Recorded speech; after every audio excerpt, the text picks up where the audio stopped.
live at twitch.tv/thesportsleader.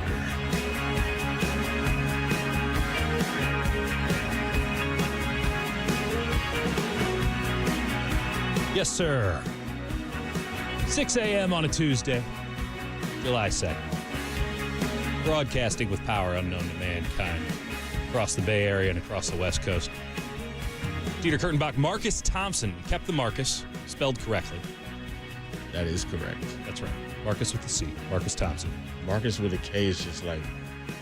First off, a white Marcus threw me off. And now we got Marcus with a K. Come on. That's a double. It's a double whammy. Marcus is definitely an international name. Yes. It accepts all races, all ethnicities, all creed, but not with a K though. Not with a K. Not with a K. You got to keep that C in there. You got to be honest to the Marcus. You know what I'm saying? Marcus Thompson, obviously lead columnist, senior writer, The Athletic, and probably the perfect person to have in here today. Obviously not necessarily new news. By the way, Dieter Kurtenbach with you until 10 a.m. Not new news, but news to discuss. Klay Thompson's gone. He's out of here. He's a Dallas Maverick now. And there's a million different directions we can go. We will probably get to all million of those directions. But Marcus, first and foremost, I know you've been covering some track and field lately for The Athletic. Been in the loop, but also out of the loop. No, out of the loop. Watching dudes run around in loops. Not a surprise, I think, to anyone who's been paying attention, certainly most of all you, but it's still a shock in the moment when it finally happened yesterday, right? No, I do think there's some surprise to it. If anybody would do this, wouldn't it be Klay? Yes. Is that the guy you'd say, you know what, I'm going to do my own thing, and I'm going to break away from the group? Yeah. Like, that's the guy who would do it. That's the guy who's kind of always been his own guy. Enigmatic. Yeah, so that part makes sense that it's Klay.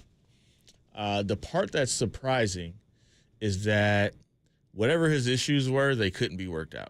That's right. That's the part that's surprising. That shocked me. Yeah, it's like, I mean, from what I was told, there were plenty efforts, and Klay's just like, yeah, nah, it's all bad, and that's the part that, like, wow. It's all bad? Yeah, like it's all 13 years, it's all bad. Like Steve Kerr, Steph Curry, Draymond Green. Yep.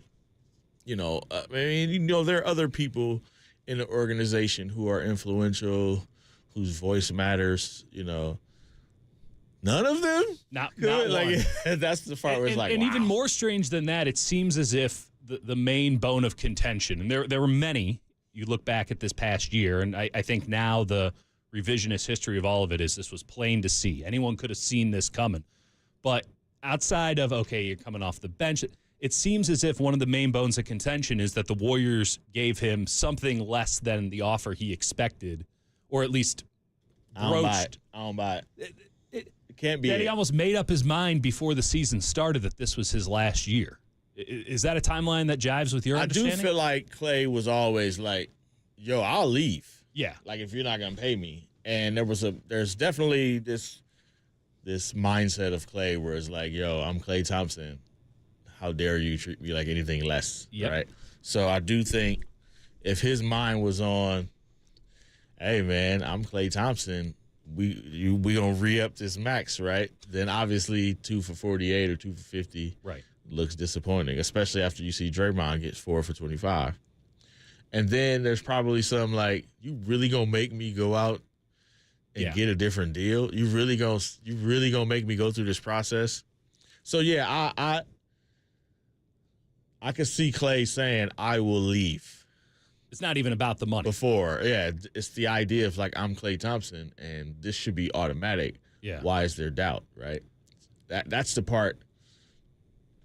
But in the end, here's the thing. Yes. This has happened to everybody. That's right. Draymond Green's out here getting offers from the Detroit Pistons saying, hey, I'll do it. The Memphis, don't make me do it. I'll go to Phoenix. It's happened to Andre Iguodala. Yep. It has happened to... Got traded.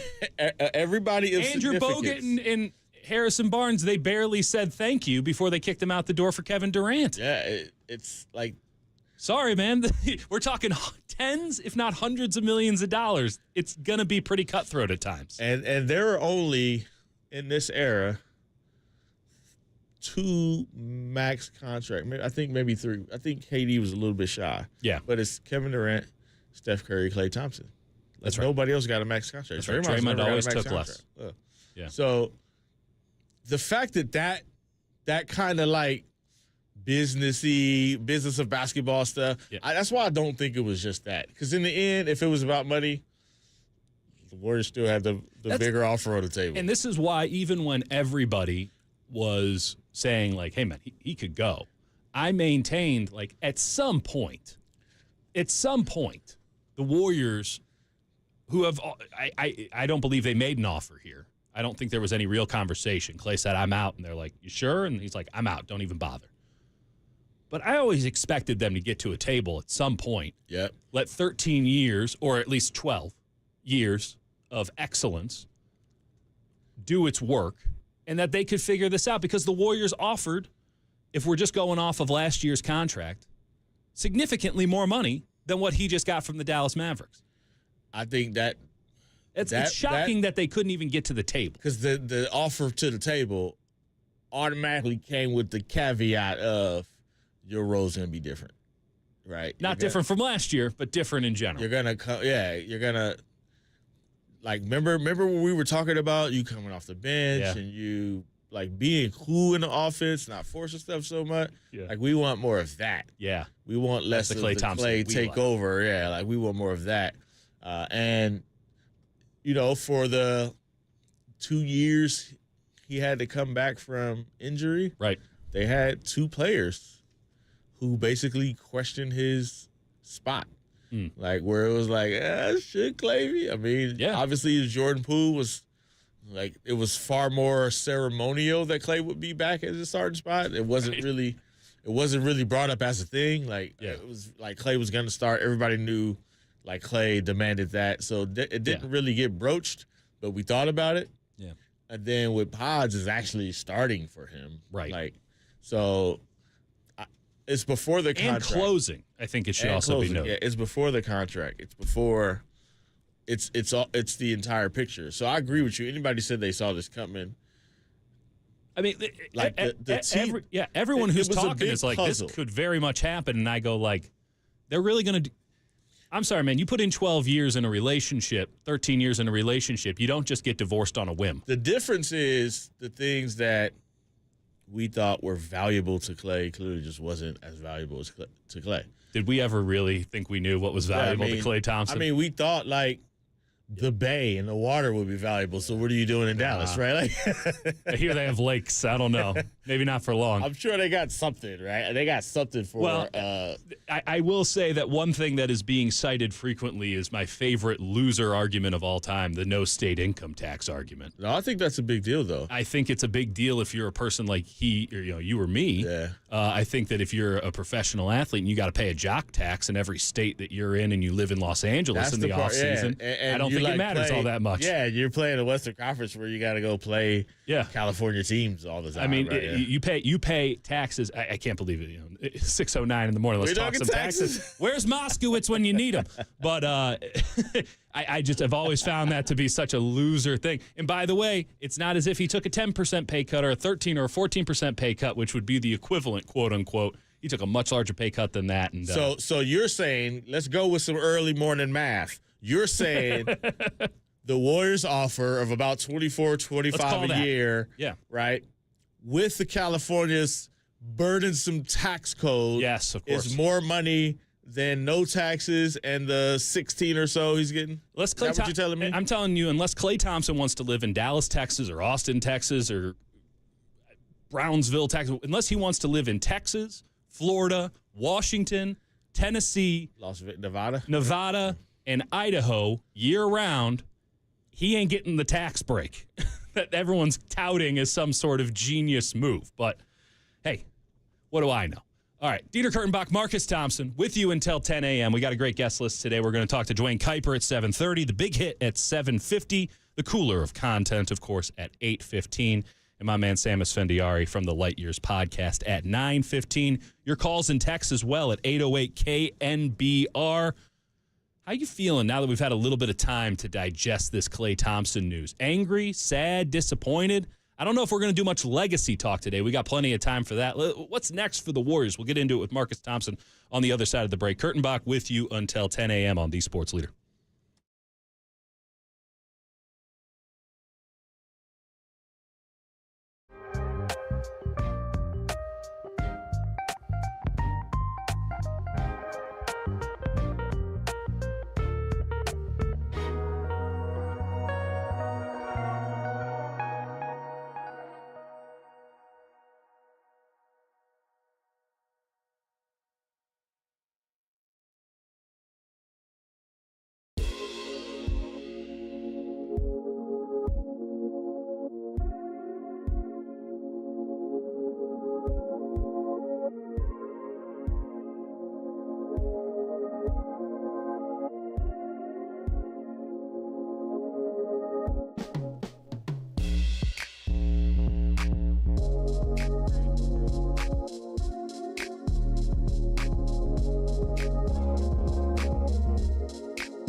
From the O'Donnell Financial Group Sports Desk. Learn more at ODFIGroup.com. O'Donnell Financial Group, because planning is a process, not a product.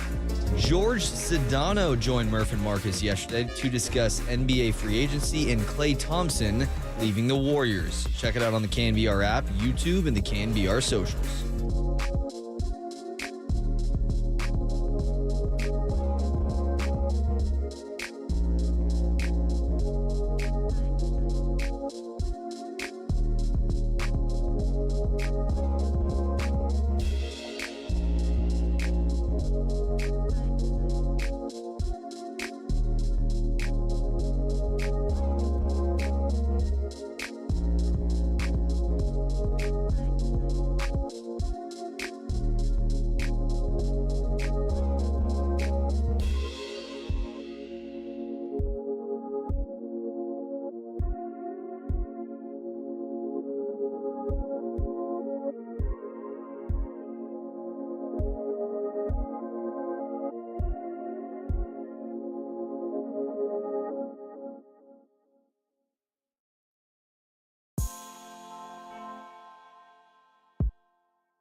And now, time for the Protect Your Assets with David Hollander Business and Technology Report.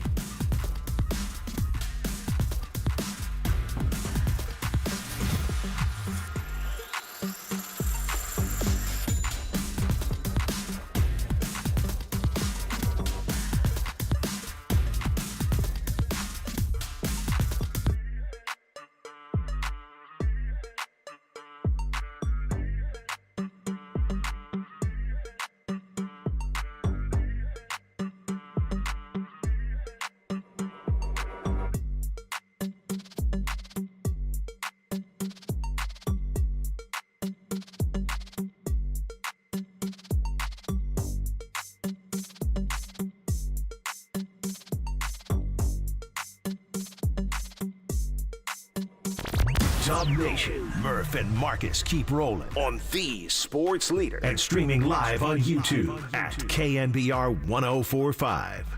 I love it. Addresses something Dallas desperately needs. Now, the one thing that's going to be a lot different for Klay, his usage rate's going to be different. This is going to be mostly just off the ball, spot up shooting. They don't run a lot of off the ball action for shooters in Dallas.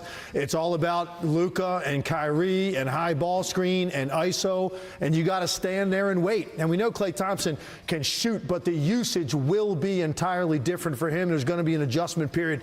I love it for Dallas because clearly when you saw what happened in the finals against the Boston Celtics, when you have that kind of a three-point differential, you're just not giving yourself a chance to win on a nightly basis. Klay Thompson addresses that to a high degree. I think he's excited about it. I think he wants to play with Luka Doncic. I think that gives him, in his mind, the best shot to compete and contend for a title right now.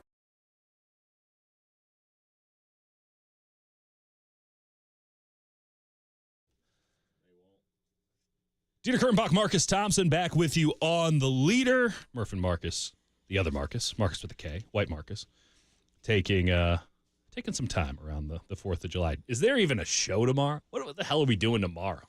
I'm not here. It's Murph and JD. So Murph's just taking the day, honoring the legacy of Klay Thompson, just not showing up to work. And that is a thing. Wow. Ouch. It is. Ouch. It's a thing. It's a thing. You saying Klay didn't show up to work? Yes, Klay did not show up to work multiple times. Wow. And I'm not talking about the abstract concept of 0 for 10, and I'm not bashing the guy because he got away with it. Klay Thompson was a one of one, a man who marched to the beat of his own drum. But, like, there's that famous – Kevin Durant was PO'd about it all the time. Like, Klay got to operate by different rules because Klay was quirky and fun and interesting and had he some – still showed up. You got to be there to be quirky and interesting. He didn't show up that one time. When? He didn't show up to practice that one time. Bogut got at him. I mean, well, I'm not saying practice. He was like habitual. We talking about practice. That still worked that day. We talking about practice. Yeah, we are talking. Not a game. Not the game. Not the game that I love. Not the game I die for. Practice. I'm just saying. We're talking about practice, man. I mean, how silly is that, man? We're talking about practice. I always forget how silly is that. Yeah. In stereo. Okay, there were a lot of machinations that went into this Klay Thompson decision. It seems very binary and straightforward, and in a way it is. I mean, he did not want to play for the Warriors again. He had made up his mind before free agency, it seems, and so the offers were down to Los Angeles, who apparently made a significant offer. I'm not sure how they would have afforded that significant offer unless D'Angelo. Move D'Lo. Who's taking D'Lo?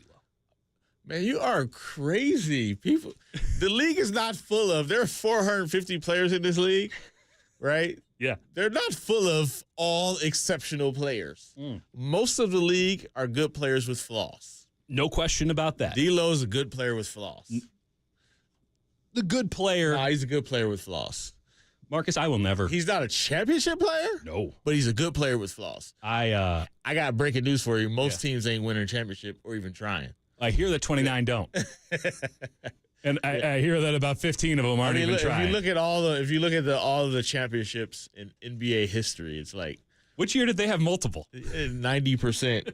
90% are like with 5 teams or something ridiculous. You're not wrong. They're like, D'Lo is a good player in this league. He just has a lot of flaws, and if you want to win, his flaws hurt you. You want to win big, his flaws hurt you. This is what I'm talking about, though. Like, who is out here being like, yes, give me D'Angelo Russell.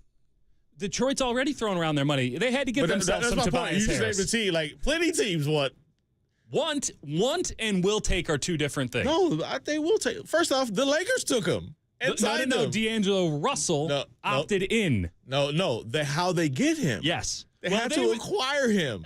Minnesota acquired him. The Warriors acquired him. And at some point, do you not put 2 and 2 together and think maybe we shouldn't acquire this guy? Are there 450 better players in the league than D'Lo? No, but there's about 150. Which means he has a place in this league. I don't disagree that he has a place in this league. Okay, so then he's got to play in the NBA. He's got to play somewhere. Yeah, but he's going to play for a team that has no chance of winning a championship. And so he's on a team that has no chance of winning a championship. About. So that's my point. Like, nobody's saying, let's look for championship players. You know what owners love to do? Spend $19 million a year on someone who's not going to help them win it all, not going to sell any tickets. No, they don't. There's like a couple of teams in the league, and they've already got their albatrosses on deck. First off, his salary is not. It's not prohibitive. It's not big at all. It's not prohibitive by the modern standard. Yeah, no, it's not. And then at a certain point, you write the check, and you're like, D'Angelo Russell's dribbling 5 defenders, and I'm paying him how much? No owners thinking that way. No owners thinking that way. Oof. No owner. The entire league is full of flawed players. No owner is thinking, I'm paying for this flaw. I would like to say that Joe Lacob, a man who has never there is cared a about minimum amount you have to pay. There's a floor. It doesn't matter. You have to pay it regardless. It doesn't I'm matter pretty what sure players Detroit's have over the floor, though. No, but I'm saying, so like the owner's thinking it doesn't matter. Step on up. I have to pay it anyway, so what does it matter? I get that. My point is merely that the Lakers made a significant longer-term offer to Klay Thompson, to my understanding. 480? 4 for 80? Something like that. And 20 in order to do that, they would have had to have gotten rid of D'Angelo Russell and probably attached draft picks. I think that's the biggest misnomer in NBA discussion. Everybody is tradable. There's proven it over in time. Detroit. No. Name a contract that has not been able to be traded. Andrew Wiggins. It was traded. Not right now. No, Wiggins was wanted in the Clippers deal. Yes. Wanted? Yes. Yeah. And then why is Paul George not a Warrior right now? Because they wanted too much. What did they want? You telling me Andrew Wiggins is not tradable? That's crazy. I'm okay. That's crazy. He makes $24 million and he guards. Who would you rather have, Andrew Wiggins or Zach LaVine? I would much rather have Andrew Wiggins. Why? Because at least at one point he was the second best player on a championship team. And also he plays defense. And Zach LaVine makes $47 million. Okay. You might have found the guy who can't be traded. No, he can't be traded. The Warriors would take him. Were the Warriors not offered Zach LaVine for the Chris Paul expiring and the Wiggins? No. That deal was never on the table? No, you were saying, why would you give up? You just said Wiggins is better than LaVine. Why would you swap Wiggins for LaVine? I'm not arguing that I would have made it. No, I'm just saying if you trade Zach LaVine for a reasonable deal, the Chicago would be Bulls taken. would have to be on such a losing end to trade the Zach LaVine. They would have to attach multiple first-round draft picks. I'm telling you right now, they're offering them around the league. They're not. They're not actually. No, they have had to put a first-rounder on him. No. They're asking for first-round picks. That's the problem. They're wrong. Exactly. That's my point. They're saying, give us the first. And that's what I'm saying. Like if they stop doing that, like DeMar DeRozan is talking about he's ready to go. Yeah. Because Alex Caruso leaves and they fall apart. Right. And they're like, all right, we got a fire sale. All the Chicago Bulls problems. And he's like, well, he said it was the last Caruso. straw. He said it was the last straw. Man, they didn't bring back Drummond. I don't know what I'm going to do here. The thing is, no matter what, you have to spend a certain amount of money. It doesn't matter. Yeah. So at that point, now just spend it all salary, one crappy player. Once the season starts, salary goes away. True. Salary goes away. And Zach LaVine can get you 25 points. Yes. He can do it. Inefficiently and with more efficiently than in the past. His issue is he makes too much money and he gets hurt. Yes. But he doesn't play defense. But not a lick. But at not one everybody's point, trying to win. Jump really high. Yeah, not everybody's trying to win. Somebody's just like, hey man, this dude's gonna dunk and get you 25 points. I hear the Chicago Bulls might be in that not trying to win business. And look, they're holding on to him. They're holding on. They're like, first off, the Bulls hold on to everybody. Yeah. They refuse. You want to talk about a well-run organization, Marcus? They're like, they've given raises to the 10 seed 2 years in a row. It's like, we're at the 10 seed. Everybody gets a raise. Well, my concern here is we're bumping up against the club, but my concern here is that the Warriors are heading kind of into Bulls territory, to where you have this incredible fan base that's still going to fill the arena every night. You have this incredible legacy of one of the all-time great players that you can just continue to sell out no matter what, while he's playing, after he's playing. I think that's the key. You got to continue to sell out. Well, we'll get into that in the next segment because it's certainly worth more than 2 minutes. But my concern is that the Bulls, since Michael Jordan retired, they had a couple of moments, certainly with Derrick Rose. Yeah. But even then, I don't think anyone in their right mind thinks, oh, that team can win the title. Even when they were the 1 seed with Tibbs, with Jimmy Butler coming through, breaking out, and Rose, even then you go, man, I bet you might make the finals, and then you're getting got by a team that actually has some wings that can win some basketball games. Because you can't win a title with a point guard being the number 1 guy unless you have the point guard of all point guards, who's not even really a point guard, in Stephen Curry. So my concern is, I grew up in Chicago, been a Bulls fan my whole life. It ain't been much to test me lately. I haven't had to check my allegiances at any doors here for the last 20 years, save for a couple of years with Derrick Rose between injuries, because ultimately that team got very comfortable, that ownership group got very comfortable with mediocrity and just locking in. Most ownership groups. That Joe Lacob has said different things, and now push is coming to shove. Are you okay with mediocrity, or are you about it? Because if you're about it, you're going to have to take a big, fat, giant risk. You're going to have to put it all on the line if you're about it. And if you're not, you might end up being okay. You might have a chance at getting somewhere in the not-too-distant future, but the here and now is going to suck. The here and now is going to suck something fierce.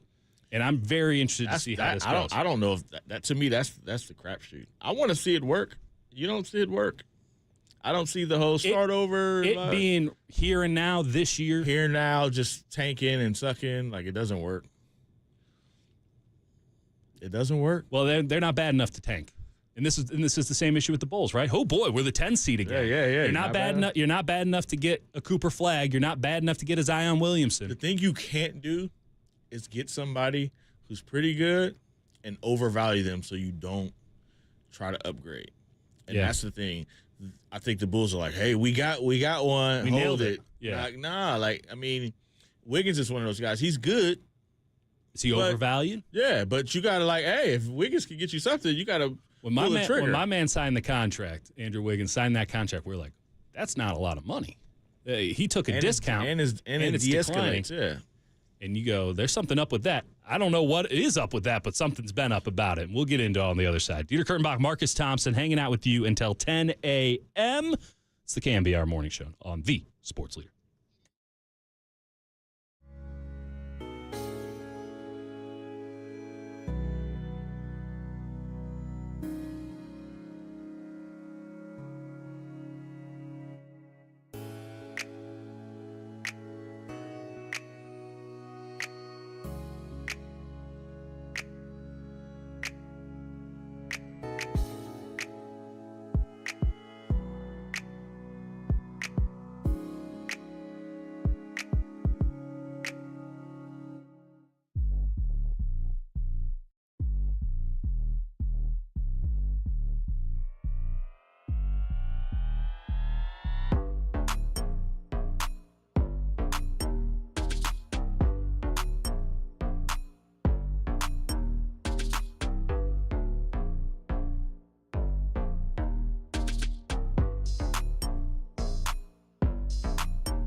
is KNBR. And this is Murph and Marcus on KNBR 104.5 and 680. The sports leader.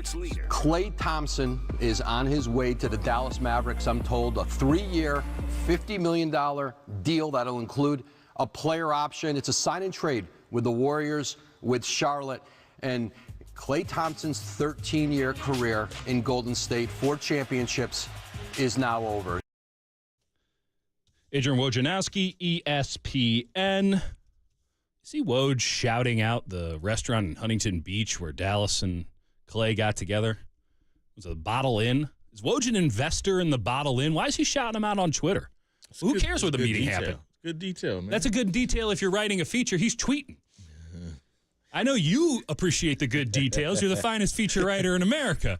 Woj is out here tweeting. Hey, don't forget Woj's background, man. Listen, I will. You know what? I can get in on Woj left, right, and center. But when Woj was firing, there was nobody better. I was about to say, come on now, Woj was top shelf. When we're talking Woj putting out the pros instead of this tweet game, there was nobody better. Young Marcus Thompson was on the rise. You almost had me. I was about to be like, whoa, no. No, we try not to slander on this show. No, Woj was good. Woj was good. I wish you would do more of that. But, you got to be shouting out the Bottle Inn on a Tuesday. I'd make the same choice, though.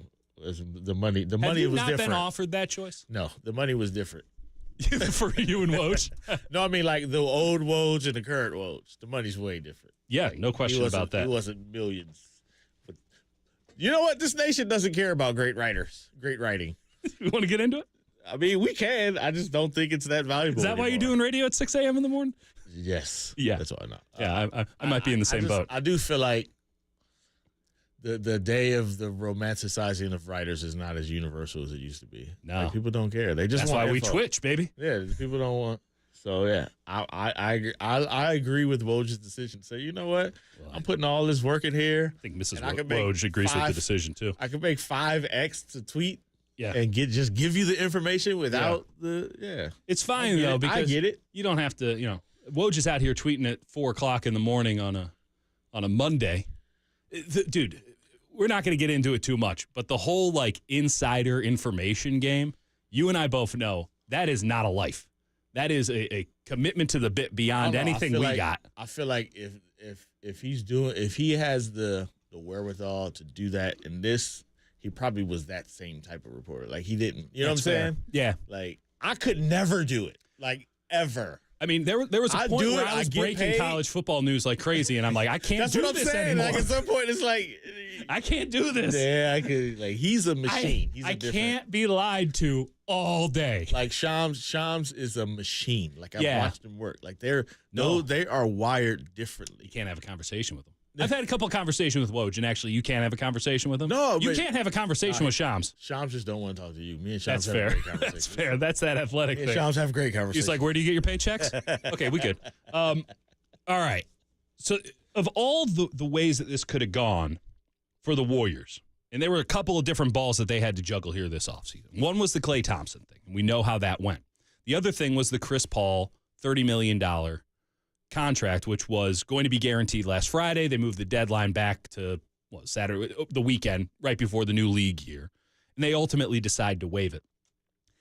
And my big takeaway on all of this, before we get into the Klay Thompson legacy and what this means for the future, Mike Dunleavy did not have two good assets. We got to be clear about this. The Klay Thompson situation was clearly toxic to some degree.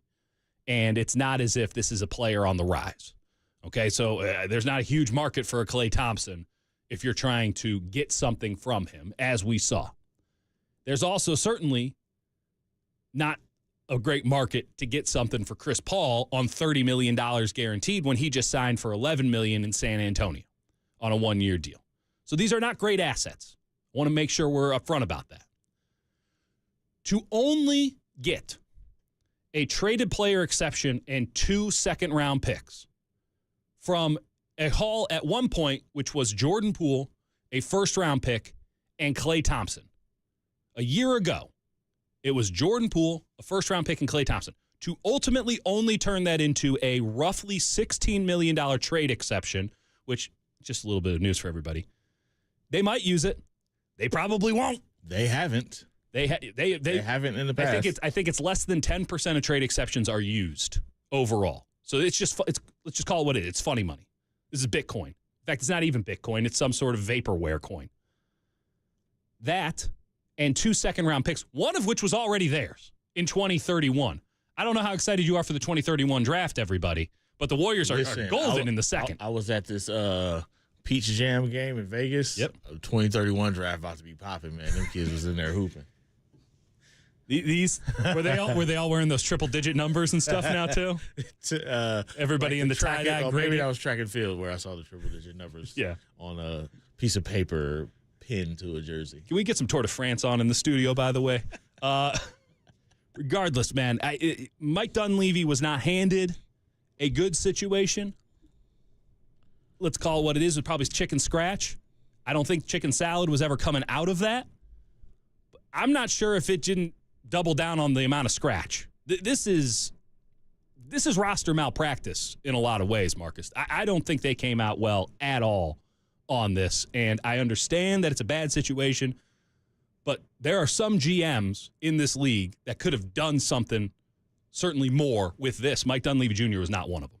Yeah, I thought they should have traded Chris Paul at the deadline.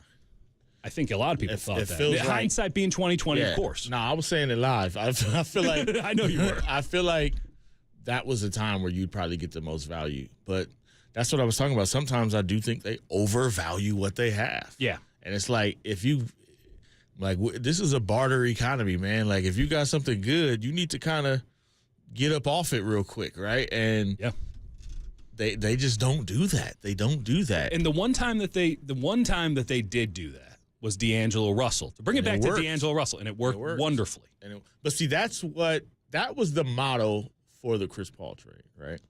It's like you give Jordan Poole up and get off that salary. Get Chris Paul, which obviously he had a horrible year. It wasn't good. But the salary wasn't as prohibitive as it sounded, especially if you were looking ahead to the new CBA and the new TV deals. Like, we know the cap is going to go up. The percentage of the cap money that Jordan Poole costs, $28 million, is $30 million is going to be the new 20. Like, that's just the way you got to think about it. So he wasn't making that crazy of money. But obviously the situation with Jordan Poole getting punched by Draymond and all that was just untenable. He had to go. Right. Or he didn't have to go, but they chose him to go. They chose Draymond over Poole. Yeah, they chose him to go. They did the same thing to get D'Lo. It was about saving the salary slot. When KD leaves, you get D'Angelo Russell. By the way, there was no sign and trade initially when KD leaves. Absolutely no. And in a way, KD kind of got in his feelings about it.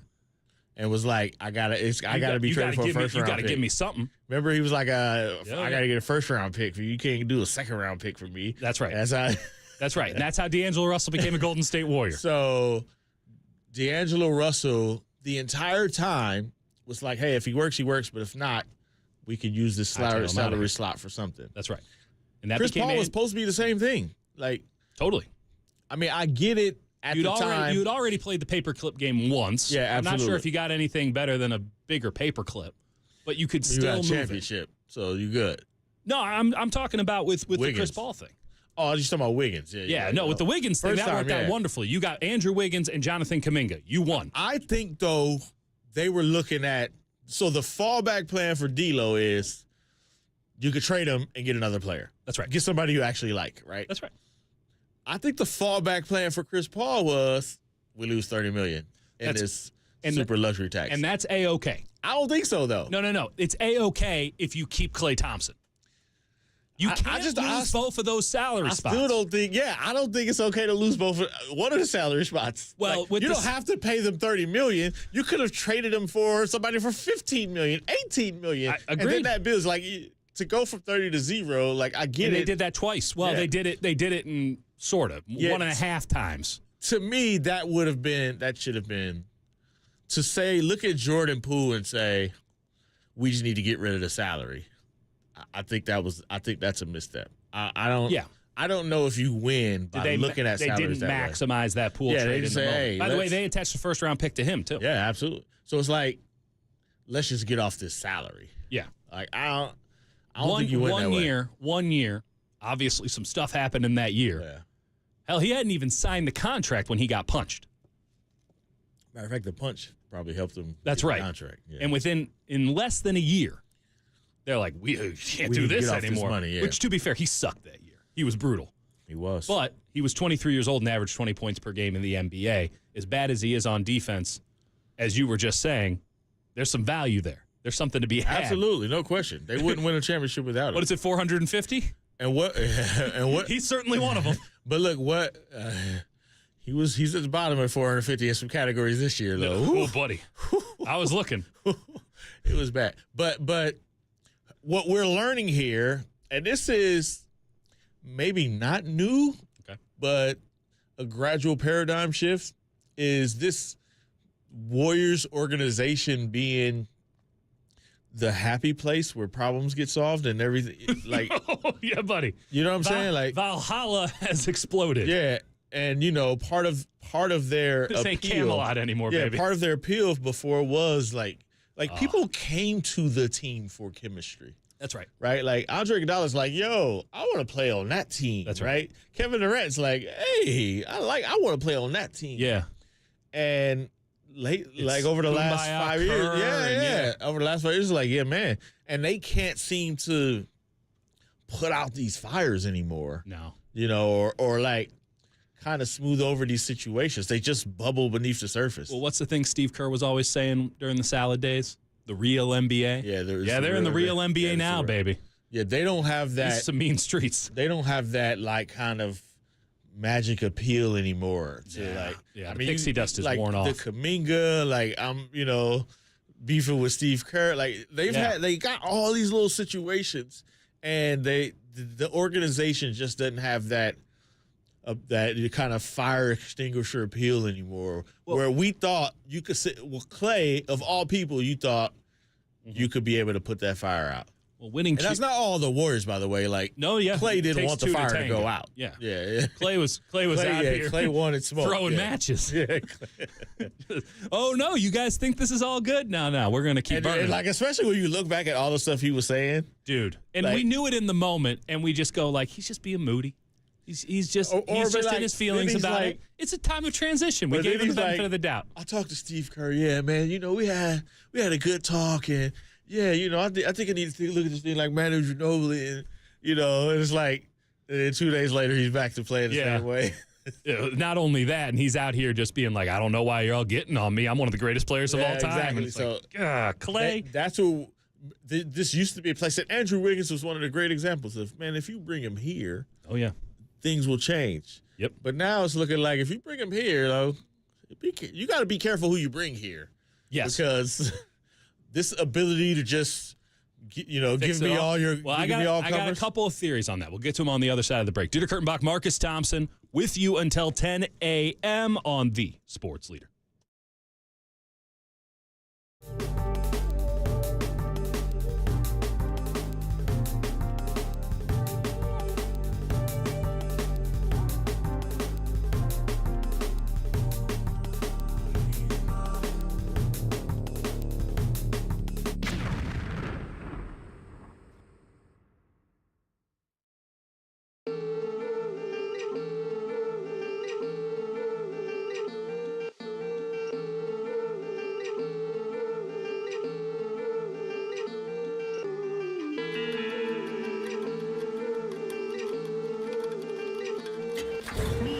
From the Chilton Auto Body Traffic Desk.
It's time for KNBR's Opening Bell Report. Sponsored by Protect Your Assets with David Hollander. Concerned inflation will ruin your dream retirement? Learn more. Listen to David's show every Saturday morning or call 1-866-PROTECT.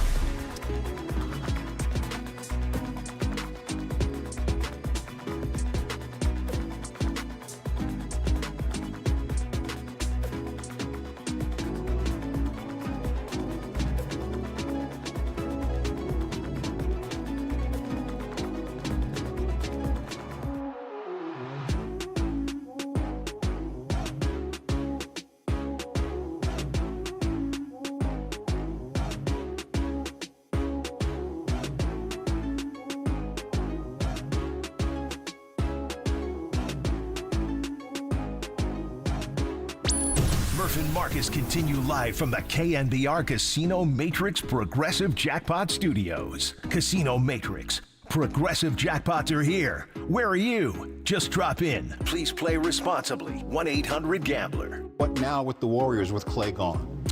Well, they'll do this sign and trade, and Klay Thompson's agent, Greg Lawrence, is finishing that with the teams. They'll get back essentially a trade exception from Dallas. Listen, they've been trying to be aggressive in other places in Golden State. One player that a number of teams have tried to target, Lauri Markkanen of the Utah Jazz. Utah's not sure it wants to trade him, but they have to listen. They've been listening. And a lot of the teams who lost out on Mikal Bridges from Brooklyn have transferred over to trying to see if they can land Lauri Markkanen out of Utah. Golden State is one of those teams. Dieter Kurtenbach, Marcus Thompson, back with you on The Leader.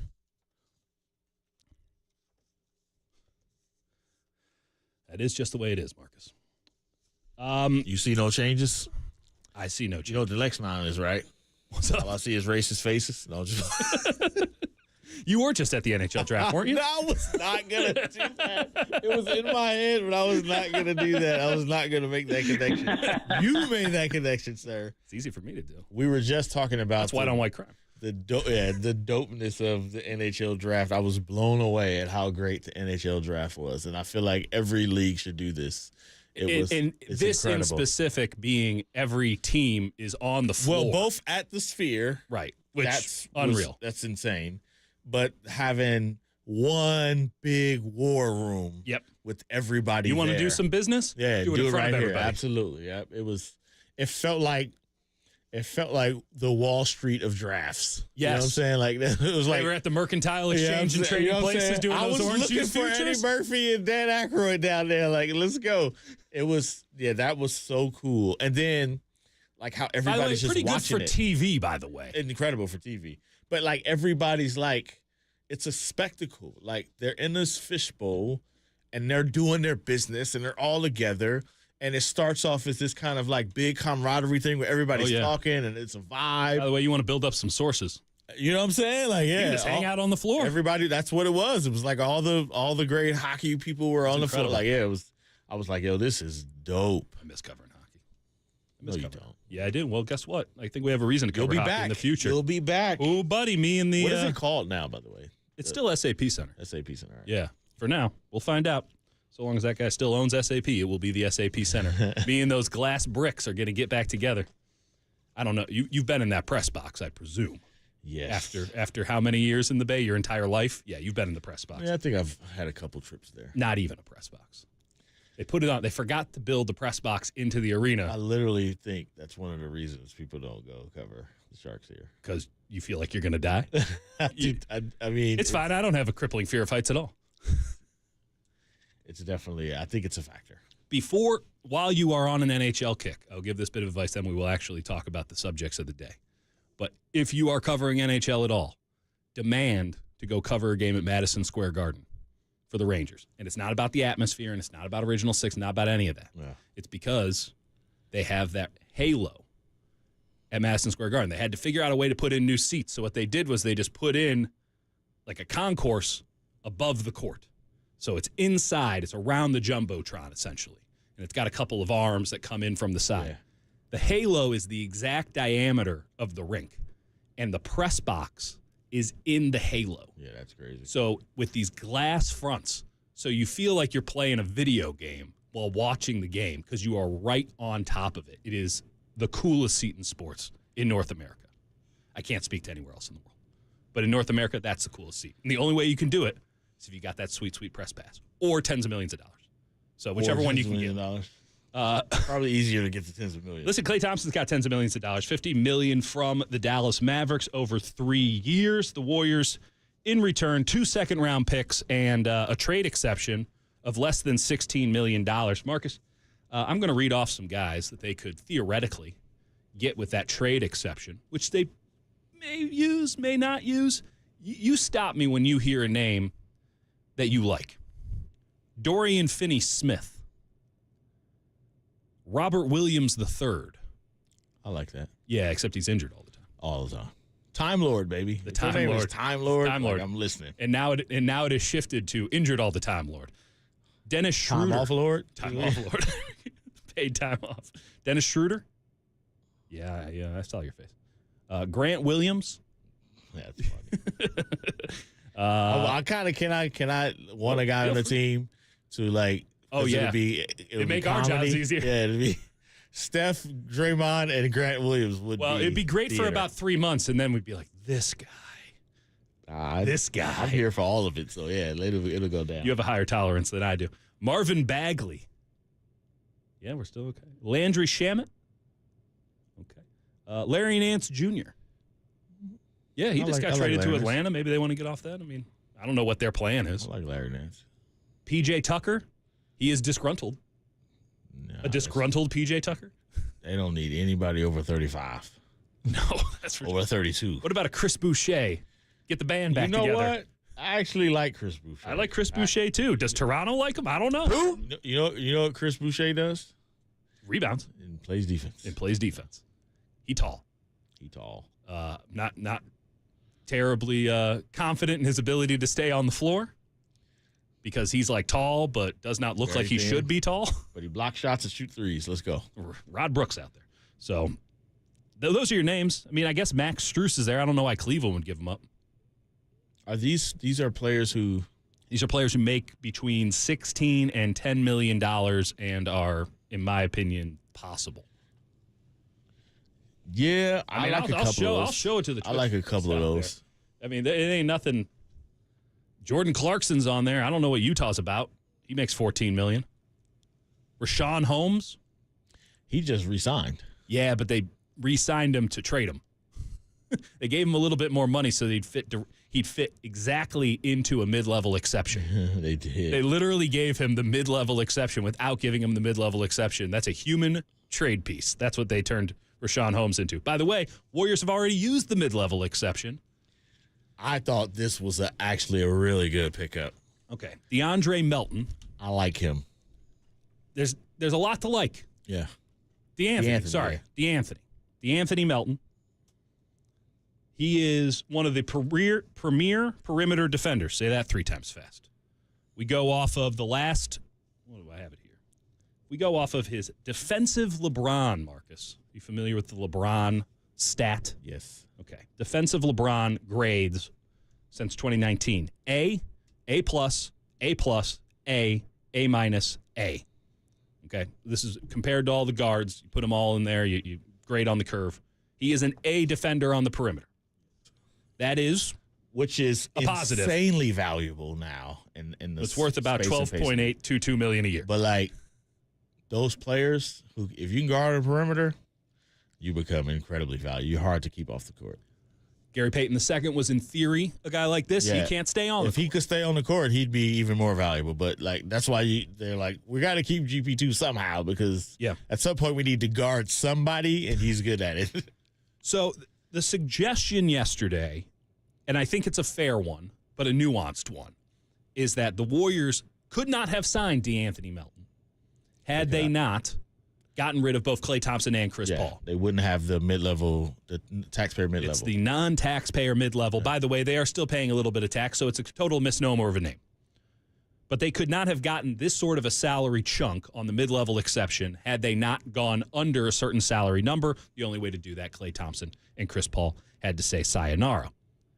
Is this addition by subtraction? Do you take Chris Paul and Klay Thompson, 2 Hall of Famers, but 2 guys who clearly their Hall of Fame resume has already been written, and whatever happens from here on out is gravy, and frankly, the gravy might have gone rancid in a couple of cases.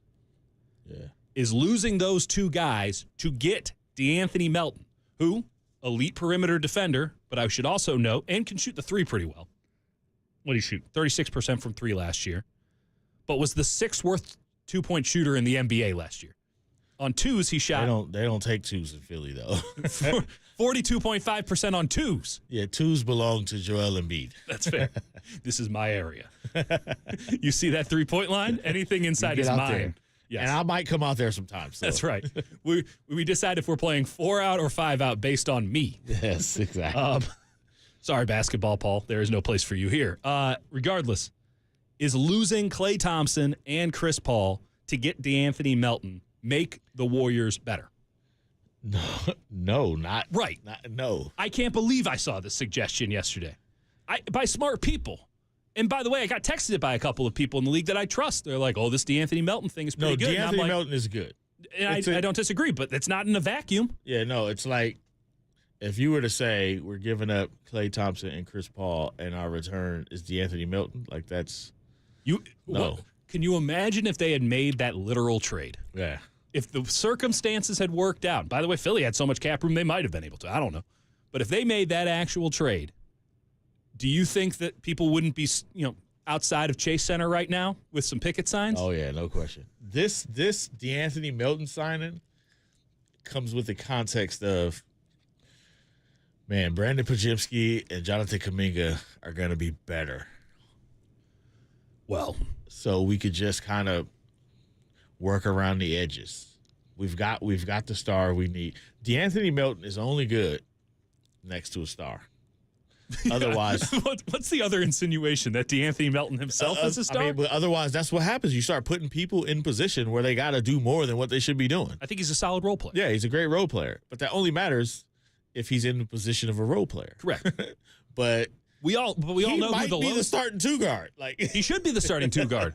You know what I'm saying? Like he might be the guy who's like, well, who else are you giving 15 shots to? Oh boy, 15 shots to the 6th worth 2. It's a lot. Maybe we want to pull that back a little bit. Well, no, hyperbole is good in the morning. I don't disagree with you. Me disagreeing with that? It's a nice pickup. It does not. It doesn't change solve the scenario. Biggest problem they have. What's the biggest problem? They don't have a number 2 player. That's reliable, deadly, threatening defense has to do something number 2 player. I mean, let's be even more specific than that. If Steph is off the floor, they're losing. Off night, yeah. Or just not playing. But even more than that, it's the idea. They're losing. Even Steph's on nights are so laborious because the other teams are like, we're not guarding anybody else. No.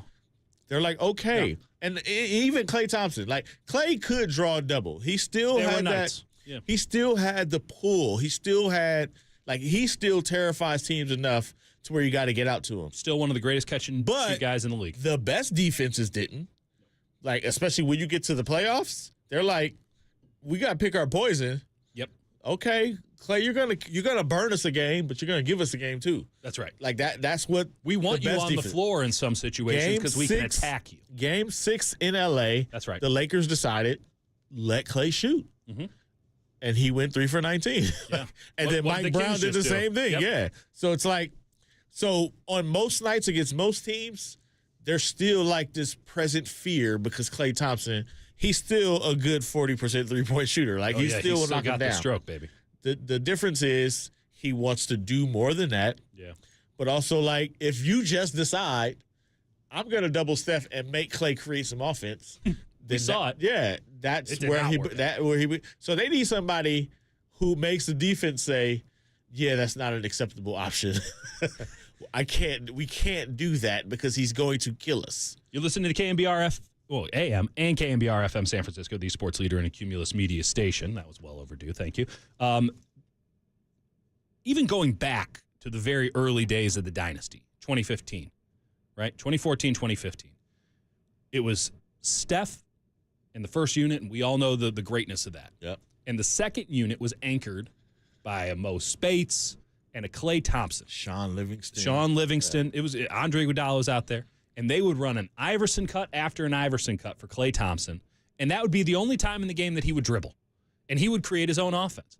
And even then, it was like, I don't know if this is sustainable. We are 10 years removed from it, and they went back to that last year. Okay, Steph's off the floor. It's Klay's second unit now. And they were running the same Iverson cuts, the same floppy action for Klay again and again and again.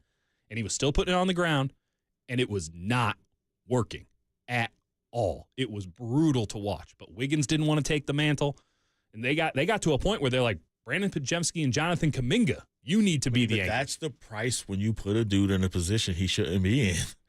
Andrew Wiggins is not that dude. He was the second best player on a championship team. Because he rebounded and defended. Fair. I'll give you that. Not because he had his moments in one-on-one offense, but that's fair. Yeah, but that's in a spaced floor where you got to pay attention to Steph and you got Klay out there, right? And it was very matchup based. He didn't dominate the Denver Nuggets. That didn't happen, right? No. It's matchup based. It's not every game. It's not. But when you put him in that situation where it's like, Andrew, Steph needs you. At what point did that message not resonate last year? It's like, hey, we got about 5 games in, and it's like, Andrew, Steph needs you. He jumped to a 40% shooter, right? He's always been a guy who could go get a bucket one-on-one, right? Probably to his detriment. Yeah, absolutely. So it's like, all right, there's a part of him to that, but from a winning formula, and we know you only care about can you win a championship. I didn't say that. No, I didn't say that.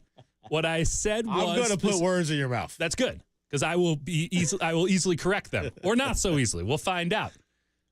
I don't care about strictly winning a championship. What I do care about is being consistent with the values that you present as an organization. And you ain't say none of that. That's a very coherent and every now and again. Might I say quality? Thank you.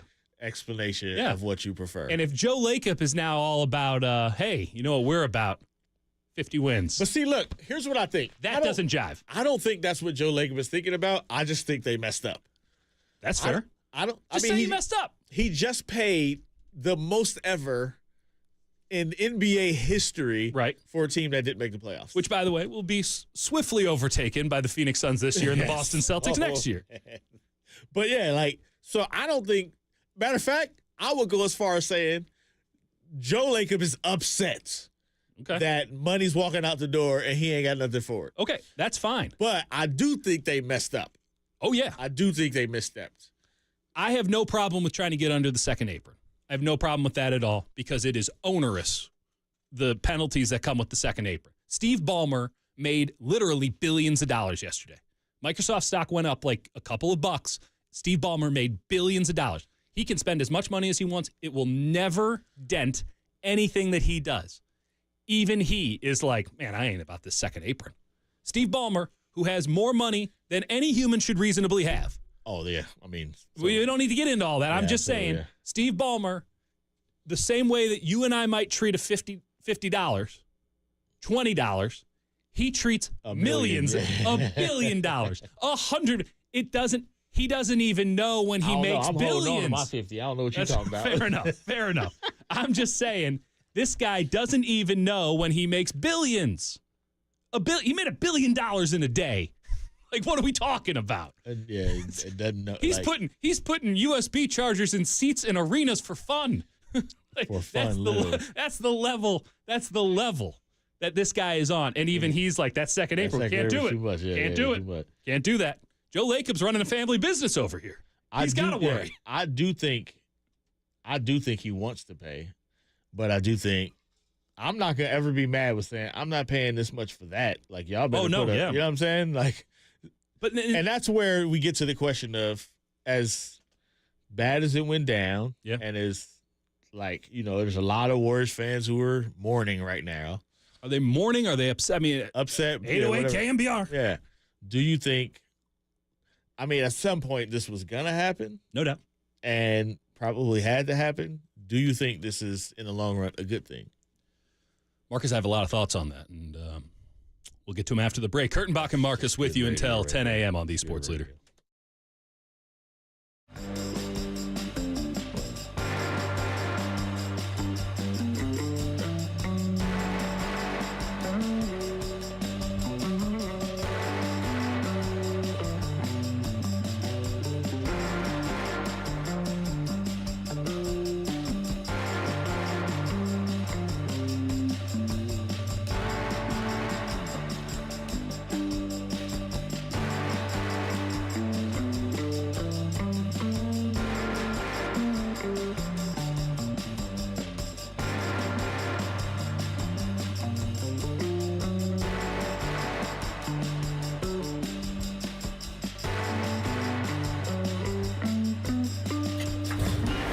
From the Chilton Auto Body Traffic Desk.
And now, time for the Protect Your Assets with David Hollander Business and Technology Report.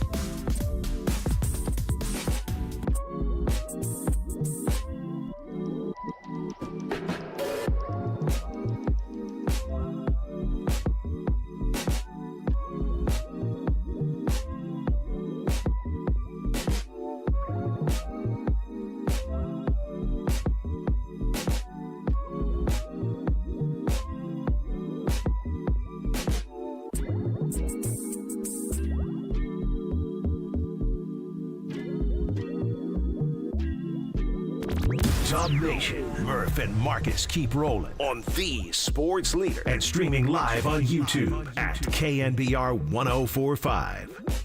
I've never shared this before out of respect to Klay. Getting off the elevator Christmas Day. This is on Christmas Day. Of this past year? Of this past year. I get off the elevator and I see Klay. I'm like, oh, Klay, what's up? He's like, oh, what's up? I'm like, hey, man, keep your mentals right. He's like, man, tell him to pay me my money. This was on Christmas Day. So on Christmas Day, a guy that had won 4 championships, and I don't give a damn what anybody says, how much money they gave him over the years, because he turned their franchise around. That franchise is worth billions of dollars, not just because of Steph, it's also because of Klay. They changed the game. It wasn't just Steph changing the game. It was Steph and Klay in that backcourt. Absolutely. So I say that he has a right to be mad. Richard Jefferson yesterday, I presume on an ESPN show of some sort, and presumably with very few buttons on his shirt done up. Talking about his fun day in Denver on Christmas last year. I was there. You were there. Why? Why were you there? I mean, I know why you were there, but like also, couldn't you have gotten out of that? Who says I wanted to? Fair enough. Fair enough. That's something to get. That's past 10 a.m. We thought the Warriors would be better, too, by the way, when the season started. Ain't that the truth? Remember, it was also 49ers-Ravens on Christmas Day. I was there on that. Yeah. Were you there? Why were you there? No, yeah, well, no, because I have a ton of regret on being there. Let me just leave my 1-year-old daughter and my wife and on Christmas Day to go to a massacre. To go watch this. I could have, raining, I could have stayed at home in slippers, pajama pants, eaten some cinnamon buns, and written whatever I needed to write in about the first 10 minutes of that game, too. At least I didn't have to get on a plane, go to Denver. Though, you know, hey, snow. That might have been nice on Christmas. That's between you and your editors. Yeah, my wife and daughter were with me, so that's good. That's good. That's good. Okay, that's not what we're here to talk about. We're here to talk about did the Warriors find themselves in a better position? Do the Warriors find themselves in a better position today than they did on Monday, when at least I still clearer position. A clearer position. Okay, now who's caveating now? I don't know if it's better. It's clearer. Okay, a clearer position. Like the thing is over, and you got to start. Well, I'll say this. Klay did do them a favor in the sense of it's now his fault, at least in the court of public opinion. I'd venture to say it's his fault that the big three broke up. He took that one for the team. So that is a help. He definitely did that. He's going to have to wear that. It's part of his legacy now. You know, it's just as much, you know, Richard Jefferson's going on about, hey, you know, all the great times. And yes, those will be acknowledged. Those are unimpeachable. At the same time, how you leave is the last thing we're going to remember. It's going to stand out in the collective consciousness, and it really matters how you exit. It really matters. It doesn't matter what they say when you come in. It matters what they say when you leave. And right now, right or wrong, there is going to be some vitriol and angst towards Klay Thompson from Warriors fans, and I can't blame anybody for being a little PO'd about how this all went down. Front office deserves blame. Joe Lacob deserves blame. Yeah, I don't think anybody gets off. Nobody. This was a unmitigated disaster on all fronts. I don't think anybody played this well. Klay, his representatives. But also, it was going to happen at some point. Had to happen at some point. Yeah. And this is how the NBA goes. This is how all professional. This is how life goes. You get old, you stop being as good, and they move on. And I don't think if there was no like acrimony, if there wasn't beef and 2 years of just angst, angst, visceral unhappiness, right? Like teen emo nonsense. Yeah, if it wasn't all that, he just decided, hey man, like I love y'all and I need to do something else. Yeah, I want to change. Yeah, it would be fine. That's not how it went. That's not how it went, but the same. I don't think there's anything wrong with Klay's decision to leave. I don't think. I get it. I think that's fine. I wish the money wasn't such a factor. The one who I'm thinking like, wow, I wonder how he feels is Steph Curry. Where Klay's like, well, I was going to ask you. You seem to know the guy. I've been covering track and field, man. Don't have time for your man, Steph. I ain't got time for none of that. I'm all about Sha'Carri Richardson, Sydney McLaughlin, LeBron. You were in Denver. You going to Paris? I'm going to Paris. Good for you. Yeah, I'm be you and a bunch of other Americans. Yeah, I got things to prepare for. You feel me? So I was locked in to Quincy Wilson, a 16-year-old phenom who made the 4x400. Made the 4x400 team. Look at me. You know what I'm saying? Look at me. Potomac, Maryland. Yeah, stand up. So yeah, I was intentionally taking a stand. Fair enough. Against the corporation. I can appreciate that. I was all in on track, except for the time I left to go to the NHL draft. But then when I came back, I was all in on track, right? So you and Klay Thompson taking stands against the man. But let's see how that works out for either of you. I'm curious how Steph feels, because here's the other part too. He's not going to be a star somewhere. It's not like, all right, I'm going to go be a savior in Orlando, or I'm going to be this. And he's going to play with another NBA superstar. At least one. I mean, like, Luka is like... Even I. You know what I'm saying? Even I can't knock Luka Doncic. It's like, I mean, he's knockable, but he is... Oh, trust me. We just saw him knock. But he is... Where's our tunnels? He is elite. Which tunnels do we have going on here? But, like, wow. Like, if you're Steph, you're like, man, we could have been... You took less money to go play with Luka? Like... But no state income tax, Marcus. That's the only part where I'm like, ooh, I wonder if that hurt, or I wonder if he understands. It doesn't look good. It looks spiteful. It looks deliberate. But you know how employees are. Like, they probably all know how people feel about management. And it's like, we could be in here arguing like, man, I can't say it. Man, I'm out. Next opportunity, I can. Like, so... He who has the money has the power. They are friends, right? They are like brothers, as they say. Yeah, so they probably been new, like, man. Yeah, we're not about this action. Yeah, Klay's fed up. I know when Klay's fed up, he's gonna leave. You know what I'm saying? Like that type of deal. Listen, you think about the big three, and so Steph is the one, obviously, who shines brighter than all others, and Steph is acutely aware, if not because of his father and what he means to the Charlotte Hornets organization, even though he did bounce around the league a little bit, like, he's Mr. Hornet. Yeah. And that wasn't necessarily, preordained, because he didn't play his entire career. But that kind of legacy clearly matters to Steph. Oh, yeah. And so if he were to ever leave, which I don't think is going to happen, I don't think you think is going to happen. I don't. It would certainly not be under circumstances similar to the one that Klay Thompson just left under.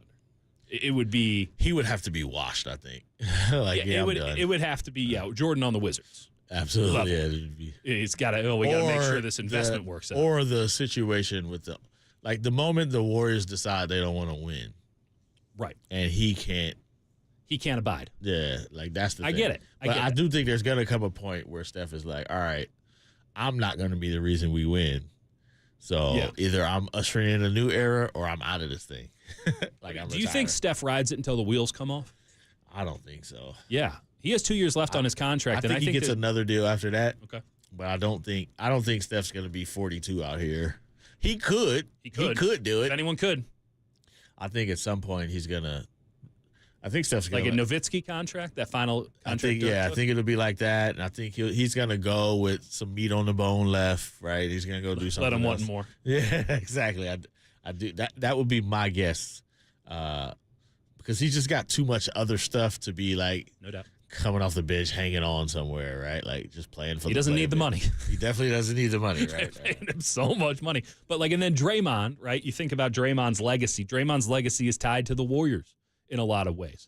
And listen, the same could have been said for Klay, But Draymond is such a specific kind of player that it wouldn't have worked. Klay Thompson might not have worked everywhere else, but you could see him playing for anybody else when he became the fully actualized version. A fully actualized Draymond Green would probably fit anywhere else, but there's a lot of places where you could see failure a lot easier. And so I'm of the mindset, and I know Draymond's of the mindset that, like, hey, my money is my legacy. He really cares about that sort of a thing. And if he's trying to set himself up best for the next chapter, which he has done an exceptional job of to this point with the media game, if he wants to set himself up best, it's important for him to have a smooth, easy exit, which he has been doing a hell of a time trying to ruin lately. But it's still, he's going to go out with the Warriors on good terms. I think the one thing we've seen is their respective awarenesses are far more realistic. These are three very different cats. Like Draymond, you could tell he's like hyper aware. Oh yeah. Even as much as what he says, he still knows what it is. Like, I need to be right here, right? Because I know he had a deal on the table for another team that was really good. No doubt. But he's like, you all want the money with the Warriors where I'm the How man? much is my or do I legacy want to go? worth? Absolutely, yeah. So he's he's hyper aware. He's always been hyper aware of being connected to Steph. Yep. And being like almost the ideal like tandem.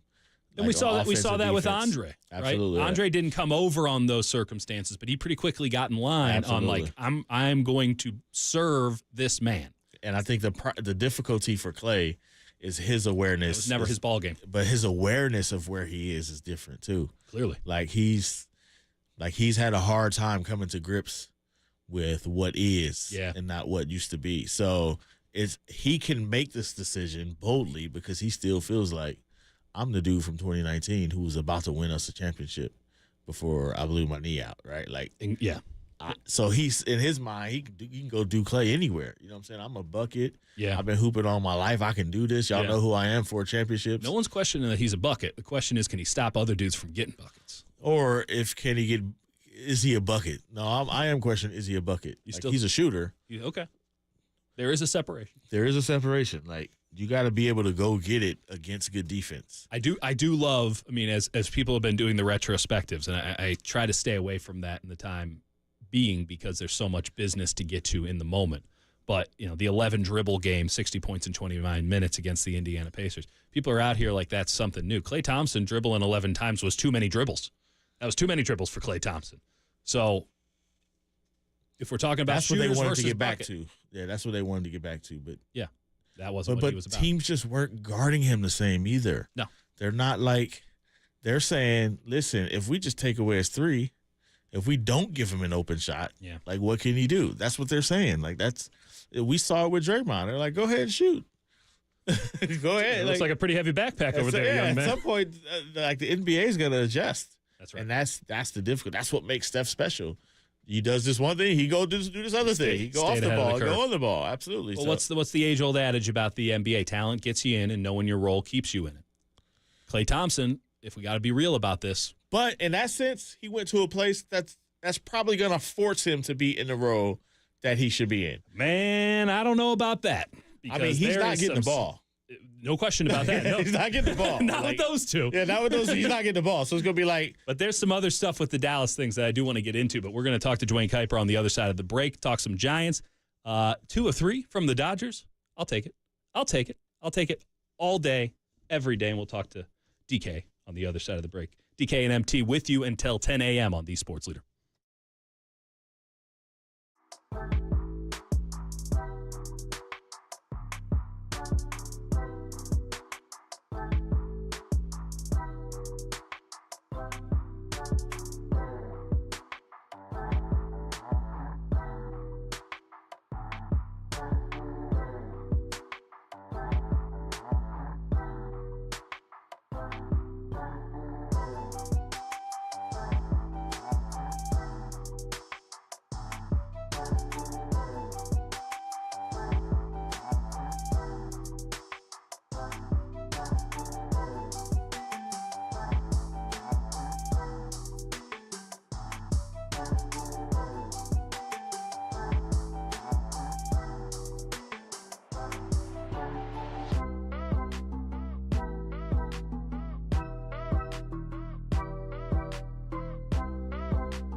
There's no question we've got the best in the booth. That's why we all mimic his call.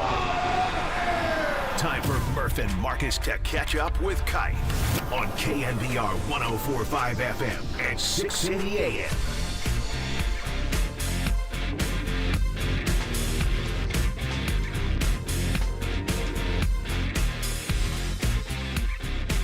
Dieter Kurtenbach, Marcus Thompson back with you here on a Tuesday morning. Hope your commute's going okay. I don't know. I don't know what the hell to expect from this week. You're putting Independence Day on a Thursday. That's going to throw a lot of. I don't know if people are off, if they're working. I don't know what the hell's going on out here. I never know, but I definitely don't know. You said it like they was just looking around and picked a day and was like, let's do Thursday this year. That's fair. Before we get to Kuip here, I want to tell you it's sponsored by your Northern California Honda dealers. Honda is value. Get a great deal now at your NorCal Honda dealers. Let's play the intro for Dwayne Kuiper. Oh, we're square. Okay. Kuip, how you doing this morning? Peter, shake yourself. I know. I'm terrible at this. No, you're not terrible. Hey, can I give my Klay Thompson opinion? We were going to ask for it anyway, so sure. We were going to start it off. Lay it on us. Yeah. I don't ever want any of those guys to go. But I think the greatest example of how guys that you love can be traded is the Giants traded Willie Mays. And the very next series after they traded Willie Mays was against the Mets. And he had a home run. And then I think they went to the World Series. But, it would be hard not to say that Klay wasn't everybody's favorite just because of his demeanor. I mean, he never looked like he got mad, and when he did get mad, it was really fun to watch. And then if he made his first shot, you kind of thought he was going to make everyone after that. I just think he was a pro's pro, and, I'm reading stories now about, he could be rated as the greatest teammate ever, and I believe that. So I wish him well. I hope he does great, and he won't be forgotten. That's for sure. No doubt about that. I mean, not an awesome exit given some of the news that's coming out and some of the conversation, but ultimately that stuff will wash away, and in due time. I mean, right now is a good time, but certainly as more time passes, we're going to be more and more appreciative of all the great moments and 4 championships that Klay Thompson brought to the Bay. So, Yep, he was a real deal. The Giants took 2 of 3 from the Dodgers, and that's outstanding. Hell, they got to extra innings in one of those games that they lost. So an outstanding series from the Giants this past weekend. Any catharsis on just getting to a 3 from the Dodgers here? That it felt like it was overdue.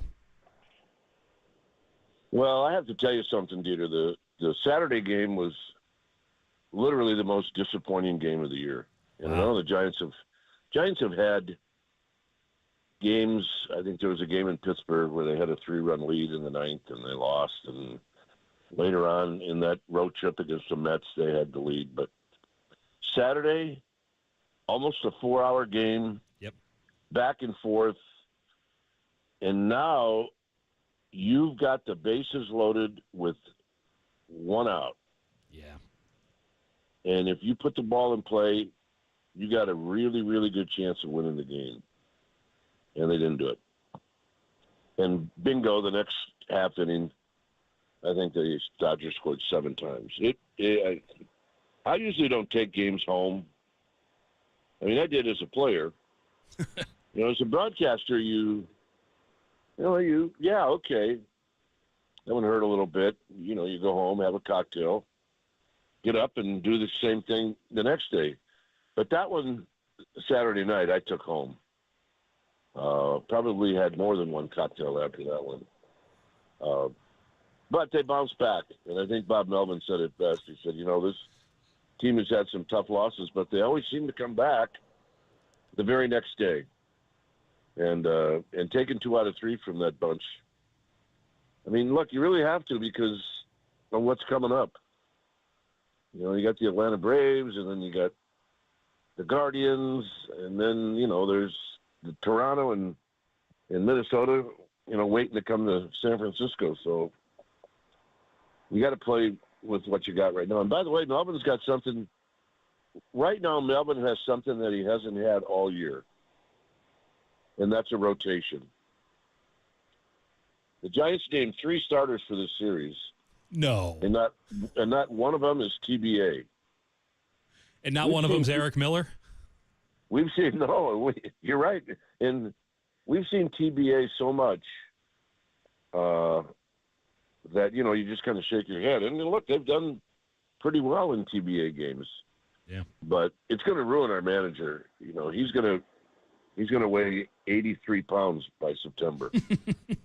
Because those bullpen games, they just wear you out. So anyway, they got 3 guys, and it sounds like Harrison will be back on Friday night in Cleveland. And then maybe we'll see Bivens again on Saturday, which would be great. Yeah.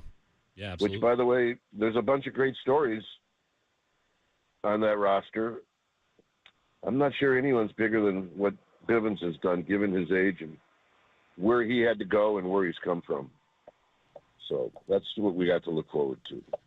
When you think about like building a program, right? You bring in Bob Melvin, and obviously you want a lot of wins to come with that, but building an identity, like a culture, like how much of that is happening when you see like how much the bullpen is just scrapping and working a lot, right, and grinding out innings, and you see they came back from that debacle of an inning and scored, I think, like the first 8 runs the next game. Like, yeah, it feels like there's some fight. There's a lot of like ineptitude and like and struggles. Baseball's a game of ineptitude. I guess. Yeah, just some of the stuff. It just feels like it feels self-inflicted. But yes, there is a lot of. Is there something to that where a team can develop a culture of fight, and then when you finally get it together, you've got that kind of spirit about you in the clubhouse? Yeah, well, I think, Marcus, more proof of that is if you watch this team and how they don't do much scoring. Well, that just wasn't against the Dodgers, but games before that where most of their scoring over the last season has come from the 6th or 7th inning on. And, in a lot of ways that's good. It means you're competing till the very end, but it's not very good for the starters who would like to have a lead if they're out there pitching. And the other thing, Marcus, that Melvin brought that helped stabilize everybody is he brought in coaches that had major league experience and coaches that weren't afraid to jump into somebody's face and say, "What are you doing?" And you need to have that. The attitudes of a guy like Pat Burrell and Matt Williams, they're not going to miss anything. And especially with these young guys, if they're not doing what they're supposed to be doing, they're not afraid to raise their voice. And I used to argue with Gabe all the time about, he used to say to me, he said, what would you do different? And I said, well, I would yell at guys once in a while. He said, this doesn't really work with the modern day player. It worked with me. When Frank Robinson yelled at me, I pretty much lit up for about 2 weeks. So it's just a different philosophy. And I'm not saying raising your voice is the answer. I'm saying you have to be held accountable. And that's what these guys do. So, and maybe it puts a little more fight in them. Who knows? Guy Peyton Birdsong going tonight. What'd you make of his first start? Man, that was great. You hear so much about these young guys and what they got and what they're doing with the radar gun, but you don't know what they're going to do when there's an actual hitter, like Shohei Ohtani standing in the batter's box looking back at you. Yeah. And he didn't show anything other than a great deal of poise. I mean, the guy's only 22. He's got a great name. And sure. he looked, that matters. He looked relaxed, and he looked like he belonged. I mean, there are sometimes you'll see rookies where the game is going so fast that you can see that they're just not comfortable. And he looked comfortable. I mean, he may get knocked out in the first inning of the night. It may not look comfortable, but his first time out, was a sign that the moment's not going to be too big for him. One last question here for the great Dwayne Kuiper on the UMA guest line. Elliot Ramos just hasn't cooled off at all, probably heading towards the All-Star game at this rate. Does he remind you of anybody? Does Elliot Ramos strike up any comparisons in Dwayne Kuiper's mind? Yeah, do you remember, I think he was in the news. I think he just went to prison. But do you remember Raul Mondesi of the Dodgers? Hell yeah. The way he was built. He was a hoss. And the fact that he could run and do just about anything on the field. Yeah. And, I'm going by more of he's built like a linebacker. And, he had a little stretch, like 1 for 22 in this stretch where he's been terrific. And because he was doing other things, right, sacrifice fly, take a while, you didn't even notice it. I was like, what? He's 1 for 22? Really? You would never know. He's still getting the job done. So, that gives you a pretty good sign that you got a lot of things going on that are all going in the right direction. If you go 1 for 22 and not a lot of people notice it, or at least I didn't. You know what? He's got a chance to go to the All-Star game. And it's also an example, Dieter, of how, as an organization, sometimes you got to hang with these prospects because you just don't know when the light is going to go on. Yeah. And, for the longest time, Matos overmatched or Ramos, yeah. Or Ramos overmatched, back to Sacramento, coming back, overmatched. And then all of a sudden the light went on. And now, he looks like a keeper and one for a long time. I know that, we just lost Mays and we lost Cepeda and, Stretch a couple of years ago. I know that they would love this guy just because he's built like those guys with really strong hands where if you shake his hand, you better get in there because otherwise he's going to hurt you. That's right. That's right. And that's the way Mays and Cepeda and McCovey were. You had to go right away, get deep into that hand. Otherwise, you'd lose a finger or two. That's right. They would love him. They really would. Well, there's a lot to love right now, and I've been stunned too. They threw him in center field, and you go, I don't know how this is. It's gone great. He's just been a pro and putting up big numbers. Love the Raul Mondesi comp. We got to get Elliot Ramos some some of that Jerry curl going on so that he can have the full Mondesi experience. Some soul glow. Some soul glow, baby. Right? Yeah. But we didn't keep him out of jail, though. So. Yeah, no, we'll stop there. But let's hold on. In between now and then, we got the soul glow. Kipe, appreciate you. Are you on? Are you in Atlanta? You're doing Cleveland this week, right? I am flying to Cleveland tomorrow. Flee into the Cleve. I kid people that it's been 15 years since I've been there, and I know the pigeons have been laying some stuff down on my statue, and I want to make sure I clean that off. Well, hopefully it's not too much scat and you have a good time in Cleveland. I mean, again, we'd all like to flee to the Cleve, so I'm glad that you get to do it this week. Yeah. Use dude wipes. They're good. All right, Marcus. Skeeter, thanks. Anytime. Dwayne Kuiper, the great Dwayne Kuiper. And, of course, that's brought to you by your NorCal Honda dealers. Honda is value. Get a great deal now at your NorCal Honda dealers. Raul Mondesi. Love it. I would not have pulled that. But, man, let me tell you, Raul Mondesi was in every baseball card pack when I was growing up. You were guaranteed a Raul Mondesi. Facts. So, facts. Raul Mondesi. Love it. And, of course, Dwayne Kuiper on the UMA guest line. Marvelous stuff there. Back to the business of the day. Klay Thompson, Golden State Warriors. And, by the way, is there another Klay situation brewing with Brandon Aiyuk and the San Francisco 49ers? Discontent leading to an exit? We'll talk about it on the other side of the break. That's what Sports Talk Radio is for. Kurtenbach and Marcus with you. Marcus Thompson with you until 10 a.m. on the Sports Leader.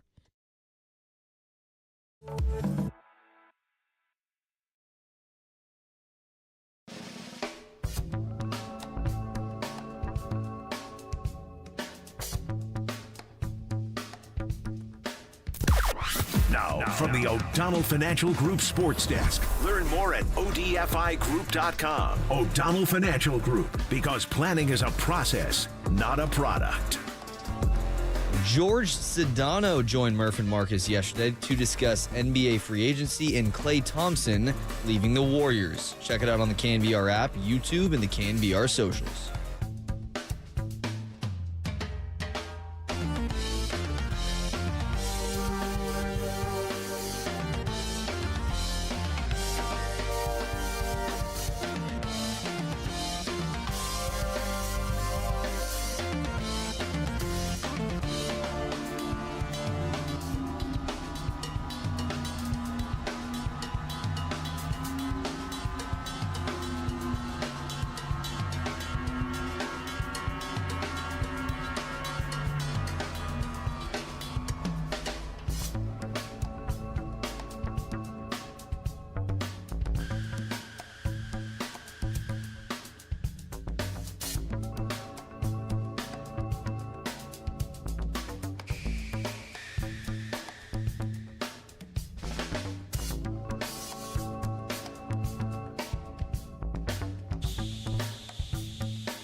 This is The Big Hit. Sponsored by Benjamin Moore Paints. Experience the Benjamin Moore retail difference at their independently owned authorized retailers today or at benjaminmoore.com. On KNBR 104.5 FM and 680 AM. The sports leader. My splash, bro. Woo. Klay Thompson. Man. You're the quietest guy. You're actually a lot better than you used to be, but you're definitely a quiet guy that every year I've gotten to know you so much better, and just seeing how much time you put into the game, how you attacked your NBA career to the fullest. Our time this past summer with Team USA was something I'll never forget. It was a great experience. I think it took our relationship to a whole new level. I know we don't get to hang out much outside of the practice and games, but you got your dog, I got my family and all that stuff, but when I get on the floor and I see number 11 suited up with me, I feel good about our success and our chances to win a game, because I know that you can go off at 37 and a quarter, you can lock up any guard or wing in this league, and you make my job easy when I come on the floor and I see you on the other wing, just get you the ball because I know it's going up and most of the time it's going in. So I know hopefully we have a long future together, man, and we can do some special things and, hopefully be the best backcourt to ever play this game, and that's something that is our mission, and we should challenge each other every single day in that regard and make it happen. Steph Curry, 2015 MVP acceptance speech, Oakland Convention Center. Before the first title, right? It was before the first title. I remember that day. Remember they put that little podium up in the convention center underneath the practice facility? That was a good day. That was a good day. Steph shouted out everybody that day. Ralph Walker got a shout out. Shout out, Ralph. Eric Howson. That's right. Professional through and through. I do find it funny that he's like, Klay, you don't talk much. Clay's talking now, baby. I mean, not publicly. Yeah. He's saying a lot. He told everybody plenty with the move to the Dallas Mavericks. 3 years, $50 million. I got to be clear about this. Klay Thompson bet on himself this season, and Klay Thompson lost that bet. Strictly money, he lost the bet. If the Warriors' offer of 2 years between $48 and $50 million is to be believed, and I do believe it, if that was on the table, available for Klay Thompson, he then, in the course of a year, took a $10 million pay cut on that. That's what he did. So, yeah, he bet on himself and he lost. Now, he can spin it however he wants, and ultimately there's more to this than the money. It's about respect. It's about happiness, all this, and I can totally understand how Klay Thompson, who is having to chase the ghosts of Klay's past when he plays at Chase Center. Every fan in that building has experienced Klay at his peak, expects Klay at his peak. Klay wants to be at that peak again. He can't quite get there. That's got to make him feel some type of way. I can't understand that personally. I haven't been in an experience like that, but I think we can all have some empathy for that situation. Is it gonna be worse in another arena? Because in other arenas, they haven't seen Klay's gradual descent from That's that right. top. They don't have anything to compare it to. They'll be coming like, oh, yeah, we're getting that Klay Thompson. Will they? I think they are. I think LeBron literally opted out of his contract, and according to Woj, was willing to take $20 million less to get to Klay. They were. That's respect. They're not. Yeah, they're not. I don't know. Like, I think Warriors fans came to understand, especially the ones in the arena. No doubt. Like, Klay can be hot and cold, but like, I don't know. I wonder if they're like, hey, you better get us over the top. Are Dallas Mavericks fans going in? I can't speak for Dallas Mavericks fans. I don't know how many Dallas Mavericks fans there are. Probably a few more this year than there were last year. I don't know if they're coming in with a full comprehensive understanding of what Klay Thompson was, and logically then expecting that, because it's sort of this concept of Klay Thompson, the name, formed off of television playoff runs from years and years and years. Are they coming in with that, or are they going to establish what Klay Thompson is in their minds off of the first few games of the season? Are they going to come in with a general blank slate other than the name? I don't think the blank slate thing can happen. Imagine his introductory press conference. imagine his like. You don't have to imagine it's coming. It's gonna be hype. Like it's gonna be like we got Klay Thompson. Yeah. You know, like what is Kyrie gonna say? You know, we know he holds Klay in high regard, right? Yeah. So, well, listen, anybody's better than Tim Hardaway Jr. at this point for them, and that's effectively what they've done. They've traded Tim Hardaway Jr. for Klay Thompson. that's an upgrade. That's an upgrade for them. Yeah. They weren't in a good place to start. Also, they got better. They were in the NBA Finals. I'm aware of that. How'd that go for them? But my point is, they were in the Western Conference Finals a couple of years ago too. But my point is, Klay ain't coming to just be okay. I know he wants that 5. Klay's the piece they're expected to get them over the hump for a championship. And there is, I mean, I can tell you firsthand that Klay Thompson has been promised that he'll start. Not that there's a lot of competition for that starting job, but like he will start. Like, who might start over? They still have they lost Eric Jones Jr. So like, I don't know. I don't know. But if you ask, are the Dallas Mavericks better because of Klay Thompson? I say yes, but I'm not emphatic about it because now you have not 1, not 2, but 3 negative defenders on the floor at the same time. And, oh, by the way, those are your 3 most important offensive players. So they have to be on the floor. I think that Dallas might have gotten worse if you value defense. Now, maybe this league is not about that anymore. I can't keep up with the trends. But they have a real issue in that I know everyone said, oh, Luka's defense got so much better. Then they needed it, and where was it? That Kyrie's we're defense. talking about for a championship. We're for not a talking championship? about Yeah, season. that's right. That's right. Oh, man, they might get a top 4 seed. Great. Yeah. They've been knocking on the door twice. Obviously, a couple of weeks ago, they were in the NBA Finals in a situation where there was a moment in Game 3 where that series could have flipped. Luka Doncic fouls out with 4-something minutes to play, and the series is effectively over, and they get gentlemanly swept. Yep. They are trying to take it to the next level, understandably so. I don't know if Klay Thompson takes them to another level. I really don't. I don't think Najee Marshall is the kind of game changer that he's a nice player that everyone who plays fantasy GM likes the concept of. Now you actually got to play him. You're going to be relying on Dante Exum to give you lockdown defensive minutes in the NBA playoffs. Good player. One-way player.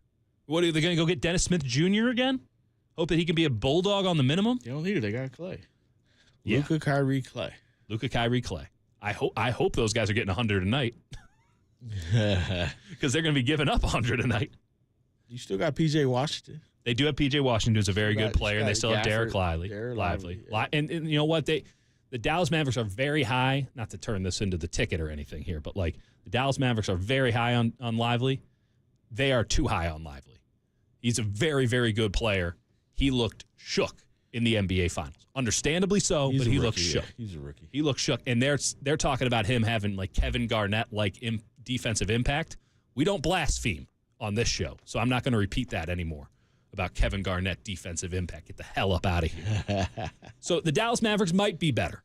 They might be better. They've certainly made their splash, literally in this case with Klay Thompson. Are the Golden State Warriors better without Klay Thompson? No.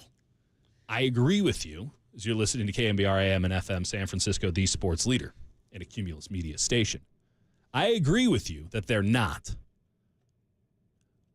But there are a few people that disagree with us. They're wrong, but they disagree with us. And I imagine there's some folks out there, 808 KNBR, who might have a thought on this. 808 KNBR, are the Warriors better off without Klay Thompson? That's the strict question. We can take it anywhere you want. 808 KNBR, are the Warriors better off without Klay Thompson? This is not copium. We're not trying to put a lipstick on a pig or a hat on a pigeon. There's probably some other axioms that I don't know about. We're not trying to make something out of nothing here. This has been suggested by serious people that the Warriors are better. Now, Marcus Thompson and I are both very serious people, and we both disagree with this sentiment. And the fact is, that's 17, 18 points a game. That's out the door on a team that, frankly, kind of had trouble scoring points last year. Oh, yeah. They can get bet. I mean, frankly, it's floor space. I mean, it's worse for Steph Curry, which means it's worse for the team. Yeah. They'd have to. Ooh, he's going to be working. Yeah, they have to figure out a way to replace that. If they don't, Steph's going to die on the court trying to go against if three they people. can go get someone who can give you legit 3-and-D at the wing position on top of what you have, now you might be okay. Those 3-and-D guys on the wing, they cost a lot more than Klay Thompson. Klay Thompson is a 3 guy. The D does not show up in Big D. But that's where if the people who say you're better, it's because the difficulty that was looming that you're trying to decide. The reason you had a 2-timeline plan in the first place is because you're stuck between trying to keep alive what was and starting over. Well, that's done now. Like, that's it. There's no timelines. Yeah, that's it. So you're free to go do the thing now that you probably wouldn't have done before. So if you take advantage of that, then perhaps, you could say the words are better because of it. But if you don't take advantage, and they haven't taken advantage of all the opportunities they had. So No, they're 0 for 2 on the opportunities that they've had so far this offseason. They have Chris Paul on an expiring contract. Not an easy thing to trade. Probably not getting a lot back for it. They got nothing. Can't divide by 0. And then with Klay Thompson, they had a player that at least 2 teams wanted in a serious way. At least 2, probably more, that they could have done a sign and trade for. And sign and trades are very difficult under the new CBA, and there's a lot of stuff going on behind the scenes. I'm not saying they would have gotten a lot, but they should have gotten more than this.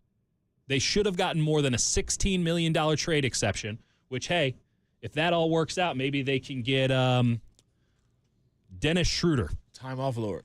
The time off Lord. I would love to cover Time Lord. He's probably great. The one player that actually scared me during those 2022 NBA Finals wasn't Jaylen Brown and it wasn't Jason Tatum. It was the Time Lord. It was Rob Williams. He was unbelievable in that series. It's also the last time I think he played basketball. He didn't finish that series. He didn't even finish that Yeah. series. But I remember sitting there just like, man, this guy is unbelievable. Now, he is on the Portland Trail Blazers, which they are technically a basketball team. They got some guys, I guess. I don't know. I like Simons. I like Simons. Anthony Simons. Who else on the team? What's the Scoot? Scoot had a rough rookie year, but he bounced. Scoot came around. He came around, yeah. I like Shadon Sharp. Shadon Sharp's a good player. They found a bunch. If you are deep into fantasy basketball, the Portland Trail Blazers were for you because they were. They had gentlemen halfway through the season. I'm watching the Kevin Calabro broadcast, and I'd like to think that I'm pretty knowledgeable about this. And they had gentlemen on this team scoring 16 points a game that I had straight up had never heard of. They looked like video game creative players. Guys with like a headband and, 2 shooting sleeves. Just waiver wire fines all over the place. Who the hell? Where did you play? Oh, I played at Virginia Commonwealth, Charlottesville. I mean, not even the big one. These guys are playing in France. Not even France. They're playing 3rd Division France. They're playing in the Finnish Basketball League. One guy they pulled from Mexico. I didn't even know the Mexicans had a basketball league. They were pulling anybody. And then these guys are out getting buckets. They were losing by 30, but they were out getting buckets. So, a little fancy basketball advice for you here. Not sure maybe I go to Portland if I'm looking to solve any of the problems the Golden State Warriors have. I don't know, man. Some of those guys are gems. You know who? I think DeAnthony Melton is a good pickup, but I was mid-level exception. I was very interested to see what was going to happen with what's the Oklahoma City guy shooter Isaiah Joe. Yeah, he signed a nice deal, about $9 million a year, something like that. Yeah, I was like, Isaiah Joe's. That's one of them sleeper guys. They got him for free. They got him for free. Don't tell me you're right that teams that go all the way do the full tank, we're going to do it all through draft picks, that they don't win. Don't tell me Oklahoma City shouldn't be the favorite going into this year. Don't tell me they shouldn't be the favorite. Shai Gilgeous, favorite? Yes. Not the favorite. No. They should be the favorite in the Western Conference. They should be the favorite to win the title. The fact that you can get them at 10-1 right now, I know that this isn't the spread, but we're not supposed to be talking about this. The fact that you can get them at 10-1 right now is malpractice. Why do you think they should be the favorite? They couldn't get out of the second round. Because they are, first off, that was their first go-around. And this is going to be their second. Yeah. And that was a tough matchup for them. And they went out and they addressed exactly what they needed to address to fix themselves in that matchup. Hartenstein, No way. Hartenstein He and Alex fixed it? Caruso. Oh, yeah. Caruso definitely helps them. It doesn't help. Hartenstein fixes their rebounding problem, and it puts Chet off of the 5 for the entirety of the game. That wasn't their problem. That was a big problem in that series against Minnesota. That's Denver or Minnesota. No, did they lose to? No, Denver beat Minnesota. That's right. Yeah. Minnesota beat Denver. That's right. Minnesota's the favorite. That's number one. Really? Minnesota's the favorite. Okay. But number two, it's not Dallas? It's not. I mean, they did get to the West Finals. I just Oklahoma City needs. What do they need? They need, first off, Jalen Williams. They need him to another step. Yeah, they need to take another step. They need a third ball handler creator who's not like an absolute just hole on defense, and that was the problem they had with Josh Giddey. But they also. In the end, he couldn't shoot and he couldn't play defense. In the end, they also, what purpose do at you have? some point, they're going to have to guard Nikola Jokic. Yeah. And they just don't have Isaiah Hartenstein isn't the answer for that. I get you, but like is Denver, the champion from 2 years ago, are they so much of a threat with the fact that they just keep losing it? Kentavious Caldwell-Pope walked out the door. And Bruce year before Brown, that, Bruce Brown walked out the door. That hurts. The Kroenkes got more money than God. They own about 30 sports teams on the planet, and they're like, that second apron ain't for us. They're the first apron. No, I mean, they got a problem with the first apron. They don't play that luxury tax game at the ball recycling center. I don't know. Ball arena, baby. Ball arena. They don't play that game. Yeah. So now their approach will be worse. I mean, unless you think that white boy from Kansas has got something for you. It's not the one team. It's the gauntlet that's the West that they got to be able to get through. I agree. You got to be able to play multiple ways. Like you just got to be able to. I mean, who did they actually beat? I'm trying. Why am I drawing a blank on who they beat? Who did Oklahoma City win beat in the first round? Yeah. Well, no one was watching. That was the NBA TV series. It was. I mean, yeah. Can you get off NBA TV before you start putting them in the finals? People were saying the same thing, by the way, about the Golden State Warriors, and then guess what happened? That was 10 years ago, but they were saying this. That was a long time ago. I'm just Shai Gilgeous-Alexander should have won MVP last year. One of the best defensive players in the league on guarding the perimeter. One of the best offensive players in the league. He's got to be the favorite to win MVP. I'll give you that. I'll go that. I do think they beat the Pelicans. Okay, yeah. I mean, Pelicans without Zion. Yeah, that's not very good. You got to show me something first, and then you lose to Dallas in 6. Yeah, show me something first. Okay. I'll be showing you my 10-1 ticket when they cashes out. That's show me something first. Like Oklahoma City is the favorite. Their issue is Jalen Williams was not quite there yet. He's going there. He is going there. He got to the stage. Yeah, absolutely. And now he knows what it takes. Yep. And now he's gonna work on his game. Yeah. But he's gonna need to get there. And Chet needs. I mean, we've known this for a long time. He needs to put on 15 to 20, if not more. I can help him out with that. I got a plan. But he's still really good at. He's so good. He's still really good. But now he doesn't have to play that 5. His legs weren't with him at the end of last year. No, they weren't. Because he was constantly playing the 5, and he ain't built for it. He's not. I don't know what he's built for. It's basketball. He's I don't built know. for something we haven't seen before. That's right. Yeah. He's like that other freakish guy in San Antonio that Chris Paul's about to be a teammate with. 1-1 right there. Telling you. We'll be back. We're going to do this exact show next year. And you can just tell me how right I was about the Oklahoma City Thunder. All right. I'm with you. I will say it too. I will say it. Make sure it's like June 2nd too, or July 2nd too. That's right. On the dot. July 2nd. Hear that, Brian Murphy? Here. Make sure either I'm gonna be here on July 2nd to tell you, I told you so. Fair enough. Or we're gonna sing the praises of your prognostication. I love that song. I love it when you play That's that your song. favorite song, huh? Cooler of content on the other side. Dieter Kurtenbach, Marcus Thompson with you until 10 a.m. on The Sports Leader.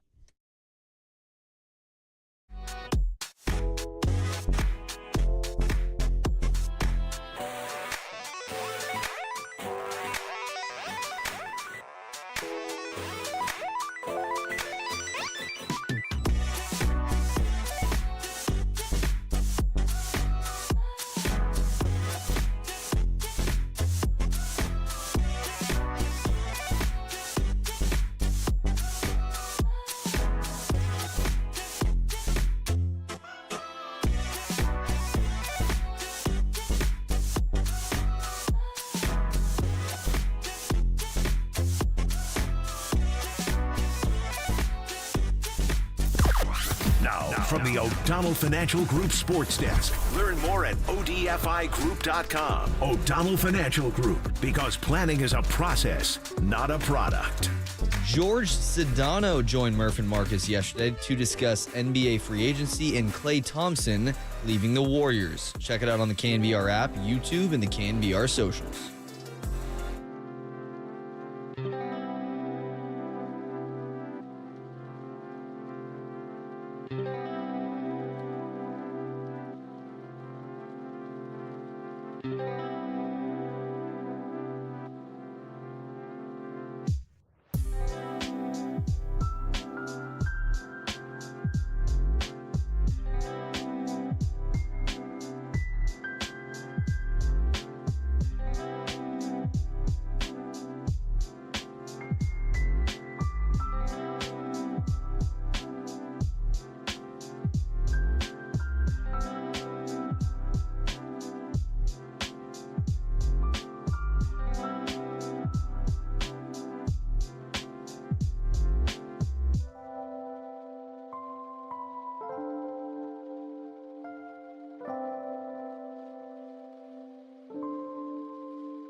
And now, time for the Protect Your Assets with David Hollander Business and Technology Report.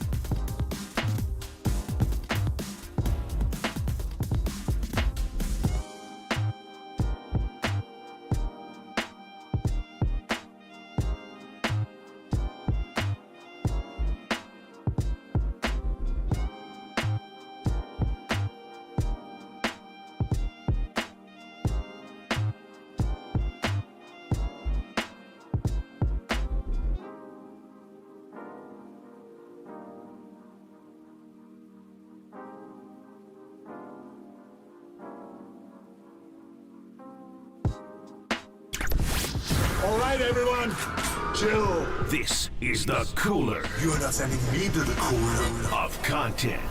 Sponsored by Mancini Sleep World. Sleep better, live better. Visit sleepworld.com. And by Marin Health. Marin Health Medical Center and Marin Health Medical Network world-class care. Closer than you think. On the Sports Leader.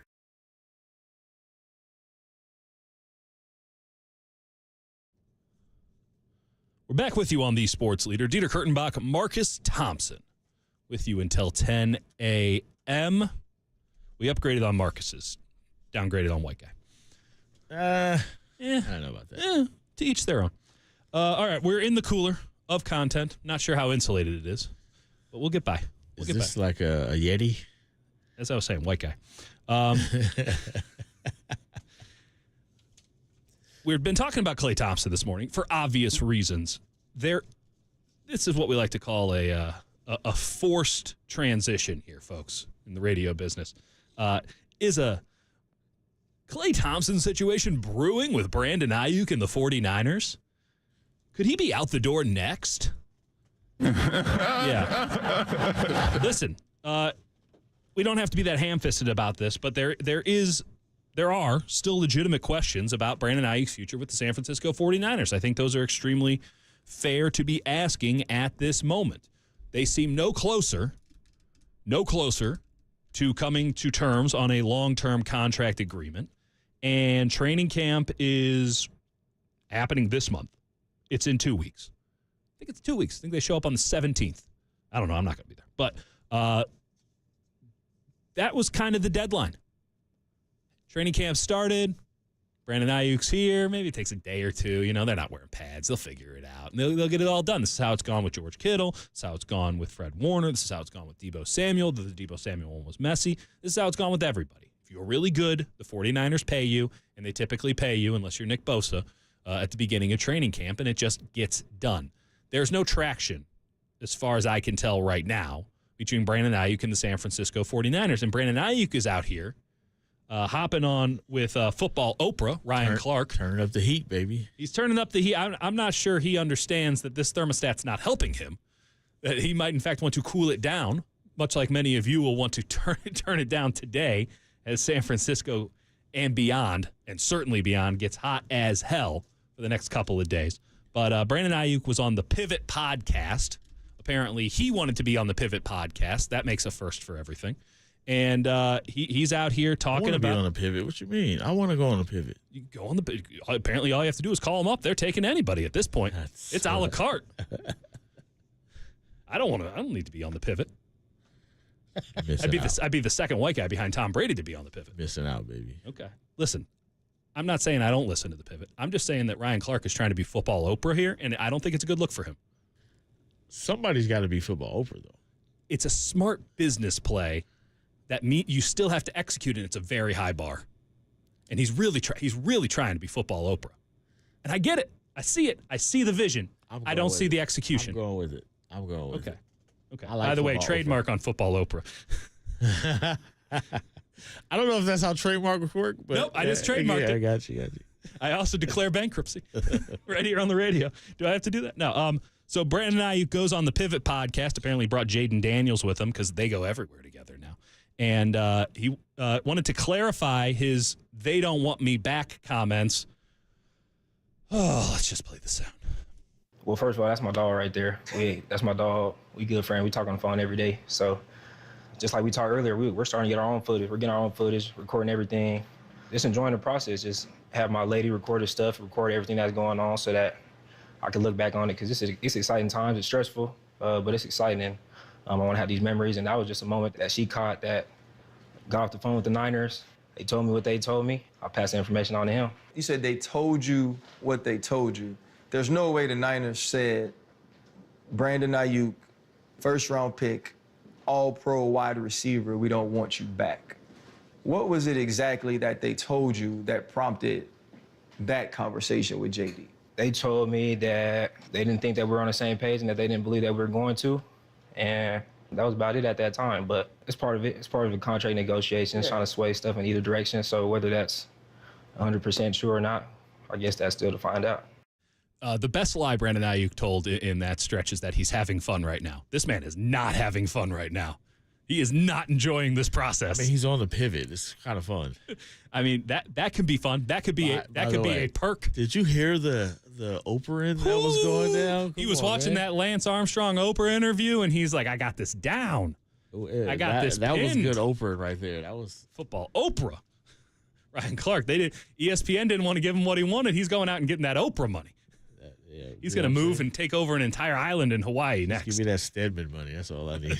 Amen to that. Brandon Aiyuk out here. He's vlogging. He's vlogging through it, you guys. Some folks tweet through it. He's vlogging through it. As his ladies out here recording all of it. Just enjoying the process. Just really, really enjoying the process. Not at all freaking out. Not at all totally panicking in the public eye. What's the old saying? Let me pull that. Never tweet. Just don't do it. I've known a lot of people to lose. I've never known anyone to win. Yeah, it's tough to win. But he's got to do something. Does he? Yeah. He did nothing and made tens of millions of dollars in money. I mean, Debo went through the same thing, right? Yeah, but Debo's really good at serving Debo. Debo's built. Debo wears number one for a reason. You're saying Debo's a good self-promoter. Yeah. Debo knows how to run the business of Debo Samuel Incorporated. Yeah, he is good at that. He's good at that. He's great at football, and he's pretty good at that thing. And it got messy. And listen, you can pull up the clips. There were plenty of times when I was on the air, and I'm just like, I don't know if I want to deal with this. And he signed July 31. Yeah, oh yeah. No acrimony there. And it was messy. He made it as messy as possible because that is indeed the 1 point of leverage you have. And who's he teammates with? He's teammates with Brandon Aiyuk. So, yeah. No. I can see him saying, hey, this is what you got to do. You're not wrong. But you also have to understand that while that role is written in the script, not everyone can act it. Not everyone can perform. Not everyone can be football Oprah. And not everyone can be Debo Samuel in contract negotiations or A.J. Brown or whomever. Brandon Aiyuk ain't about this life. You got to admit, though, hanging with Daniels close is a pretty good touch. Just want to make sure that you know. There's nothing abstract about what I'm looking for. That's pretty good touch. I'm just going to bring my next quarterback around with me at all times. That's pretty good. That's pretty good. By the way, my favorite thing is like, man, Jaden Daniels, he's a rookie. Like, why are you all about him? Oh, no, they went to college together. Yeah. COVID messed some stuff up. Yeah, right? No question. No question. That was the first thing I said. Like, man, how is he so tight with it? Oh, they're like the same age. Right. Yeah. Brandon Aiyuk's looking for that big contract. Jaden Daniels is like, I hope I make it. Yeah, exactly. Yeah. Channing Crowder, Miami friend Channing Crowder, not football. But this is why I'm not bashing the Pivot podcast. I love Channing Crowder. What would Channing be? What would be? He would be football what? Ooh, Gale? Ouch. What do you want me to do? We already have football Oprah. I'm just working down the timeline. You don't have to stay in the Oprah universe. Okay. It's what we got to stick with, like morning TV or something. No, just Let me think on that as we play this sound. As Channing Crowder asking Brandon Aiyuk about his potential for more targets. Number 7 in receiving yards this year, but number 23 in targets. Have you ever thought about, because we know, and Kyle Shanahan is a damn genius. I know you know that. We all know that. But it's run heavy. We know C-Mac going to get the rock because they're going to run the pass. If you was in a more pass-oriented offense and you were top 10 in targets, do you ever think about what you could do? That's what we do. That's what I'm thinking about right now. I have so much more to give. I got so much more to give. That's why I'm like, when you talk about social media and it's a quarterback right there. I'm thinking about what I could do with him. I'm thinking about if the Niners don't want me to come back to play with them, I'm thinking about what I could do. I know what I could do. So, and you could thrive as that X in a true X. True X. Put him over there by himself, one-on-one, and let him go to work. Best corners in the league on you. Let him go to work. Okay. I got like 15 things I want to say off of this. First off, he was a true X in the Super Bowl against one of the top corners. Was he going to work in that game? I didn't see any work getting done. Was that his fault? How is that not his? I mean, he had the game-winning touchdown. Cooked his man.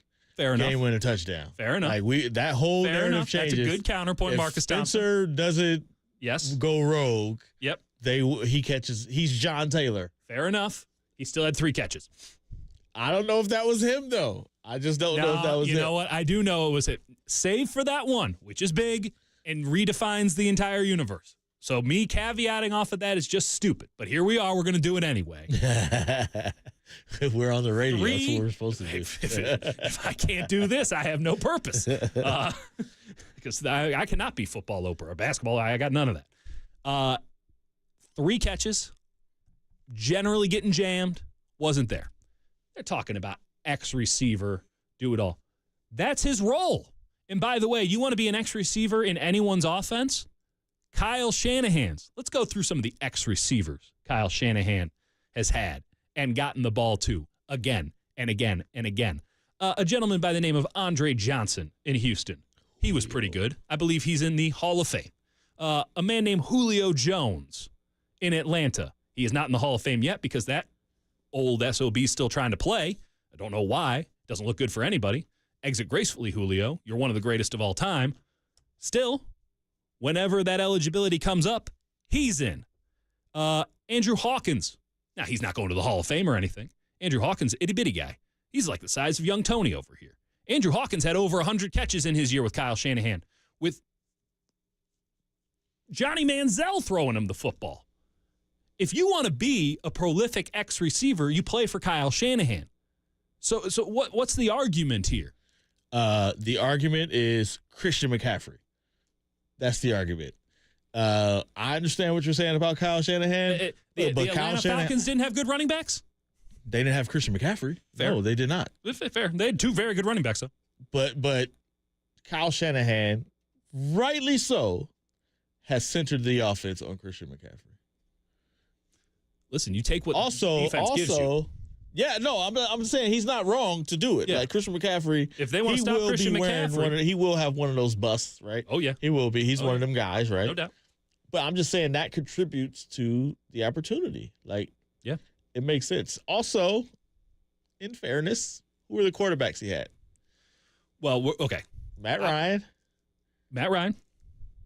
Who was the quarterback for the Houston Texans at the time? Oh man, kill my fact that we can't name him off the top. Kill my argument.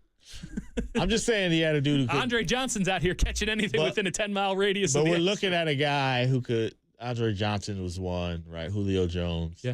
You got to be able to get the ball down the field. And for the longest time, they had a guy who couldn't do it. No disagreement on that. And that, I mean, I feel like. Now they got one. They do. Now they got one. They got one. They got one. And Brandon Aiyuk had, I think he led the NFL in yards per catch last year. When he caught it deep. I'm not sure what this argument is that he's not getting fed enough. It doesn't ring true to me. Yeah, I just also don't think he's like that guy. Like you don't think he's Andre Johnson or Julio I don't think Jones? He's like Justin Jefferson. Yeah. You know, like. Well, he wants to be paid like Justin Jefferson, so we'll see how that works out. Don't we all? Amen to that. I think this is all fair. The 49ers are fair and playing hardball, and you know, Brandon Aiyuk is fair and going out here trying to create whatever attention he can to make the 49ers feel it. Like, that's part of the game. As long as it was with Debo, when it's time to get your money, you can let all that go and come and get right back in the fold. We're going to see. I don't think he's very good at this, but we'll get into the rest of this because, listen, football Oprah only comes around once every so often. We'll get to him on the other side of the break. Kurtenbach, Thompson, with you until 10 on the Sports Leader. It's exciting times. It's stressful, but it's exciting.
faithful Murph and Marcus keep your morning moving. Streaming live at twitch.tv/thesportsleader.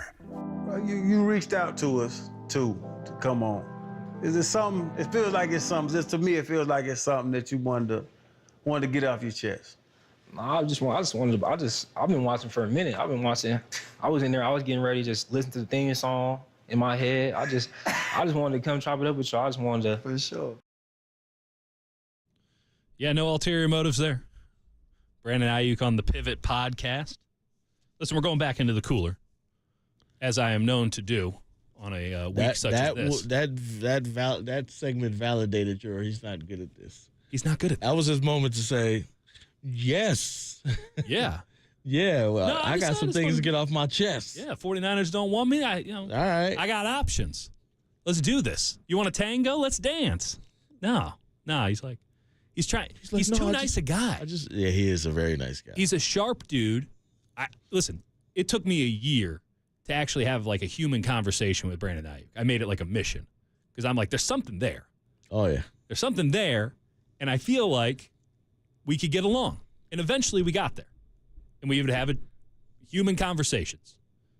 Turned into a couple of nice, pieces. It was great. I think Brandon Aiyuk is really sharp, and I think he's a gentle soul playing a ridiculous game for somebody like that at a very high level. Brandon Aiyuk's maybe he's got some gangster in him that we didn't know, or this is going to bring it out of him. But he is a really nice guy, very, very background, very lay low, and you kind of got to be out front for this. That's right. You got to be. That's right. Deebo Samuel, he's not having to reinvent himself here. Yeah. Deebo Samuel is out here just like, oh, you mean just do what I do but louder? Cool. I can do that. Brandon Aiyuk has to be an entirely different person. And by the way, when Brandon Aiyuk was sitting around and just being Brandon Aiyuk, laying low, being cool, he doesn't have a whole crew. He doesn't have any extracurricular stuff going on. Brandon Aiyuk is a simple dude. I don't mean that in any pejorative terms. Like he doesn't need a lot to live his life. Credit to him. I don't know why he needs all these millions of dollars on that, but hey, that's generational wealth for his family. You get one chance to do that in your NFL career if we're being honest about it. When he wasn't doing anything, and all these other guys, Amon-Ra St. Brown, clearly Justin Jefferson, when all these other guys were getting paid, Jalen Waddle, they were getting paid, he was making money. The stock market was going up, and Brandon Aiyuk had a diversified portfolio. He was just riding the Vanguard wave. And then he decided that he wanted to start day trading. He's like, oh, baby, this money's coming in. I'm good at this. And he decided he wanted to start day trading, and guess what? The market might be going up, but his stock holdings aren't going up anymore. 49ers are looking at this and saying, this isn't the Brandon Aiyuk we know. I was willing to pay the Brandon Aiyuk we know a lot of money. I'm not so sure I want to give this guy as much money. And he's going, I can go to other teams. That's true. But don't you think that this might have some negative effects on some of those trade negotiations? On some of those conversations? Because not only do they have to give up a big draft pick or 2 or 3 to get a Brandon Aiyuk, they also got to pay him. Now, are they going to be as willing to give him the contract that he wants after all of this stuff that is out of character for him, at least in my estimation? Maybe yours too, Marcus? I don't know. But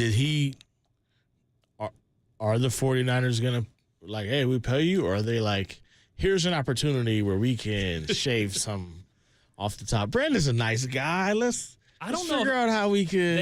They have yet to truly take advantage of anybody in these player contract negotiations. And in fact, is the reputation of the 49ers for being very shrewd operators and really being uptight about the details in contracts. That reputation is well earned.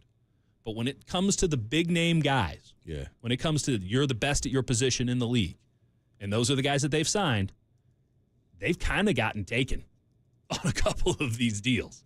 They got kind of taken. I mean, the Nick Bosa deal, Nick Bosa won. The George Kittle deal, George Kittle won. The Fred Warner deal, Fred Warner won. Christian McCaffrey just won. All he had to do was ask. Somebody's got to lose, though. Somebody's got to lose, and maybe they'll say, "Oh, Brandon." Yeah. I don't think that they're that cynical. I don't think that they're like that. Now, again, what I hate about this situation more than anything else is that Brandon Aiyuk is handling his business so poorly because it's so out of character for him that it makes me sound as if I'm shilling for the San Francisco 49ers. Oh, that's not what you're doing? It's what it sounds like.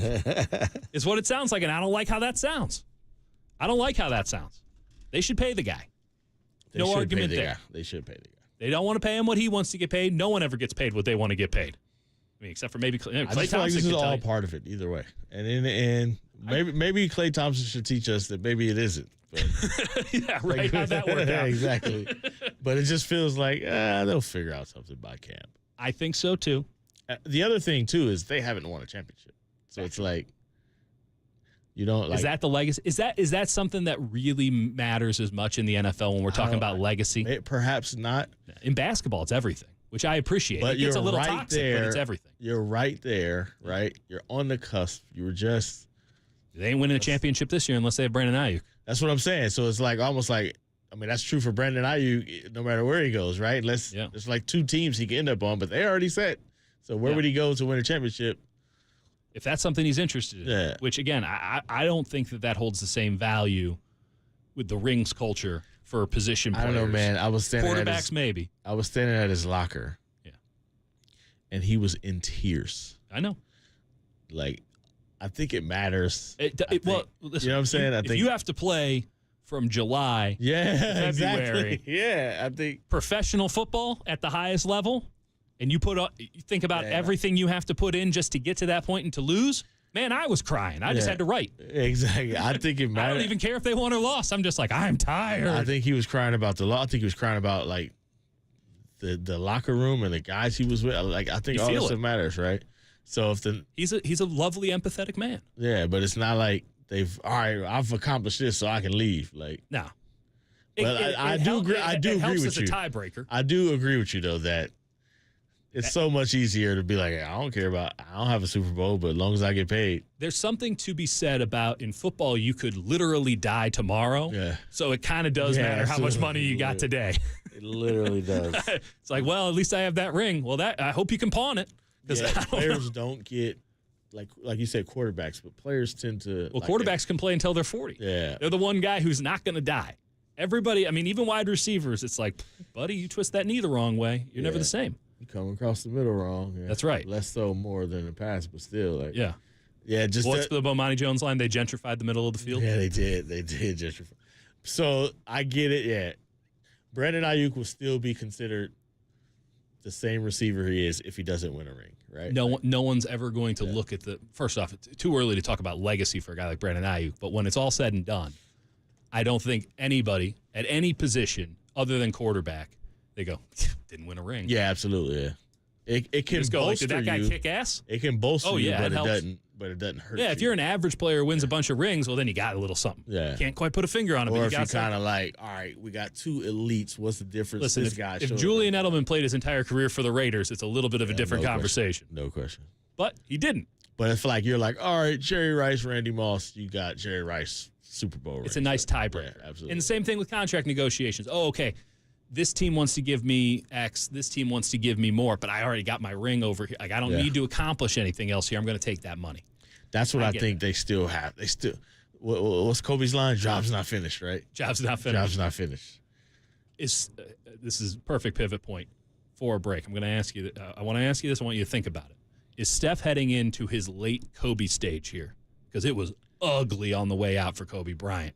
Is that happening for the Golden State Warriors now that Klay Thompson is gone? I mean, but hey, they got the Anthony Melton, so problem solved. I don't know. Is this going to end the way it ended for Kobe Bryant? Injuries aside, hopefully. But is this going to look as bad as it did for Steph Curry as it did for Kobe Bryant? I want you to think about it here a little bit. This is a heavy thought. We'll get to it on the other side of the break. Kurtenbach and Thompson with you for another hour and 16 minutes on The Sports Leader.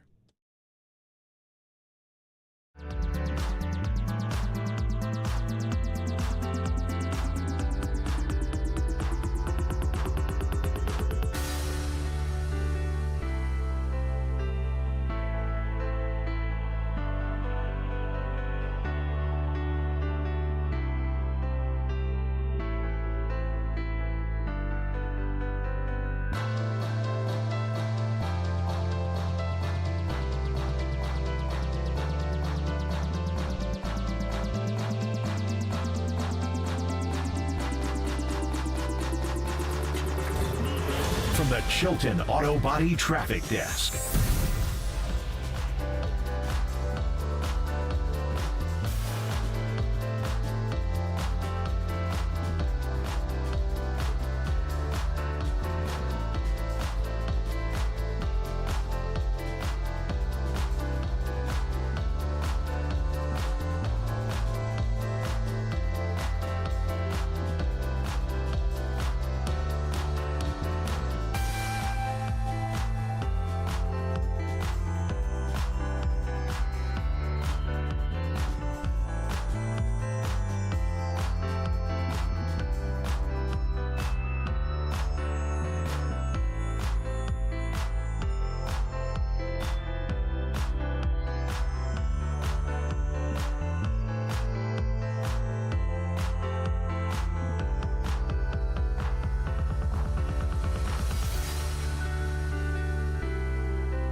and Marcus continue live from the KNBR Casino Matrix Progressive Jackpot Studios. Casino Matrix. Progressive jackpots are here. Where are you? Just drop in. Please play responsibly. 1-800-GAMBLER.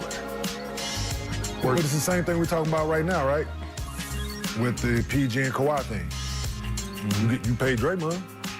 You gave Draymond that shit. He sucks him, but I'm not that. I'm a bucket. I've averaged more points than him. I've done this, and we don't do none of this without me. So I fought back through all this to get back here to help us win again, and this is this another thanks I get. Yeah, he was the for real. Splash Brothers. Yeah, it's the same. Like you're looking at it like it's a slap in the face, man.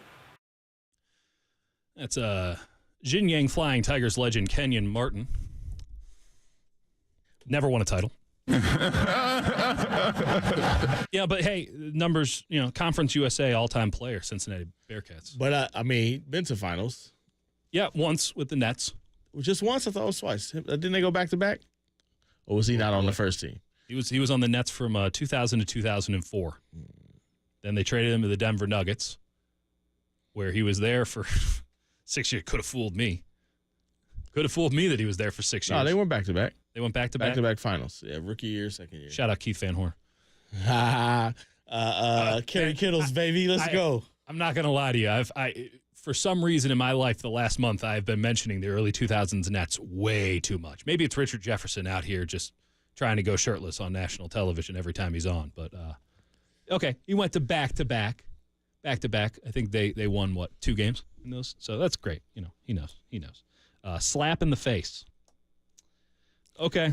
I think that underscores the larger sentiment, and that's what I was saying about what is Dallas expecting to get. People are thinking, like, how could you do this to Klay Thompson? Yeah. Because they haven't seen, like, the Klay Thompson. Yeah, you watch a game from last year. I can tell you how you can do it to Klay Thompson. You know what I'm saying?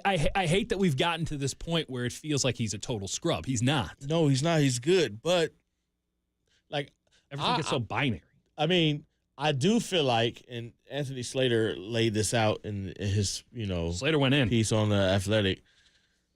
Like, the Warriors took the same approach with Klay that they took with Draymond, with everybody else. Yep. But if anybody should know better that you can't do that with Klay, it should have been the Warriors. Fair. Know your personnel. KYP, baby, right? It's like you can't use the same blanket approach, and you knew he was going to respond to it differently. Yeah. So what works for Draymond loves being slighted. Draymond likes that challenge because he knows that there's love deep down. And also, Draymond on multiple occasions have shown you, like, yeah, you know what, I feel you, but I'm going to come back and let's figure it out. Draymond knows where Whereas his bread's buttered. Klay, every time, has like, nah, man, give me my, like, even when his ACL shot, like, yeah, he's like, you going to pay me that full boat? Klay wasn't like, yeah, man, since I'm going to be out, I was thinking, like, he's like, nah, every time. Like, you know who Klay is. And Klay been chirping about a max money since he can't, Yeah. This wasn't, like, new. So to be fair, Klay did take a pay cut on that first contract post their early titles. He did take a bit of a haircut. Was it a haircut or was that his market? You would have thought Klay Thompson. He wasn't Klay Thompson yet, was it? That was 2015. Yeah. They Him and just won a Draymond were title. aligned. He didn't have a great finals. He did not have a great finals in 2015. That is fair. At the same time, Splash Brothers was a thing. Draymond was the one. Remember, it was like, oh, I'm going to Detroit. Going back home to Detroit.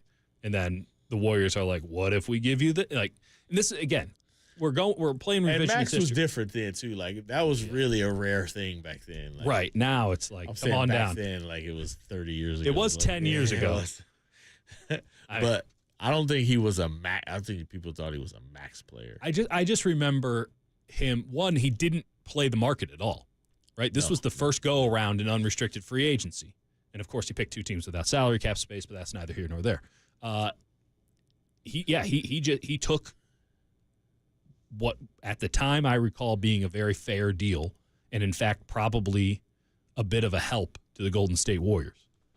And I know that the Warriors were saying, "Hey, this cap's about to explode. We have an opportunity to do something here. If you guys take a little bit of a hit today, my God, the endorsement numbers. You're going to do numbers in China, Klay. All you have to do, right? All you have to do is just, help us out with this cap space. We can get a full max for Kevin Durant or, I don't know, Timothy Mozgov. I mean, that summer was crazy. So I still get it. made more than Draymond. He still made more than Draymond. He made a lot more than Draymond. So, yeah, I mean, perhaps a lot of this could have been. I just feel like both sides needed to look at this a little differently. But, I mean, if you're the Warriors, you're like, we're going to do our game plan. This is how it go. And if you can't handle it, then bye. Yeah. All right. Like, if you're that gangster, then be that gangster. But Klay. Klay. And you could see Steve Kerr trying to do it in a sense of, like, we're going to always praise him. We're gonna talk about how great he is. We're going to make sure he feels that. Clay's very sensitive and emotional about his legacy. Back, yeah. Desperate. Yeah, exactly that. Desperate to get him back, but yeah, you're gonna be coming off the bench. We ain't that desperate. Yeah. I'm not swiping right on everything. If they just re-up the game, everybody maxes, we'd be like, what are you doing? You're hanging to an old era. You know what I'm saying? So I get that. I get that. It's tough to on the what back I'm talking end. about with my anger on everything being so binary. Yeah. And I know I'm part of the problem here, but like he is not a scrub. He is also not worth more than what he just got. He isn't. I think the Warriors. That's literal. Like the market has declared. Yeah. So I guess there were the Lakers teams that 4 for could have- 80. There you go. The Philadelphia 76ers, the Orlando Magic, the San Antonio Spurs. Yep. There was one more in there. Detroit Pistons. Detroit Pistons are like, we'll take Tobias Harris. Anything. Well, Tim Hardaway and Tobias Harris sounds better to us. In fairness, we don't know that Detroit reached out and Klay could have been like, don't even lose my number. Klay Thompson being a free agent was not a secret, and these teams having salary cap space, it's not like they woke up one day and it's like, God, $30 million? Where'd that come from? These teams knew. There were plans. They executed their plans to whatever degree. Klay Thompson could have gotten a big offer from any of those teams that we just named. Yeah. They didn't offer him. He's out here getting thirsty for Paolo Banchero on Instagram, thinking that might get him, be able to slide into the DMs, maybe get himself a date. Orlando's like, pass, swipe left. Kentavious. Listen, Kentavious Caldwell-Pope is unquestionably a better player right now. Kentavious Caldwell-Pope got, $22 million a year? I don't know if he's better. Kentavious Caldwell-Pope? Well, I can tell you one thing. You see him in the playoffs last year? No, it wasn't great. Klay Thompson didn't make the playoffs. He's a better defender, which is more much important. better defender, and he can still knock down the three. Not at a Klay Thompson level. Yeah. No, very few. There's one other guy maybe in the history of the NBA that could, right? But man, you're right on this. The Warriors, if you're going to execute your game plan, stand by it, be strong on it. Puff your chest out, hold it up. Say this is it. I don't see a macro game plan, though. I see a lot of small decisions where they've kind of taken an L, and now it's all adding up to a big fat L. I see a lot of small decisions where you go, man, was that the best you could do? Chris Paul, $30 million trade. Is that an easy thing to move off of? No. No one wants to pay Chris Paul $30 million today. Is it something? Yeah. Can you divide by 0? No. That's what they got for Chris Paul. And even take it back a step further. They had Jordan Poole, who, listen, for all of his warts and for all the problems that team had with Jordan Poole, he had to go. There's no question about it. The best you can do is Chris Paul 1 year on an had to go. You could have traded Draymond. True. Okay. I wouldn't trade Draymond, but you could have. Agree. If you've made the decision, Draymond Green is staying, other guy has to go. Okay, you have Jordan Poole. Again, can't play a lick of defense. Just signed him to a big contract that you probably shouldn't have given him. I'll take a loss on that one. I thought it was a good deal at the time. It was a good deal at the time. Well, within a year, it was not. Yeah. And so it was. They have to move on. The best you can do is the Chris Paul thing. They turned a first-round pick in Jordan Poole and Klay Thompson into 2 second-round picks and a trade exception. How is this a good game plan here, Marcus? How does this make this team any better? How does this maximize Steph Curry? And it brings us back to the question I was just asking. The most extreme example of a supernova, unquestioned star having the whole world collapse around him while he still stayed okay, but he aged out, was Kobe Bryant. Kobe Bryant in his final 2 years, and this is obviously post the injury, the Lakers went 21-61 and 17-65. I'm not saying it's going to be that bad for the Warriors, man. But I'm not saying it's going to be that much better either, given the current state of this team. Well, one of the differences is, like, Kobe was part of the reason they were bad. Well, he wanted the full boat. Yeah, and is Steph not getting that full boat? No, I'm saying, like, Kobe was the problem. Kobe wasn't, like, I don't want this guy. You guys aren't sure. I mean, just listening to the stories of Smush Parker, right? And remember when the whole Dwight Howard thing, like, Kobe was part of the problem. Like, he had this idea. Kobe saw a power vacuum and he took it. Like, he's not a very good GM. So, yeah, that will not happen with Steph. We know that. I think Steph is more going to be along the lines of, hey, are you coming to help me? Hey, yeah, I need some help, right? Let's go. Whereas when they brought in players, Kobe's like, let's see if you fit my test, right? And then, we're going to go work out. We're going to find out. Players like Dwight Howard didn't really fit the test, No. So I do think that'll be different. But I think Steph would walk away first. Yes. I'll give him that. I think he walk away first. Whereas Kobe was like, nah, I'm finishing this out.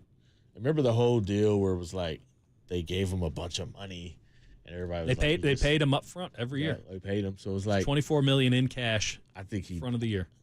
I think he dipped first. I think Steph would be like, yeah, you know what? I don't want to do this.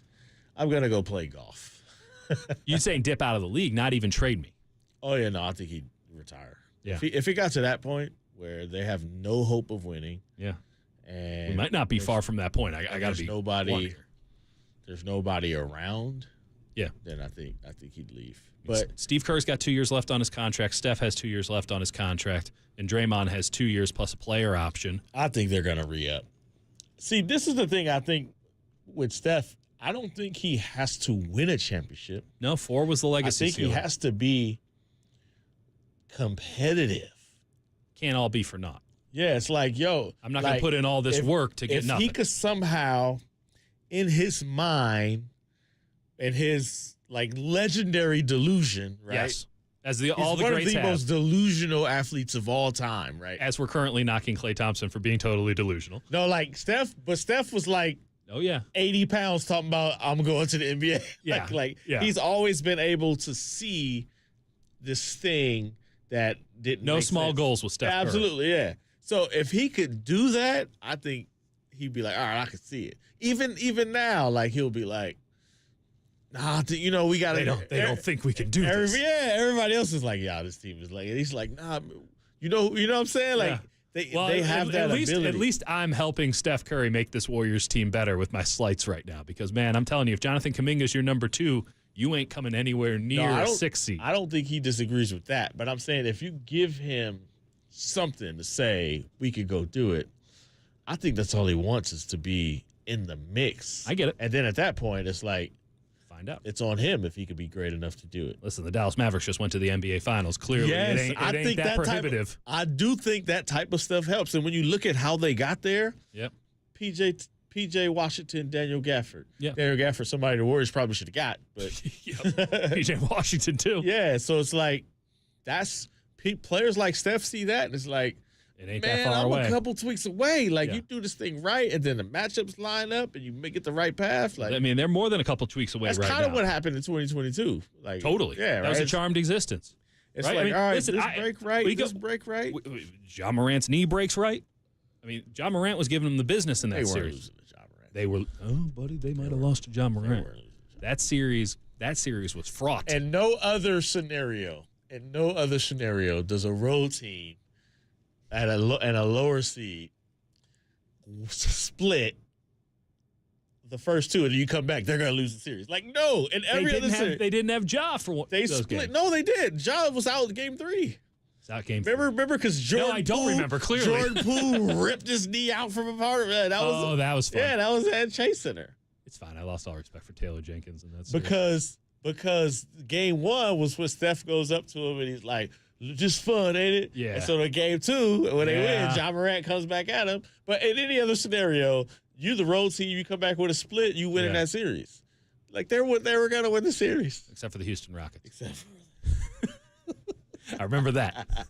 I'm just saying in general, like Memphis was good. I think they pushed them. There was something to the fact that team couldn't guard a point guard to save its ass. And Ja Morant was a hell of a They point were guard. at a massive coaching deficit because Yeah, Taylor Jenkins was very concerned about his media messaging in that series. They were at a massive coaching That man, deficit. I've never seen a man thirstier to be on NBA Today more than Taylor Jenkins. Yeah, every day he's like, "Oh, buddy, they're going to lead off Sports Center with this." The Warriors were always going to figure something out. And the crazy part was the thing that Taylor Jenkins could have done or should have done was because of the jaw injury. Right? Remember they actually had to play Steven Adams to go big. That's right. Shut down the paint. And it actually worked. It actually helped them. But he wasn't going to change. He wasn't going to do anything different. That's fair. But I do think their athleticism and youth pushed them. The point stands, though, in that the fact that I'm making the Memphis Grizzlies in that series out to be some serious competition, when you're right, they weren't.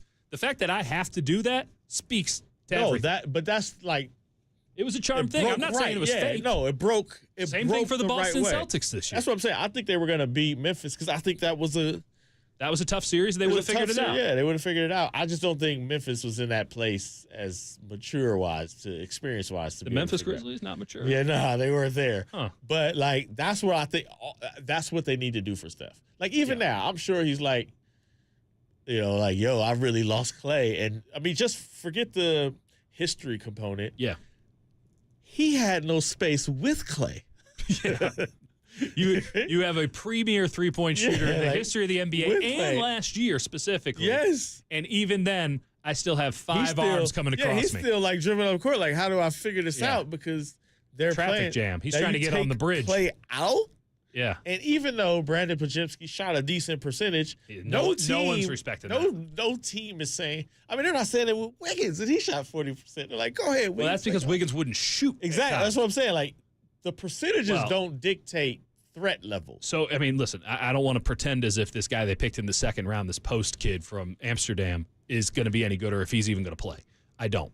But at least it is aligned with the fact that this team fundamentally had to get more people to shoot the basketball from outside the arc. They had lineups last year where you just see the Celtics, they just won with 5 out. Okay, maybe that's extreme. Maybe you can still win with 4 out in this league. The Warriors are out here playing 2 out. They were with lineups where it was Looney, Draymond, and like GP2 or Chris Paul, who's like, no, man, that's too far for me. Not. Yeah. I'm playing from the front tees on this course. Like, dude, it was brutal. Yeah. So if you're Steph, you're looking at this like, uh-oh. Yeah. Like, so if you just get him something to where it's like, all right, Steph is like one of the greatest players of all time. He's thinking in his mind, like, just give me something we can rock, right? This is not something. This ain't it. DeAnthony Melton is nice. No, this ain't. This does not fix anything. Steph Curry and Draymond Green are not sitting somewhere like, all right, thank you, we Mike. can work with this. No, that's not what they're saying. Trace Jackson Davis for 35 a night. You know what they're saying? Whatever Danny Ainge wants. Yes. I mean, the Lauri Markkanen of it all is something that I want to get into here. In that, one, as we established at the very early end of the show, it is a very high bar for your boy. I don't like everybody. I think Markkanen's a fine player. I don't think that Markkanen qualifies. Hating. Yes. That's my brand. Dieter Hatenbach. Yeah. Not the first time I've been called that, Marcus. I know. That's one of the things I like about you. I do not care. No one has to like me. I got enough at home. Me and Brandon Aiyuk and Klay Thompson. I got a dog. I got a wife. I got a kid. Man, I don't have enough time for all y'all. I don't have enough time to be liked. So let me just tell you something about Lauri Markkanen. He ain't playing a lick of defense for you. I'm not saying he's a bad defender. I'm not saying he's a good defender. He ain't playing a lick of defense for you. He can shoot. This guy won 48, 40, 90 last year. He can really shoot. He can rebound, but I don't think he's an actual rebounder. I think he's just in position to grab the ball with no one contesting quite often. That's rebounding. Yeah, not in the playoffs. 23 points per game. 13 points. Career 12.8 rebound percentage. He grabs 20% of the defensive rebounds when he's on the floor for his career. Listen, that's solid. It's solid. No one's arguing that the stats are there, But how rebounding, we know the difference. We know that there are good rebounds. Oh, no question. There are and there are. Here's the thing that we have to put in the stack. There's a thing where the guy's like, Looney. We just watched Looney in the very playoffs we were talking about. I'll take 3 where he was like incredibly difficult, like 3 offensive boards that aren't, these long bounce backs. Yeah. I'll take 3 boards where you gotta go get them. I'll take 3 asses into somebody's solar plexus. Yeah. Over 10 nothings. Yeah. Someone's got to get it. I got you. So that's real. I don't think Markkanen has ever boxed anybody out. Come on. He's a Utah Jazz fundamental country over there. Man, I can appreciate that they run fundamentals. I also think that everyone just gets back and no one's even contesting this stuff. It takes 2 to tango. It takes someone to actually crash the glass to box out. When you're playing Utah, you don't need to. Why the hell you need to box out? What the hell does it matter? You got as many possessions as you want. They got Jordan Clarkson on their team. Man, when you're done, I'm gonna tell you why Lauri Markkanen. No, when I'm done, we're gonna hit a break, and then you're gonna tell me why Lauri Markkanen is actually a good player for the Golden State Warriors. And listen, I'm not saying he's bad. I'm just saying I don't know if he solves the problems. But we'll get to that on the other side. Marcus Thompson, Dieter Kurtenbach, 10 a.m. The Sports Leader. Man, you are qualified. hating. Yes, that's my brand. Dieter Hatenbach. Yeah, not the first time I've been called that. Marcus. I know. That's one of the things I like about you.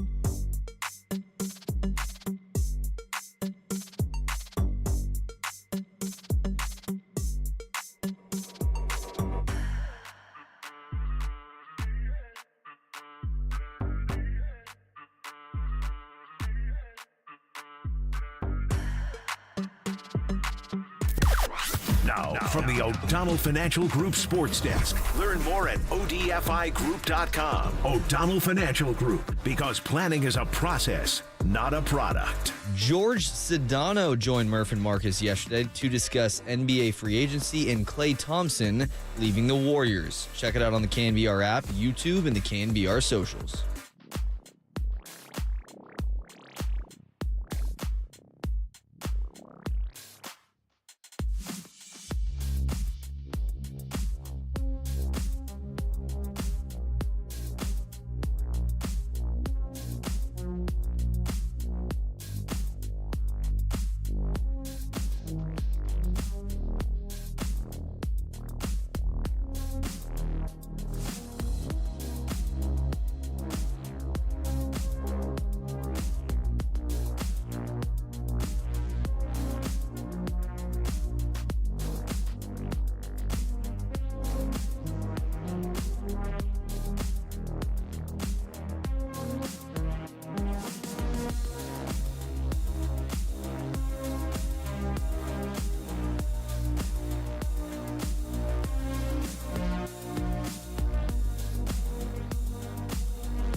And now, time for the Protect Your Assets with David Hollander Business and Technology Report.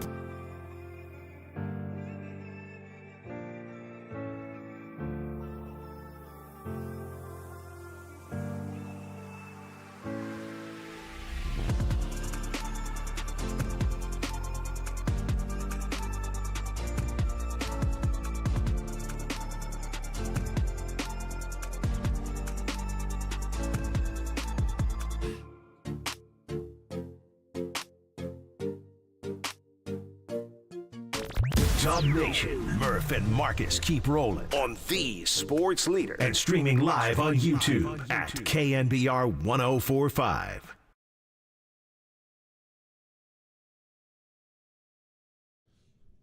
We're back with you, the sports leader, Dieter Kurtenbach, Marcus Thompson, hanging out for another 44 minutes.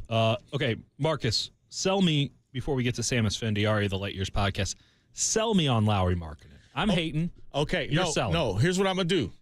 I don't know if people know, we used to work together. Kinda. But someone was getting paid more. I won't say who. But we used to have these kind of talks all the time. So I'm going to say, I see what you're saying, and you're not wrong. Like, if we're going to just say, hey, man, Lauri Markkanen is that dude, and you're going to win a championship because you got Lauri Markkanen. That's the sentiment I Lauri hear. Markkanen And I know is not that's that crazy. guy. Yeah, Lauri right. Markkanen. But there is a thing that has to do with fit and situation. So that's what we need, another name for the tier, because you don't like great.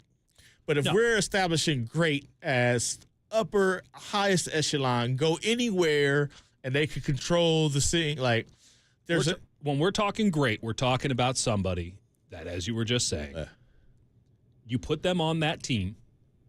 I don't care where you're at. Yeah. That or team, who else is on the team? Yeah. That team is a contender. Yeah. And if you put them on the right team, they're a favorite. Yeah. So that's like, what I'm talking about. That's like I 10. think Shai Gilgeous-Alexander is great. By the way, greatness to me, buddy. You know what? July I don't 2nd, think he 2025. fits your definition. No, because he fits my definition of great. Why? Because I think great is more than that. But I do think if you put him on a team, like, in other words, if he's on a team where there's no shooting around him, and you just close off the paint, what's he gonna do? Dribble a lot. Yeah, exactly. Well, yeah. I think part of why it was so great they got into the playoffs, and it probably would have been better if they got in the year before when they lost in the play-in. Yes. But Shai has to learn how to deal with that and deal with it. So he's Different getting there. sport. Yeah. He's going to get there, right? Like, he's sensational. He's got to develop all of these. He also gives it to you on the defensive end, which is a big faction of why. He's getting better. He's a great steals guy. You can get by him off the dribble, though. He's gambling a little bit too much. I'll give you that.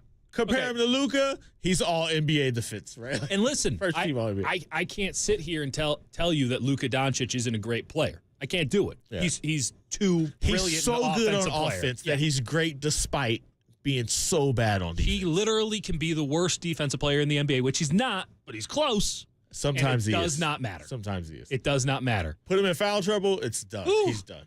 Winning tunnel, losing tunnel. But there's another level of player, whatever player's under that situation matters a lot. And you get the variance of this player's not that good, but if they're in the right situation, they're great. I don't know why we need to put a name. There's literally two guys on the Golden State Warriors dynastic But you team. wouldn't call them great, but what is it? They're Klay Thompson and Draymond Green are all-star players. They're all-star players. Now, you look at the all-star team every year, you go... They're Hall of Famers, bro. Oh, they're unquestionably Hall of Famers. But listen, if Klay Thompson played his entire career for the Atlanta Hawks, I still think he makes an all-star game or two. If Draymond Green was a Detroit Piston after the 2015 season, he ain't a Hall of Famer, but he might be on the all-star team again. He might be. That's the difference. I wonder if because they had a guy who was unquestionably great next to them, and I'm not saying he made them. There was reciprocal. Yeah, no question. They all stuff. benefit each other. I feel like Draymond, because his thing was defense, you could do, you know what I'm saying? You could like. You're not going to get me to slander Draymond Green. Yeah, because I feel like you could put him in a lot of situations. He just needs to be with a great offensive player. Yeah. And he just happened to land with one of the best of all time. Yeah. But there's some other players I think if you put Draymond with, like he's going to cook because what he does matters everywhere you go. That's right. Same with Klay. Like he guards, right? So when Klay had the two-way, he was undervalued. I don't think Lauri's in their category. Well, he's a one-way, and the one-way is good. But that dude can shoot, and he has size. Here's why he's perfect for the Warriors. Lay it on me. Number one, he solves the problem that we've been talking about. You lost Klay Thompson. Here's a legitimately better shooter last year. And somebody where the rest of the league is like, you can't leave him open. Nope. You can't leave him open. Nope. The other thing is, and I love that you pointed this out with DeAnthony Melton. Lauri's good inside the arc. Yes, he is. Right? He can actually make a two, unlike DeAnthony Melton. He can get a tough two. Yeah, he can put an ass in somebody. Because he's legit 7 feet, not like the fake 7 feet. No. He's a legit 7 feet. Yeah, he's you got put that him Kevin at Durant the 7 elbow. on him. Like we watched Boston finally figure this out. Yeah. Stop shooting all these threes and put the tall guy at the elbow and give him the ball. Right? Like, they finally did it and they won a championship. Yeah. Sometimes you need to put that guy right there at the elbow. So he gives them two parts on offense. And you don't think that the Warriors would dominate that in split? They need that. They absolutely. It's incredible. The other thing, if you're going to say, if you're going to say, we're keeping Draymond and Draymond is a pillar of this offense, you're going to be playing him at center full time. You need a center who can step out. Well, Draymond's your center. And Draymond, they're interchangeable. But whoever's next to him in that 4 or 5 has to be a shooter. That's the problem. And you know what? Let's just bring in Sam Esfandiari here. Sam Esfandiari, Sam here? Light Years podcast. Sorry, we've been having a conversation around him. I want to bring him in on this. Sam, first off, how you doing, buddy? I'm good. What's up, fellas? All right, we're talking Lauri Markkanen because this is the state of our lives. This is what it's led to. We're talking Lauri Markkanen here. Dieter thinks he's trash. Oh, get out of here. He is a good basketball player. But you get Draymond Green and Lauri Markkanen on the court together, and you go, hey, there's some spacing. Now this works together. Nice counterbalance. Who the hell's rebounding? You're going to ask Andrew Wiggins to start rebounding again? It ain't happening on my book. When he was the second best player in the league, it was because on a championship team. What was he doing? He was rebounding. Inhaling rebounds. And then where the hell has he been the last 2 years? Not inhaling rebounds. Sam Esfandiari, what do you think about Lauri Markkanen for the Golden State Warriors? What have our lives become? I mean, I think you're underrating him, Dieter. I think he's a lot better than what you're giving him credit for. I'm just going to put this in perspective. You do realize the Utah Jazz are a 500 team the last 2 years when he's played. They've just rested him down the stretch to tank for games, and that is a terrible roster. So I think he's one of those guys where people don't see him because, let's be honest, unless you live in Salt Lake City, why would you be watching the Utah Jazz regularly? But it's very hard to be that efficient a scorer on a team where no one else is respected night in, night out, and he's absolutely been able to do that. So I think he's one of those guys, if he teamed up with another star and got a larger profile, he would all of a sudden explode as a big name around the league. I just thank you for bringing. No, I love Dieter. Dieter's great. Listen, I love that. Look, in the words of Denzel Washington as Coach Boone on River of the Titans. Yeah, I may be a mean cuss, but I'm a mean cuss to each and every one of them. Like he's a universal hater. Equal opportunity. Like he doesn't change based on the person. So I respect that. You're not wrong, Sam, in anything that you said. Okay? But you made a very salient point at the beginning here. Who's watching Utah Jazz basketball? And I contend apparently to just me and Marcus. I contend to a man that none of the three of us have a comprehensive understanding of Utah Jazz basketball right now. What you mean? We live on League Pack. You're on that Smith Entertainment Network vibe? That's a good point. So the other thing, Sam, and I do think this is important from what Dieter's saying, how much of the Lauri Markkanen can save the Warriors talk comes with the idea that you're not talking about a championship right now. And do they need to say, all right, championship is off the table now, but let's start building to get one before Steph says goodbye. Yeah, I think that's fair. I think if they got Lauri, like, look, he's just turned 27. D'Anthony Melton's 26. Wiggins is 29. Like, in theory, that is the perfect age range, both size and athleticism-wise as well, to put around Steph and Draymond to, give them, let's just say, a 2 to 3 year extended runway to make one more run at it. So I think that plays into it. If you will. Well, yeah, but like one that actually makes sense in terms of competing and not like a theoretical one in 2032. I think it serves two goals, right? Like, he's going to make you better. In theory, he's the type of player that should help Andrew Wiggins get back to the player he was 2 years ago, because now Wiggins is your third or fourth option, has very little offensive responsibility aside from hitting an open shot here and there, and can fully concentrate on defense. I think it's one of those things where it's like, I don't know how good they'll be next year. They might be fighting for that like sixth spot in general, but it's something they could build upon. And I guarantee you, if you give that team 2 to 3 years, they'll have a pretty good shot at it. Along the same lines, though, I mean, it's going to cost a boatload. We just saw what Mikal Bridges got, and yeah, the Knicks overpaid, but that's 5 first-round draft picks and a swap. I mean, that's a lot for a guy who, I love Bridges, don't get me wrong, never made an all-star team.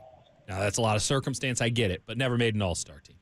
And that's the cost. Now, we're talking Lauri Markkanen. Now, I'm not as high on Markkanen as I am on Bridges. I would imagine he's going to cost something similar, if not even more.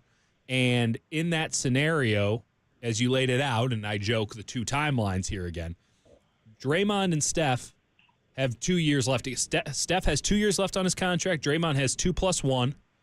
Steve Kerr has 2. Now, Marcus is of the mindset that Steph will re-up, and they'll get something else done, and that they'll do this thing positively and graciously and all that.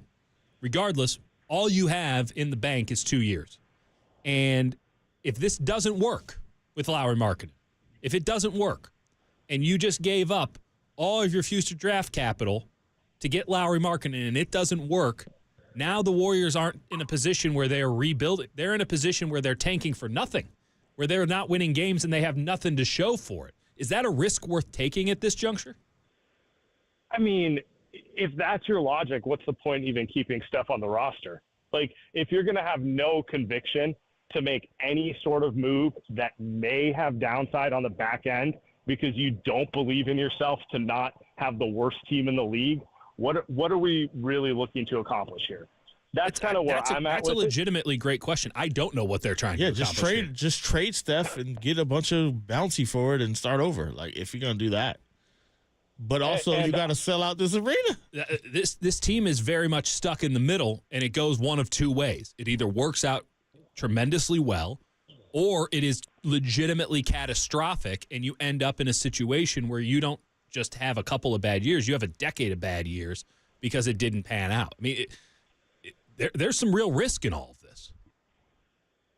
I mean, I guess apparently if they're light years ahead, they should be able to pivot off of it. They're not the first team on traded future picks. The Brooklyn Nets made the worst trade on earth and were still able to get 2 superstars to walk in the door like 3 years later. You got to imagine the Warriors in a post-Steph Curry era have to have at least some belief they can get a player to come through the door. If they don't, they have a much bigger issue that they're dealing with at this point. Massive. But to take it back to Lauri, I mean, again, he's 27. You would be getting him for his prime. So what we're really talking about is when he's 31, 32 years old, are you not going to be able to assemble a roster that's at least coherent, that isn't going to, let's just say in this scenario, gift the Utah Jazz the first pick overall? Because that's really the risk you'd be running for making this type of move, right? It's not for next year or the year after. You're thinking about 2030 when theoretically Steph's on a golf course somewhere nice and retired. Yeah. That's where my mind's at, and I'm doing risk management in my head on this. Yeah, I'm with you. I feel like this whole draft pick stuff, especially given the Warriors draft history, like you just don't. The next James Wiseman is going to work out, okay? They had their one shot. They had it. They had it. They did. They had it. It was absolutely golden opportunity, and it was totally It was right there. They had a number 2 pick with 2 Hall of Famers coming back. Yeah, in the worst draft in recent memory. Yeah, but they had it, and they missed, right? Like, that, you missed. Had the ping pong balls gone their way, it would have worked out a lot It would have better. worked out a lot different, or they figure out a way to fleece Minnesota and move up, whatever, right? Yeah. But they had the opportunity, and they missed. To bank on a draft, like, I'm with you. I understand, like, picks are valuable, but they're not the most valuable team, and I've yet to see a team collective bounty of picks and win a championship with it. It just doesn't. It doesn't happen. Like young players don't win. That's the part of the problem. Young players don't win. I seem to remember a team, and just correct me if I'm wrong here, that drafted 3 future Hall of Famers and then signed Andre Iguodala and won a title. But they didn't accrue these picks. They and spent 30 years sucking. Yeah, that's not how it went, buddy. They got the 9. They got the 7 pick. 7. And nailed it. 3 years later, they got another bad pick and made a good. Like, it wasn't like, let's get. The Pistons are doing fine, Marcus. Yeah, exactly. I don't know why you're getting on them. Let's make sure we have our picks for the next 10 years. Like, it doesn't work. You take the best players you can right now. July and 2nd, figure out the rest 2025, when the Thunder win the title. Don't. So, Sam, I asked Dieter this question earlier, and I want to know your thoughts. As obviously, it's a tough day for Warriors fans, right? It's clearly the end of an era.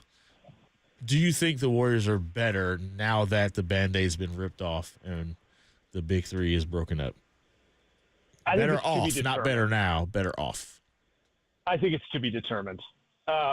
If they made this theoretical Lauri Markkanen move, it's kind of a bitter pill to swallow that Klay is going to play for the Dallas Mavericks, and he's not going to retire with Steph and Draymond or whatever Disney fairy tale you want to have there. But I could live with it because from a basketball standpoint, he was getting older, and it was kind of hard to watch him chase his former self on the court and not be as good as he once was.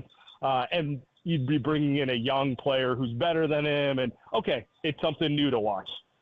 In the scenario where they let him walk, make no substantial move other than DeAnthony Melton, and I'm watching Steph Curry and a bunch of 21-year-olds win 31 games next year, then I will not feel that life is better.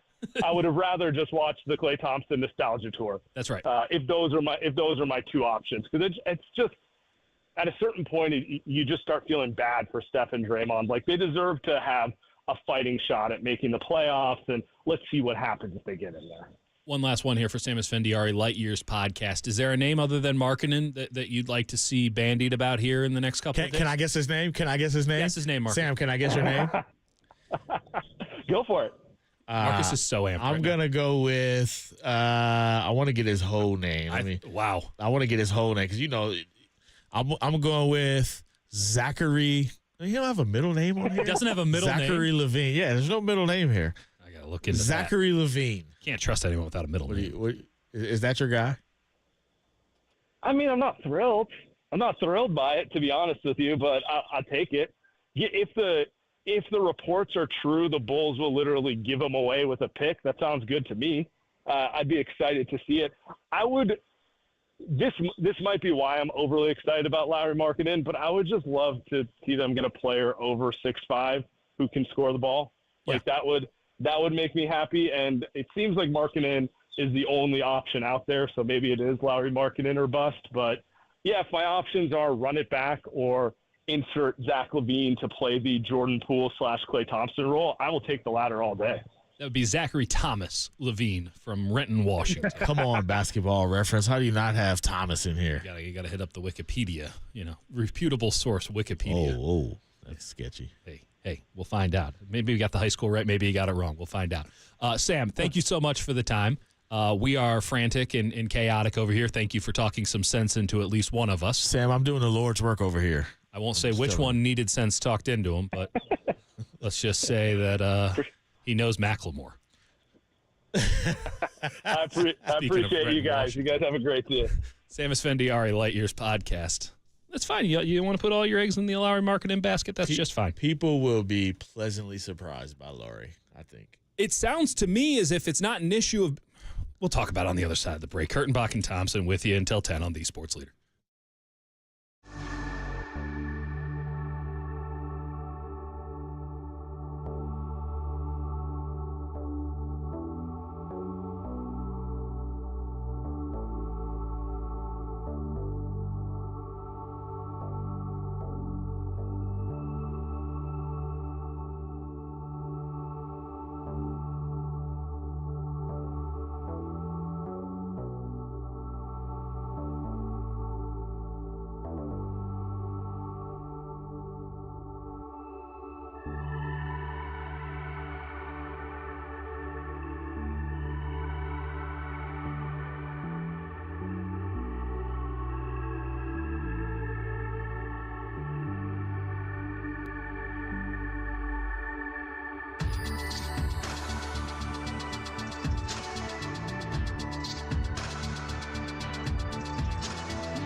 Dub Nation, Murph and Marcus keep rolling on the Sports Leader and streaming live on YouTube at KNBR 1045. Lauri, look, he's just turned 27.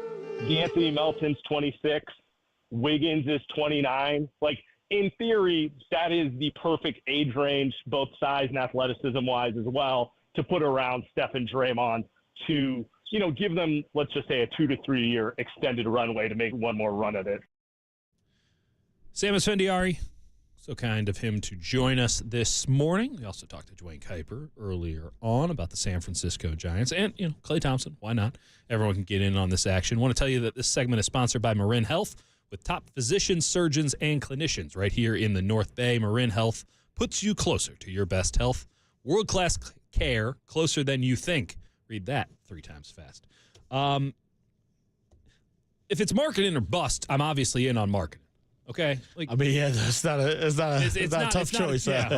Will you take this guy who averaged 23 points and 8 rebounds? What you're talking about, though, is what it's going to take to get Markkanen, and it's going to be significant. I am very wary of the long-term draft capital because I have seen no proclivity from this current Warriors front office to think creatively when given tricky spots. In fact, they're 0 for 2. This offseason. Tricky spots. Chris Paul. In fairness, this is their only offseason. Well, last year technically was that too. I mean, Bob Myers was there. Bob was still hanging. I mean, Dunleavy took over on June 16th? They didn't have any. Well, I guess if you're counting, and you immediately traded Chris Paul. Yeah, gotcha. Or traded for Chris Paul. Yeah. There's not a big track record here. I don't know. When they traded Jordan Poole for Chris Paul, there wasn't much dissent about the quality of the move. No one, but there wasn't, we didn't throw a parade either. No, there was no parade. We were just like, okay, that makes sense. I get it. I mean, that's fine if there's another move on top of it. There wasn't a chorus of how could you trade Jordan Poole? It was like there was, but those people were stupid.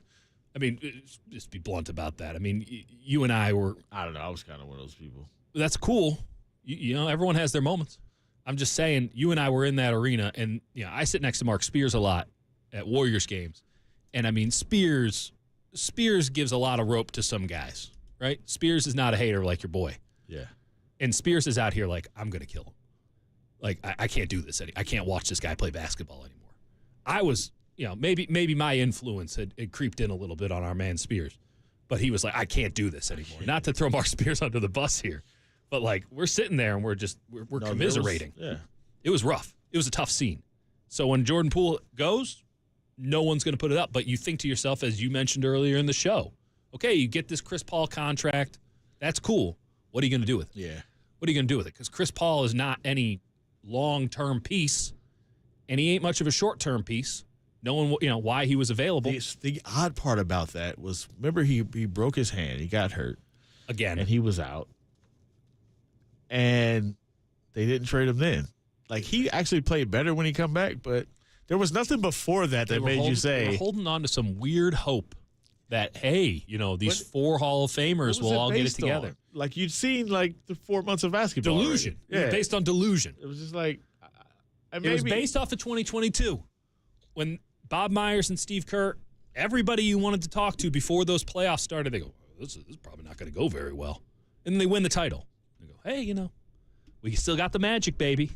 And part of them was we still got that magic. That's the part I think they've got to get better at figuring out, the margins. The margins. How do you find these players? This is all arbitrage, man. Yeah. It's all right, you got this player. He's pretty good, but I get this player. I get it. You could over-tinker. This is how you get into a Farhan situation. But man, you're looking for a Michael Conforto now. Yeah, you're exactly. begging for a Michael Conforto now. So, and Lauri Markkanen's got some real Conforto vibes. That's so funny. Just saying. Lauri Markkanen is going to be an all-NBA player next to Steph. Who would love that the most? Me. Because that means that I'm not searching for something to write when Warriors season comes around. There's nothing easier for I respond to than news. The Warriors are cooking, right? I respond to. I'm not out here I'm not finding. I don't like people. How am I supposed to write a profile? That's not the cooler of content. That's a hot plate. When the Warriors are cooking, smorgasbord, baby. Give it to you. Yeah, that's what I'm saying. What I need? I need people to give a damn about the Golden State Warriors for reasons other than faded glory. I need them to give me a reason to watch them on a nightly basis because I will. I promise you. Go watch Macklin Celebrini. That is not a difficult argument. I will spend all of my time with the 49ers if need be. You better give me something. We got some options in the Bay. I'm thankful that the Sharks and the Sharks are on the up, so there's a reason to go back down there now. I'm very thankful that the 49ers are very good. Valkyries are coming around. I don't want to be in a situation where we need the Valkyries. I'd like that to be, just a nice, positive thing to have. I'm about that Valkyrie life. Let's go. We're all about the Valkyrie life, Marcus Thompson. What I'm saying is we can't need it. It has to be surplus to needs. That's going to be on the Giants. That's going to be on the Giants. Summer basketball, baby. Giants play the Braves tonight. Summer basketball. You going to the California Classic? I am not. Yeah, good for you. All right. 808 KNBR on the number is the number if you want to get in before we leave. I don't know why you want to get in now, but you got the chance. Dieter Kurtenbach, Marcus Thompson with you until 10 a.m. on the Sports Leader.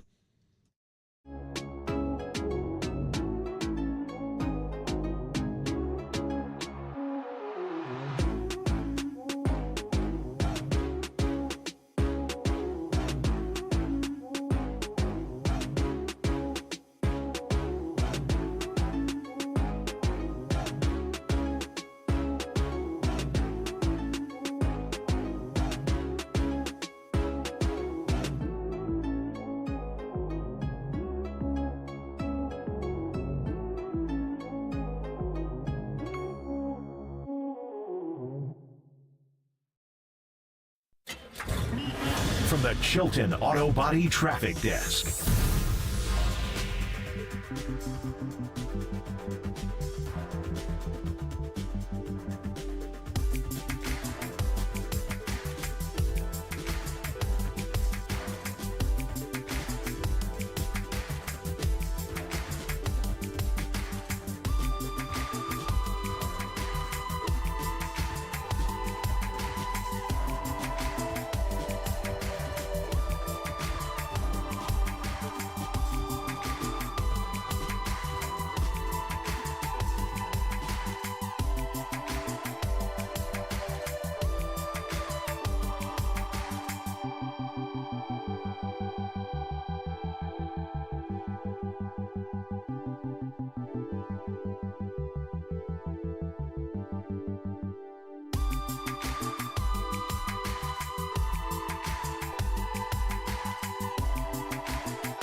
Murph and Marcus continue live from the KNBR Casino Matrix Progressive Jackpot Studios. Casino Matrix. Progressive jackpots are here. Where are you? Just drop in. Please play responsibly. 1-800-GAMBLER.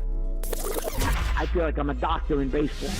Time now for your Giants Health Report. Sponsored by Sutter Health.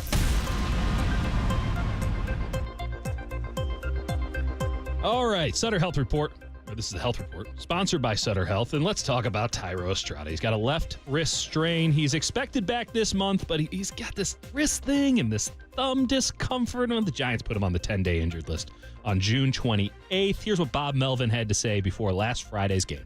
But like you said, we're kind of putting guys on, taking guys off, and fortunately right now we're going to have to put Thairo Estrada on the IL. Yeah, so that's really disappointing for him. I mean, Thairo's such a big part of your team. What's going on with him? It's been a lot here recently. The play at first base with his wrist, the tag play at second with his thumb. He's been dealing with this for some time, trying to play through it, and it just got to the point where, he just didn't feel like he's helping us, and he has a very high pain threshold and wants to go out there and be available for his team every night, but it's got to the point where we need to give him a break and give him at least 10 days.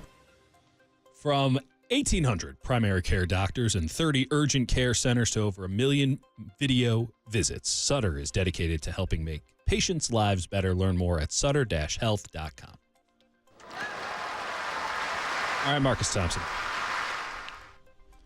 You were saying a dog died? Swagger Jr., the Cleveland Browns mascot dog died. The Mastiff. I presume he's a big jowly dog. Let me see what we got going on. Yeah, that's a Mastiff. R.I.P. to a good boy or girl, not sure.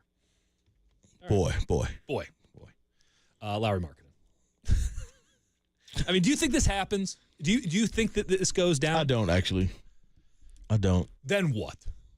Yeah, then I think it's gonna be more like time, baby. I think it's more like a Zach LaVine. I think one of those type of players. But at some point, though, with the way that this team is structured, I mean, they're very reticent to go into the second luxury tax. They're trying to get under. They're under the first one. Right? They're under it. Yeah. Like Zach LaVine coming in, you got to give some salary out. Right, that's a lot of salary you got to build. It is. Here. So that's Andrew Wiggins, almost guaranteed. In that, I don't know how you add it up. I don't know how it works. It's what you got to be 20%. So if he's at, I don't know where the Bulls' salary cap his numbers number's are. crazy, by the way. Yeah. Every time I look at it, it stuns me. I'm like, because most of the time people are like, man, he makes too much money, and then it's not really right. It's like they say that about Wiggins, and it's like, yeah, that makes it. Or Draymond makes it like it's $25 million, it's not that much. And then I look up Zach LaVine. It's like, every time, ouch. I knew inflation was bad, but this is out of control. He's at 43.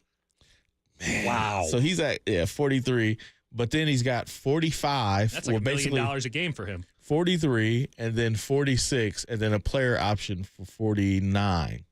Which there's no way he doesn't pick up that player option. Yeah, he's already opted in. Yeah, so I just want to let you know, if you guys have any plans a couple years down the line, you will be paying me $49 million. Exactly. So that's definitely going to be, so what, 20%? Michael Conforto ain't that expensive. 20% off. So they basically got to come up with $34 million of salary. And I got that 34 for you. You know the easy? Looney. GP2 and Wiggins. GP2 and Wiggins is it. Okay. I have a legitimate question to ask here. Let's just leave the Looney and the GP2 out of it, okay? because again, we don't slander and we don't blaspheme. And Kevon Looney deserves a lot of praise, even though he did kind of stink this past year by Kevon Looney standards. They all did. True. Would you rather have Andrew Wiggins or Zach LaVine? I'd rather have Andrew Wiggins. Yeah, straight up. Straight up, I'd rather have Andrew Wiggins. I'm with you. So if they make that trade, whew. But here's the problem. Here's I'm gonna go counter. Counter. Andrew Wiggins better than Zach LaVine. He does the thing the Warriors need, and you just need in basketball, especially modern basketball. You need somebody to guard the perimeter. Absolutely. It's where everything happens. What about DeAnthony Melton? But that's what I'm saying. So, but the thing is, you also need multiple guys who can guard the perimeter. You also, you do On need ball, multiple, and then the guy who's going to get the ball. But almost as important is you need somebody from the perimeter who can go get you 25 points. Absolutely. So the question is, off the dribble.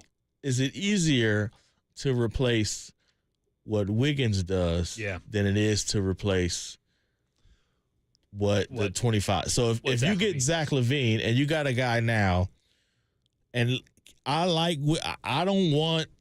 with them on, you might as well keep Wiggins. He's at a good price. He owes you, right? Like heaven knows right? he owes you. So it's like, all right, I got that. He wants to be with the Warriors. I got it. Yeah. Or do you take a guy who for 1, 2, 3, 4, 5 years averaged 25 points on about 47, 48% shooting and showed you he can go get a bucket in this league, and hope Melton, GP2 if you keep him, like Moses Moody, Jonathan Kuminga can give you enough defense. Like, yeah, I understand making that bet. Well, there's only one of the two players here in Zach LaVine and Andrew Wiggins who can be a two-way player. Zach LaVine will never be a two-way player. I'm not saying it's not valuable to be able to get 25 a night. It's exceptionally valuable. Don't get me wrong. Andrew Wiggins could, in theory, and it is a loose theory. I've seen it. I've seen it with my eyes, Marcus Thompson. Not in the way you like, where it's got to be for stakes, right? It's got to be. I'm sorry, what stakes were not present in the NBA He Finals? wasn't averaging 25 in the playoffs. He was exceptional. He had 27 one game. Well, he was exceptional. That's enough for me. Because he defended. Yes. And he rebounded. You know what he averaged the year they won a championship? 16.5 in the playoffs. 16.5 in the playoffs.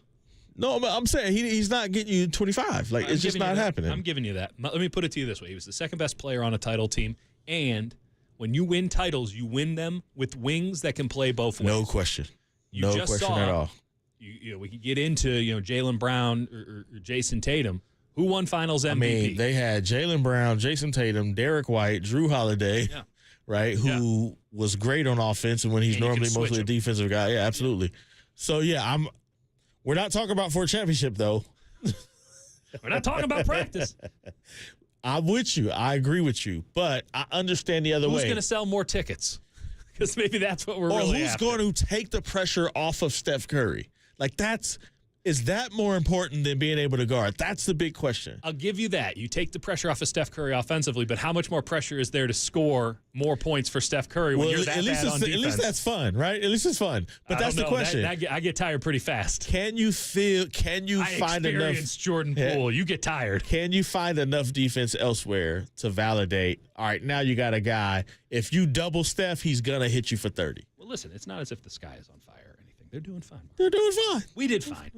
We did 4 hours of radio. We did great, apparently, to somebody who's trying to, pander and pacify Young Tony's us. looking for a way out here, and he's trying to get a job at The Athletic or the Bay Area News Group. You guys were fantastic, but you want an autograph or something, man? Here, Captain. You might be able to get $3-4 off of that thing. By the way, I got to tell you that we've been sponsored by Speedy Oil Change and Auto Service. When it's time for a change, think Speedy Oil Change and Auto Service, your trusted oil change, tune-up, and brake experts. Thanks to Dwayne Kuiper. Thanks to Samus Fendiari, Marcus Thompson, Young Tony. Curly's over there as well in his dress shoes. Congratulations to you. Me and Carrie will be on Friday. Marcus, we'll see you again at some point, I presume. At some point here. You'll see me in Paris. Hell yeah. That's going to be good. It's going to be good. It's going to be good. You're going to be like 30 miles outside of the city for the basketball, by the way. I'm not doing basketball.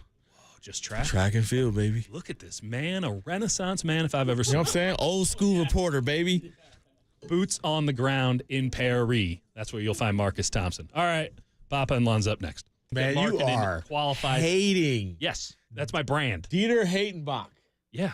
Not the first time I've been called that, Marcus. I know. That's one of the things I like about you. That's the end of the game.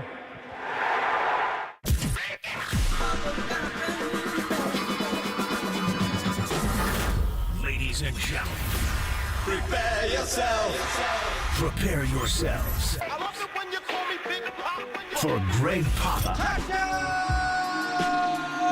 Sleeping Boy to Superman. San Francisco. and John Lund. It's 10 o'clock. Let's hit it. This is Papa and Lund That's right. We're getting it going. on KNBR 104.5 and 680. The sports leader. We have to go back to last summer. That's when the Warriors could start negotiating with Klay. And if they had come to an agreement last summer, this whole situation just wouldn't have even happened. There was an offer last summer. Klay said, no, I think I deserve and I should have more. And so that was betting on himself. The fact that he already kind of felt like they lowballed him, put him in a not great space when he entered this season. He started out the season playing poorly. You guys know he ended up getting pulled from the closing lineup. He got moved to the bench. He just wasn't happy. And the relationship between him and people high up in the organization kind of kept on deteriorating throughout the year. So much so that there were really no more contract negotiations after that initial offer was made last summer.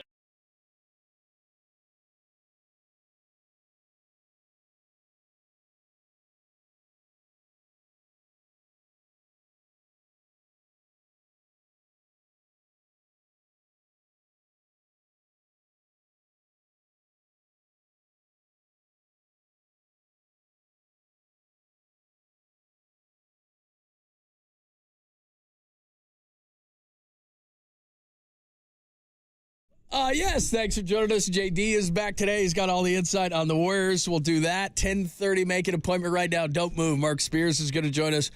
More on Klay. Great piece by Anthony Slater that we'll discuss. Ramona Shelburne drops a bomb. We didn't know what we thought we knew. We'll get into that conversation as well. Plus, we'll get into some Giants today as they invade Atlanta. Very big stretch. We know this. We've talked about it a million times.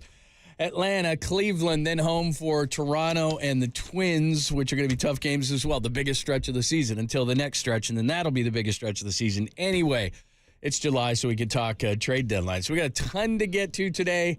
Again, Mark Spears at 10:30. Do not miss that. Good morning, JD. Oh, is JD not there? Come on, man. I did all that, and then it's good morning, JD. What's Right up, now? man? There it is. We got it. How you doing? Good. How are you doing? I just talked to you, but yeah, it's just good. I like this. Glad to have you good. back. No, it's great to be here as well, man. Looking forward to it. A lot of Warriors stuff going on, and the next 4 hours are going to be a blast. Busy. So I don't know how much people want to go back down this trail because what we try to do every day is we try to evolve stories. So the story has obviously evolved. I'm not going to say past Klay Thompson because you and I are definitely on the same page on this. Whatever happens, whatever happened, however it happened, breakups are never fun. We've all been through them in our personal life and with jobs and all these kind of things. And rarely do you ride off into the sunset with a Super Bowl like John Elway, or they give you a gold watch. Even when they give you a gold watch to retire, you probably didn't want to retire, but the company made you retire. I mean, this is 9 times out of 10, I would say, that when relationships break up, business, personal, whatever the case may be, family-wise, it's just not good. So there's he said, she said, and I would recommend everybody read Anthony Slater's piece today because it sheds a lot of light on this thing. And JD, you're around it all the time, and you know these stories too. This is not just over the last few months. This is many years. This is other guys getting contracts when Klay thought he should have got a contract. This is, I'm part of the big three, and Draymond got his money, and Poole got his money, and Wiggins got his money. And what's my role? I'm coming off the bench, and I got to be a mentor, and I'm pissy, and I'm competing against my former self. I mean, this is a complicated thing, but essentially it came down to the point, and the biggest thing that is coming out of Slater's piece is he asked Steph Curry not to get involved in this whole thing, that Steph, I want these guys, I want the Warriors to want me, and I don't want you to exert your influence to try to keep me around. I want this to be between me and the Warriors. Steph reportedly did that. Draymond Green didn't have influence, so we've had that conversation. Well, what about Steph? Klay asked those guys to step out and wanted the Warriors to want him, and in the end, he felt disrespected. He felt he needed a new start, and now all that's out there for everybody to consume. Yeah, and it just tells you that he was gone. I mean, that's the big thing. Like, he was gone. We talked about it over the last 2.5 months. Like, what would the offer be? Would there be an offer? There was reportedly an offer. Then it was, no, there wasn't an offer. But the truth is, for all of our speculation about it, it was over. And you're right. It led even prior to the beginning of this season and his return. And it goes back as we played the Kendra Andrews clip of the offseason last year, and Draymond gets paid and they have an opportunity to do an extension with Klay, and they don't do it. I think that impacted his play at the beginning of the season. He played poorly. It festered into something where he got more and more agitated. He played so poorly, he wound up getting benched late in games, and Steve Kerr moved him to the bench at a time where the Warriors really needed to try and win as many games as possible. And then that further sent things down this path. I mean, it tells me that basically Klay said, look, I'm gone unless they do a major 180 in terms of the way that I believe that I've been treated. And so this thing was never close. I mean, that's my big takeaway, is it was gone and even more gone. And there was never really a point now in looking back that he was ever truly this offseason going to come back to the Warriors, unless they very quickly came to him and said, hey, we'll give you that 3-90 or even 4-100. And I'm not sure if it was done too late, if Klay wouldn't have still walked out the door. Right. And so the only reason that we're bringing this up, and we'll give you the big news because there's been a break in what we thought we knew about the Paul George stuff, and Ramona Shelburne reporting it for ESPN. So we'll do that at 10:15, and we'll talk to Mark Spears at 10:30 as JD is in for Pop. The only reason I'm bringing this Klay stuff up is because there was a lot of calls and texts and everything, and you went through this too because you were doing this for the last few nights too, about, well, why didn't the Warriors do more to keep Steph? Why didn't they do more? Why didn't they do more? Or excuse me, to keep Klay. Klay made the decision. Now, whether you want to agree or disagree or whatever the case may be, this was Klay Thompson long ago telling the Warriors ever since they offered him 2 and 48, which he found disrespectful because Draymond got 100 and Poole got his money and Wiggins got his money. And he's like, I'm behind Draymond Green, but I'm behind these other guys too. That's where I am in this pecking order. So at that point moving forward, he didn't want to play ball anymore. So they could have, but they never did. Reportedly, again, to the Slater piece, there was no offer made. So this came down to the fact that Klay essentially told everybody around, I'm out. Like, I need whatever you want to call it, a new atmosphere. I'm disrespected. And whether you want to, again, whether you want to side with Klay or side with the Warriors, this isn't what could the Warriors have done. Now, if you want to say what could the Warriors have done, you'd have to back this up. You'd have to rewind this a long way back. But this wasn't, hey, around the start of free agency. This was last year when Klay said, I'm disrespected by the money. I'm disrespected. These other guys are ahead of me in the pecking order. I'm having to go to the bench now. They're asking me to mentor. He was incredibly unhappy, you could tell, because, again, you were in a lot of those post games. Very much a different demeanor than Klay had in the past. He was angry and bitter, and Steve had to take him aside and say, hey, man, enjoy these final years. All those things combined into Klay just needed a fresh start, wanted a fresh start, somewhere he felt respected. And really, if the Warriors could have done anything, it wasn't any time recent. It was a long ways back. So this has been going on a long time. It has been, and then, I mean, things like that put this thing over the edge that Slater had as far as, and I remember the game right before the All-Star break where we were all in Las Vegas for the Super Bowl, and Klay's getting benched, and Guy Santos, of all people, is finishing games over Klay, and then Podziemski had passed him in the rotation, and people are asking for Moses Moody to play more, and how is it all going to work? And it wound up being best for the team in that moment for Klay to take a step back. And I also think back to all the times where Klay would struggle, and even when Klay came back off the second injury in January of 2022, and the conversation, because that team was rolling at that point, and they ended up figuring it all out, and Klay started, and Poole came off the bench, and guys got hurt and came back. They made their run. They won that last title in 22. But a big part of the discussion was, hey, the Warriors are rolling. Should Klay come off the bench? And Steve Kerr, even then, going back 2 years, wasn't going to do it because it was Klay Thompson. He knew, Steve knew that Klay, for all the laid back and loose and best vibes ever. That, I don't want to say it was a facade, but there was more going on in Klay Thompson's mind and with what Klay Thompson wanted than I think met the eye. And while the Warriors navigated the market well on Klay, because he winds up taking less than I think he definitely thought he could have gotten to go elsewhere. They didn't read Klay Thompson where he was as a person, where his mentality was. And I think Steve knew all the way for all the conversations about, coddling and different things and this and that. I think he knew that their only shot was to try to do that as much as possible. And in the end, it didn't matter because he still played so poorly that he was forced to make a change, and that wound up being part of the big picture that led the whole thing to being a wrap. All right, so there's the latest on Klay Thompson. We'll get more into that as well and how you're going to remember him and all this kind of stuff. And I do think, just based on what I've gotten from a social media response back in the text line yesterday, that all this back and forth and we don't need Klay and all the vitriol that you and I talked about actually on Friday has kind of switched to a point where it's like, hey, man, I get it. Chase is the house that Steph built, but he doesn't build it without Klay, and he doesn't build it without Draymond, and we'll get to Draymond later, but Klay Thompson was a big part of that, and there is no Splash Brothers, and there is no a lot of this. I don't know that they win any titles if it's not for Klay Thompson. So I think the risk, as we move forward, and we'll start talking about the future, and because I know that's what people care about, and Lauri Markkanen and how they can pivot, and that's really what I know that Warriors fans want to talk about.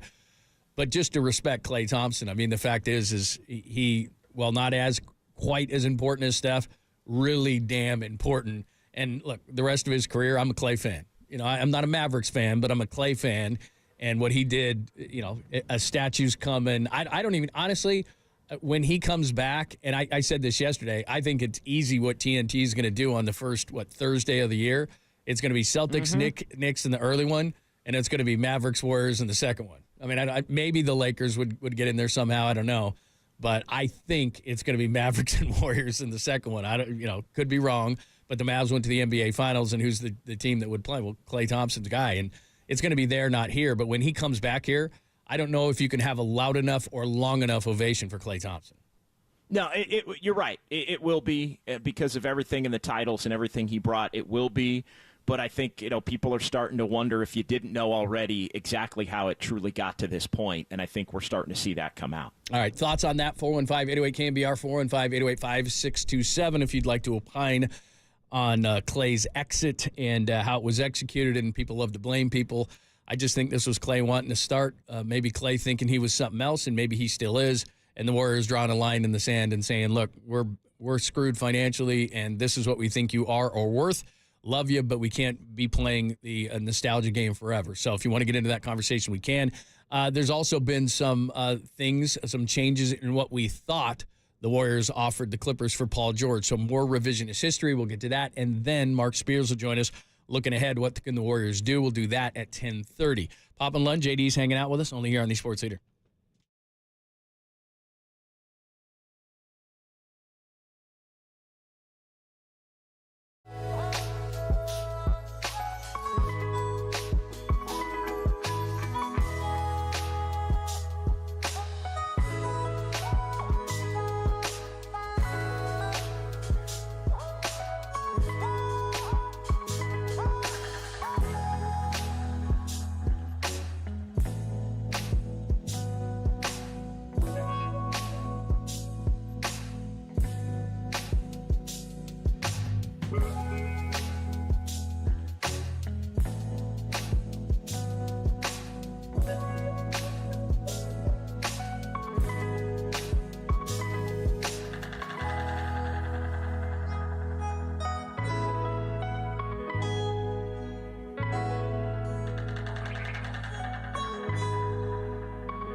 From the O'Donnell Financial Group Sports Desk. Learn more at ODFIGroup.com. O'Donnell Financial Group, because planning is a process, not a product.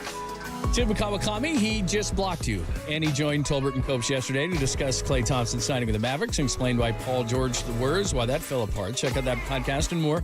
KNBR app, YouTube, KNBR Social.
Nation, wherever you are around the globe, stream Gold-Blooded Radio 24/7, 365 on KNBR.com. This is the sports leader.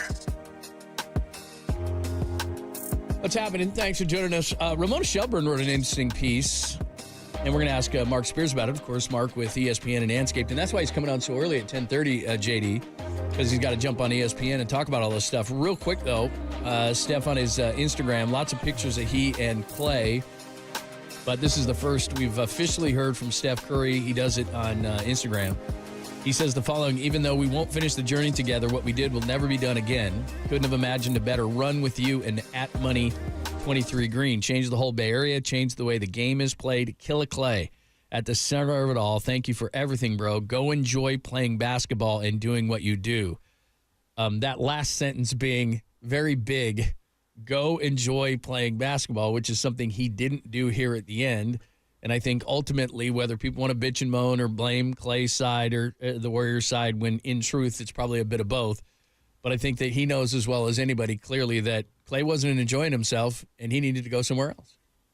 Yeah, and I think him and Steph probably had a conversation about that fact. And so Steph knew, and as was reported, Klay told Steph, "Hey, don't get in the way of this thing. Don't throw your weight around. Don't try to save something that can't be saved," basically. And so Steph didn't. He's gone, and it was just apparent. He was just not happy. Again, I even think it goes back to the end of the 22-23 season, where he started getting a little bit more of the blame because his bad games were really bad. His bad games were so bad that you'd have to talk about them afterward. Like, guys can have bad games, and you can, all right, that guy had a bad game, you kind of move on and talking about it. But his bad games were so bad that they became talking points. And then he would get asked about it, and that wouldn't go well. And then I think he looked up at the end of the year, and I'm talking about a year ago, 2023. I think he looked up at the end of the year and he said, "Why does everybody think I suck? I made 306 threes, 41% clip. I didn't suck. They should still be paying me large like Steph and like Dre in their own way," and the Warriors weren't having it. And it led down this path to where we are today. All right, the story that we're going to talk about with Mark Spears at the bottom of the hour at 10:30, and I'm going to paraphrase this, and then you and I can get more into the details of what Ramona Shelburne wrote of ESPN. And, of course, she's an NBA insider. She's based in L.A. She knows all the NBA, but she really specializes in the Lakers and the Clippers. In fact, she's got the document, or well, it's not a documentary. She's got the piece on what is it, Netflix right now for Clipped, which I've seen a few episodes of. I haven't finished it, but once Steph and Draymond came on the screen looking the way they were, I was like, eh. But it's good. It's interesting. But she knows the Clippers, and she's reporting today on ESPN that the Warriors did not offer Jonathan Kuminga in any of the scenarios in which they tried to get Paul George. She's got a big write-up on it, how he got to Philadelphia. In that is how the Warriors and the Clippers were trying to make a move, but the Warriors did not want to offer Jonathan Kuminga. What's your thoughts on that? Brutal. I mean, I think it's an absolute whiff by the Warriors. And, yeah, Ramona wrote the Warriors offered multiple combinations of expiring contracts, young players, an unprotected 2027 first-round pick, according to her sources. The Clippers countered by asking for Jonathan Kuminga, and the Warriors resisted, Ramona writes, because Kuminga is so important to their own future, because they were also worried, and this is the part where I laugh, they were also worried George wouldn't be as interested in joining them if they gave up too much to get him. So basically, Paul George was going to be less likely to want to come if they gave up Kuminga. I mean, get out of here. I mean, the Warriors and the way they value Kuminga is becoming embarrassing, to be honest. Like, you can't be all in and then act like you're unwilling to give up really the most valuable chip that you have. And so she also added at several points it seemed like the teams might reach a deal, but they never found common ground on the financial implications in addition to Kuminga not being somebody that the Warriors wanted. I mean, if that's just it's gross. It's appalling. It's disgusting. It's just a woof. that the Warriors would go down the road and then not be willing to include Kuminga. And the other question is, if you're not willing to include Kuminga for Paul George, who would you be willing to include Kuminga for? And so, I mean, I think they're putting a lot of pressure on the kid that to pay him because he's going to be up for an extension. And then if they can't improve this roster in any other ways, the onus is going to be on him to basically be the number 2 next to Steph. And I think that adds pressure that he may not be ready for. And how good are you if you do that?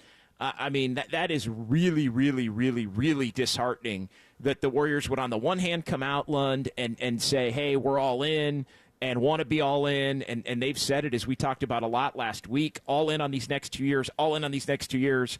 Well, if you're afraid to give up Jonathan Kuminga to go all in on these next 2 years for a guy who's been an all-star and would be a perfect complementary fit for the next 2 years, then what the heck are they doing? Like, what it sets up Rebuild a very now. bad future. Rebuild now.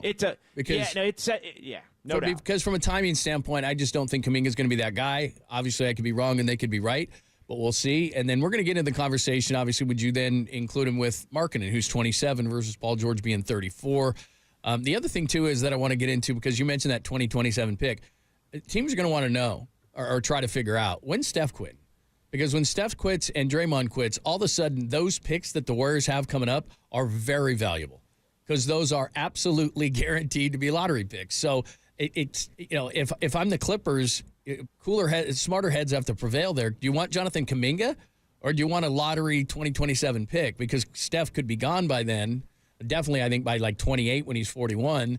All of a sudden, Steph is gone. And, yeah, you can lottery protect it to 3 or 5 or something like that, but at some point then it becomes unprotected. Those are going to be very valuable picks. So do you trade Kuminga? Do you trade picks? Because then you find yourself in a Phoenix situation where they've got an aging core of 3 that wasn't good enough last year, won't be good enough this year, and they don't have any picks. Then you're in true hell. Then you're in true hell, and I think that's the path by which the Warriors are headed down right now, is they're not going to be good enough to contend the next couple of years. Steph's going to be gone. Kuminga, you're either going to look to trade him, down the line for somebody, but is his value going to increase? Like, I feel like his value right now is in a really good place, and maybe they pay him and he continues to grow and they can get somebody for him next year when that contract kicks in and he's making closer to maybe a $30 million level. But that's the other part of this. I wouldn't be so willing to want to pay Jonathan Kuminga right now to be a $120 million player for the next 4 years after this coming season to basically be your number 2 next to Steph Curry. The timelines just don't mesh on that. Again, I think even if he does become the most elite version of himself, we're talking more 2027, and at that point, Steph's gone anyway. So I just think they're getting caught between not wanting to take that risk that can have them. And look, maybe the Clippers wouldn't have done it anyway, but I think what we're seeing is the Warriors are not all in. They're kind of half in or 3/4 in or trying to still, after all this time, have their cake and eat it too, and that's not going to work. And I think that also sets them up to potentially make an even more desperate move that could be the wrong move that could make them worse and add more pressure to a guy like Kuminga, who I think if he is going to grow and become the best version of himself, he shouldn't have that pressure. He should be able to – he should almost be in a soft rebuild if he's going to become that guy, truly. And it just seems like they're putting a lot on their belief in his ability to not be a star but be a superstar. If you're not putting Jonathan Kuminga, Lund, in the deal for Paul George, then you're betting he's going to be a superstar. And I think there comes a time where this fan base and the media is going to have to start holding him accountable for that level of play. And I think that's where if he can't meet it, then things even change for him, especially as he gets paid. All bad. To me, this is a major whiff for the Warriors, whether the Clippers would have done it or not, to not be willing to put Kuminga in that deal. All right, a little bit later in the hour, we will talk more about this, and we want to get your thoughts as well. Would you have put Kuminga in a deal for Paul George? The Warriors, reportedly, thanks to Ramona Shelburne, would not. Let's talk about it with Mark Spears coming up next. Of course, senior NBA writer with Anscaped and ESPN, our pal, joins us. Where do the Warriors go from here? Pop and Lund, JD sitting in only here on the Sports Leader.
Dub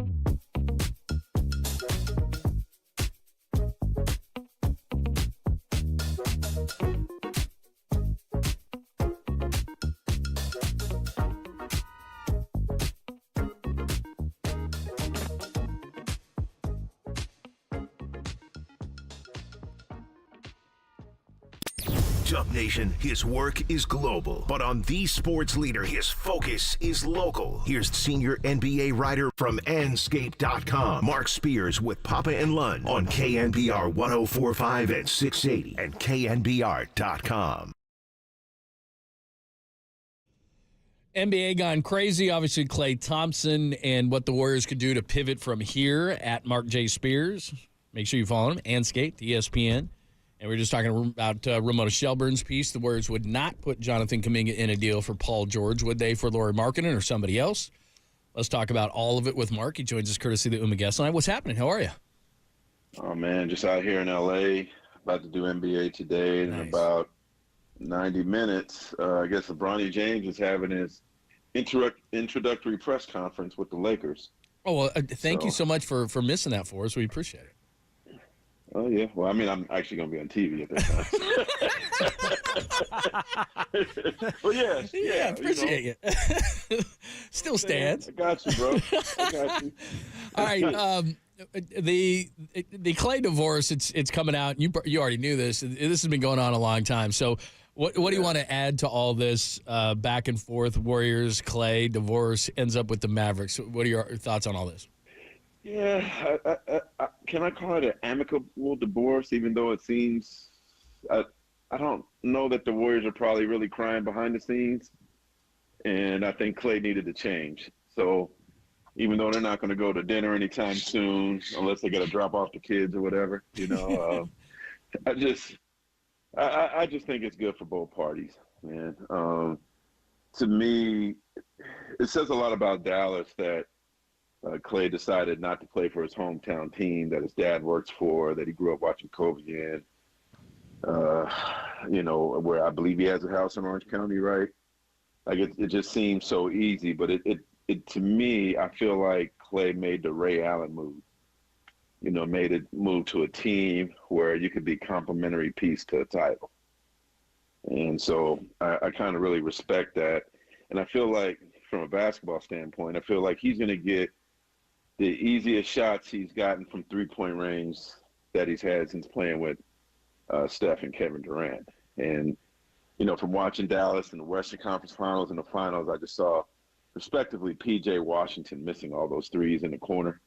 Like, Klay is just going to be sitting there waiting. But in terms of the Bay, I know the Bay is mourning. It's going to be weird not seeing him in that uniform. I still remember when he came and worked out for the Warriors. He wasn't even drafted by the Warriors yet. And I wrote a story about him being like the steal of the draft.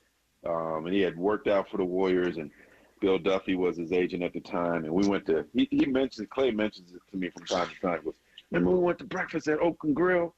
Man, that was so good. We got to do that again. And I don't know why he remembers that, but I knew he was special when I saw him play against Stanford, and just the things he was doing, the way he was running off the screens and hitting threes, and I knew he was special when I talked to him at Oakland Grill. I didn't know he was going to be this great, but I just for me, I think it's like a lot of people that follow the Warriors. There's just a lot of funny, great stories about Klay that I think of. I remember him asking me one day, in year 2, when do you think they're going to sell my jersey? They don't have my jersey up in the store yet. And I said, hey, I don't think you have to worry about that too much longer, man. I think your jersey's going to be for sale. So it's just no matter what, man, he's forever going to be a Warrior. They're going to retire a jersey. He should, hopefully they'll have a statue of the 3 guys at some point. But I know, I think what probably kills Warriors fans the most is all right, this is the beginning of the end, right? It's officially started. No doubt. And that leads beautifully into what are the next steps here, because now Klay Thompson is gone, and they go get DeAnthony Melton, who was injured a lot last year, but is a good player for a year. Yeah. They, according to Ramona Shelburne, they resisted putting Kuminga in a deal for Paul George. Now maybe the Clippers don't do it anyway, and that's part of that equation. But Klay is gone. They didn't get Paul George.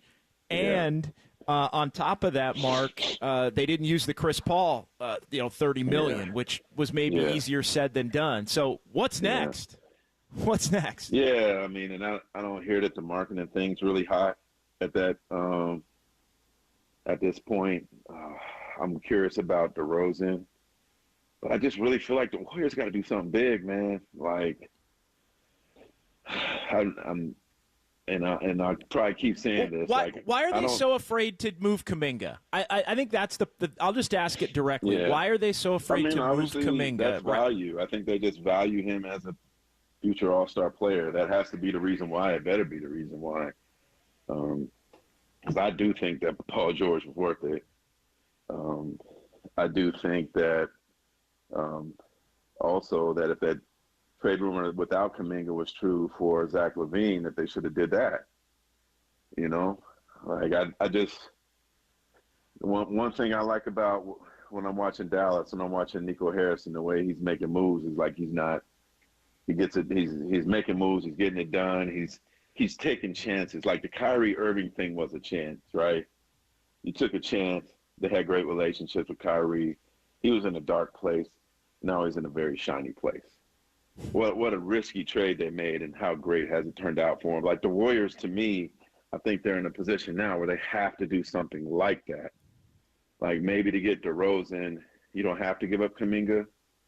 But, I mean, we're in fantasy land to think that the Warriors are going to get a star player for scraps, right? Or for Wiggins, who nobody wants, right? Like they don't want to trade Podziemski, obviously, either.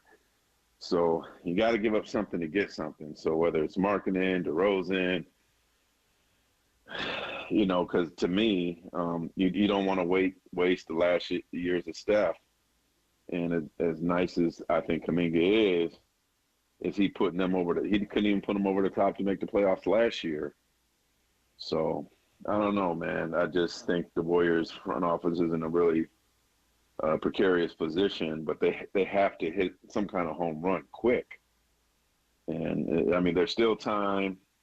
They have to be creative, but if they just walk into the stadium next season with this team, I think there's a lot of reason to be disappointed by Warriors fans, and a lot of reason to kind of keep an eye on Steph and see how he likes being in mediocrity. Well, you just led us into the question. I was going to ask you something else, but on that last part, is there a scenario in your mind where Steph says, you know what, I can't win, I don't want to be here, or you see him being like Kobe, who said, I'll just ride this thing out, man. It's really important for me to be on one team. How do you see Steph looking at this? I think the Warriors can't allow him to start wondering about that, right? Like, because to your point, he did see Kobe waste away. You could see the frustration wearing on him as they were losing. It is embarrassing for a guy that's one of the greatest of all time, top 10 player of all time, not to be in the postseason. I'm sure he's been thinking about a lot. So then, meanwhile, you see Klay. He goes to Dallas. He could potentially be playing for an NBA title. Like, Klay's in a better position now, right? And if Steph decides one day to walk in and say, you know what, I can't do this anymore. I can't keep losing. It's time. You know what I mean? What are you going to do? You're going to tell him no? Because he's Steph. You got to do whatever makes him happy. You got to think about, your long-term relationship with him. So to me, it's like you got to do something to make sure he doesn't even think that. Now, with each loss, you see different stars saying, hey, man, you should come play with us. You like it there still? Like, you don't want to play with fire with him. We shouldn't just assume that because it's been so amazing for him here that he'd be okay with mediocrity or less. Mark, I want to ask you about DeRozan specifically because he's a free agent. He'd be a great fit. I've sort of dismissed him for the Warriors because of the fact that he's a free agent, but the market is down. Like, where do things stand with DeRozan and the realistic ability for the Warriors to get him because he's a free agent? Well, I mean, I think he would love being in the Bay. He's a Cali dude, as you could tell by him dancing on the Kendrick Lamar stage. He would love to be home, at least much closer to home. And he's good people, man. Like, he's just a really good dude. I know people, he don't make a lot of threes. He makes clutch shots. I can imagine the stress that he would take off of Steph. I think Steph would be – they could somehow figure out a way to get him without losing Kuminga. Okay, now you're talking. But Kuminga's got to step up, man. Like, you're doing all this stuff for Kuminga. Like, there has to be some consistency. It can't be great game, poor game. Like, there needs to be a 22 to 25 point per game consistency. He has to live up to it, because if you're turning down Paul George and you're turning down other trades in order to keep him, he's got to be an all-star player, all-star caliber player, and because you're just putting so much faith in something that we haven't seen on a consistent basis. So, I mean, I hope the Warriors are right. You know, I love the kid. He's a nice kid and all that, but there's a lot of intrigue for him. And you keep – I don't know that I have confidence that he could be the number 2 guy still, right? So, but if the Warriors, like to me, like Zach LaVine would have been a risk. They could have done it. I mean, you look at his numbers, they're pretty great numbers. But I think somebody like DeRozan, like, he plays a lot of games. Competition level is fierce. He can make great plays. He could give you 20 a game. If they could get him, I'll shut up. No, you won't. No, I would. I'd feel good about the team if DeRozan's on it with him. Well, but you said it, man. I mean, you said it, Spears. Like, they're setting Kuminga up, I think, to almost have expectations that are beyond the scope of what he should have at this point. And they're going to probably have, if he's going to be around, they're going to probably pay him too, and that's going to put a target on him to be something that maybe he's not ready to be. So I think this is the biggest example of them not looking to improve themselves to the greatest extent they can, but also putting an unneeded pressure on a guy like Jonathan Kuminga, who might very well be a damn good all-star player, but it might take a couple of more years. Yeah. And it's I don't want to see him get set up to fail or to have the expectations be too high. The expectations are, if this is what it is, he better be special next season. I think what you just said is the key point. It's not on Steph's timeline. It's not 3 years from now. It's next year. He's got to be a 2. Yeah. That's what I'm saying. Like, don't play with fire with Steph, man. I mean, and then people forget he's playing in the Olympics this summer. He's going to be playing with all the best guys in USA. You don't think they're going to be in his ear? Every one of them. Every single one of them. Look shaky going into Paris. Yeah, I agree with you. Man, you know, you could probably get something done before the season. We got the assets to make it happen. Like, Steph has a lot of power. That's a good point, man. I didn't think about the Olympic angle. That's a good point. Yeah, like, you're going to have all these – you're going to be with these dudes for a month. You're going to build friendships and relationships. They got to do something big. Marketing, it doesn't – like, from what I'm hearing, I don't know, that doesn't look hot. If you could get DeRozan, I think he goes into Paris feeling good about himself.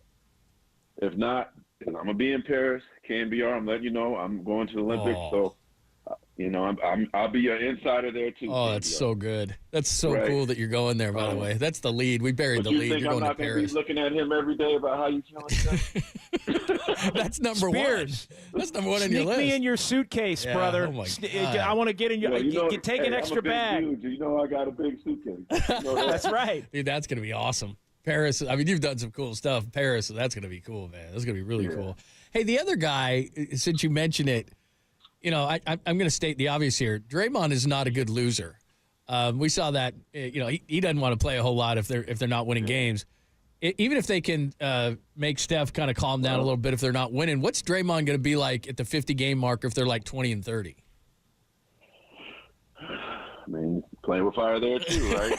Big time. But I just think like Steph's just Steph, man. Yeah. Like, and this is Draymond is certainly, like I said, he'll be in that triple statue, but Steph is the face of the franchise now and forever.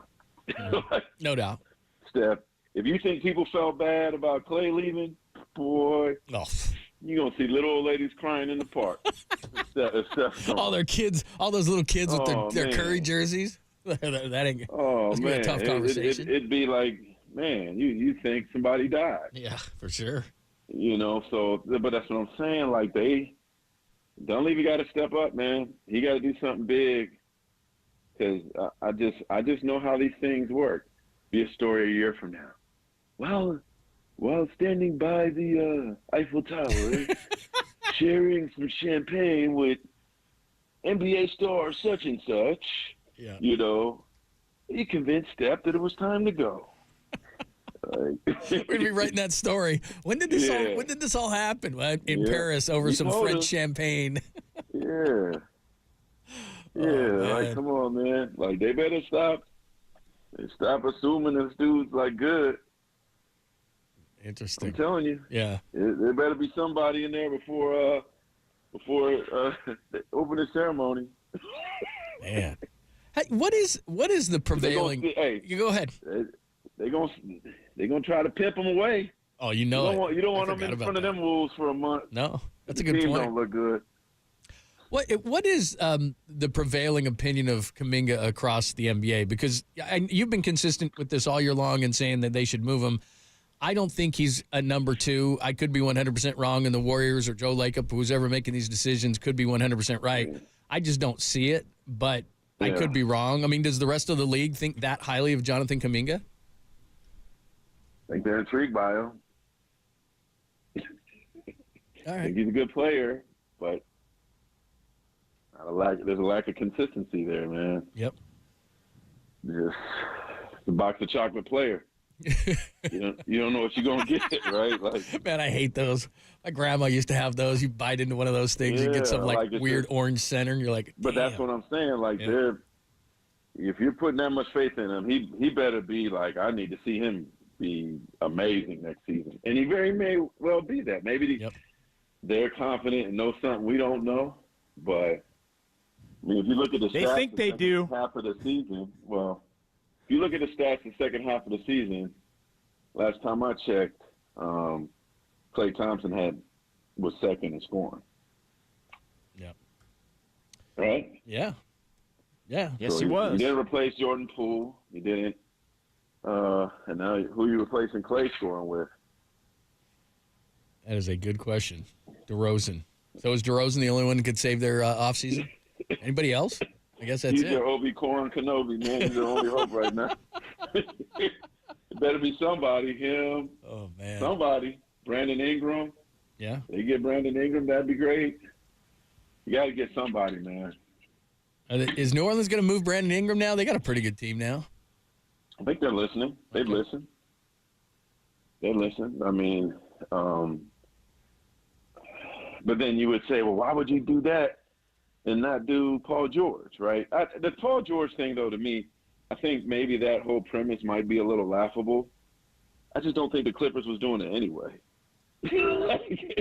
You don't think if they offered Kuminga, they would do it? They just didn't want to do business with the Warriors? I just kind of feel like the Clippers played the Warriors. Oh, yeah, let's talk. Sure.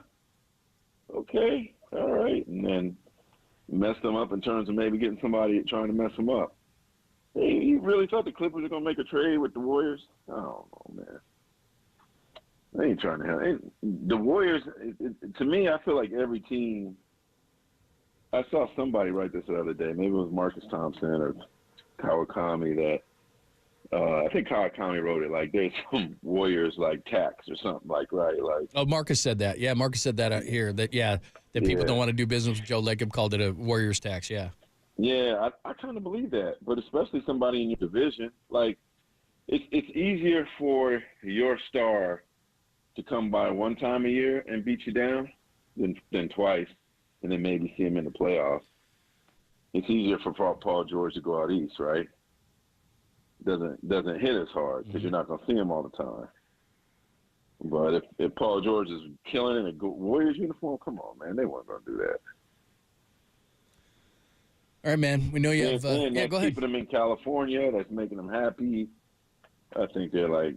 I had heard Paul was going there last week before this all even started. He's going to Philly. I mean, like, think about it. Like, I was during the NBA Finals.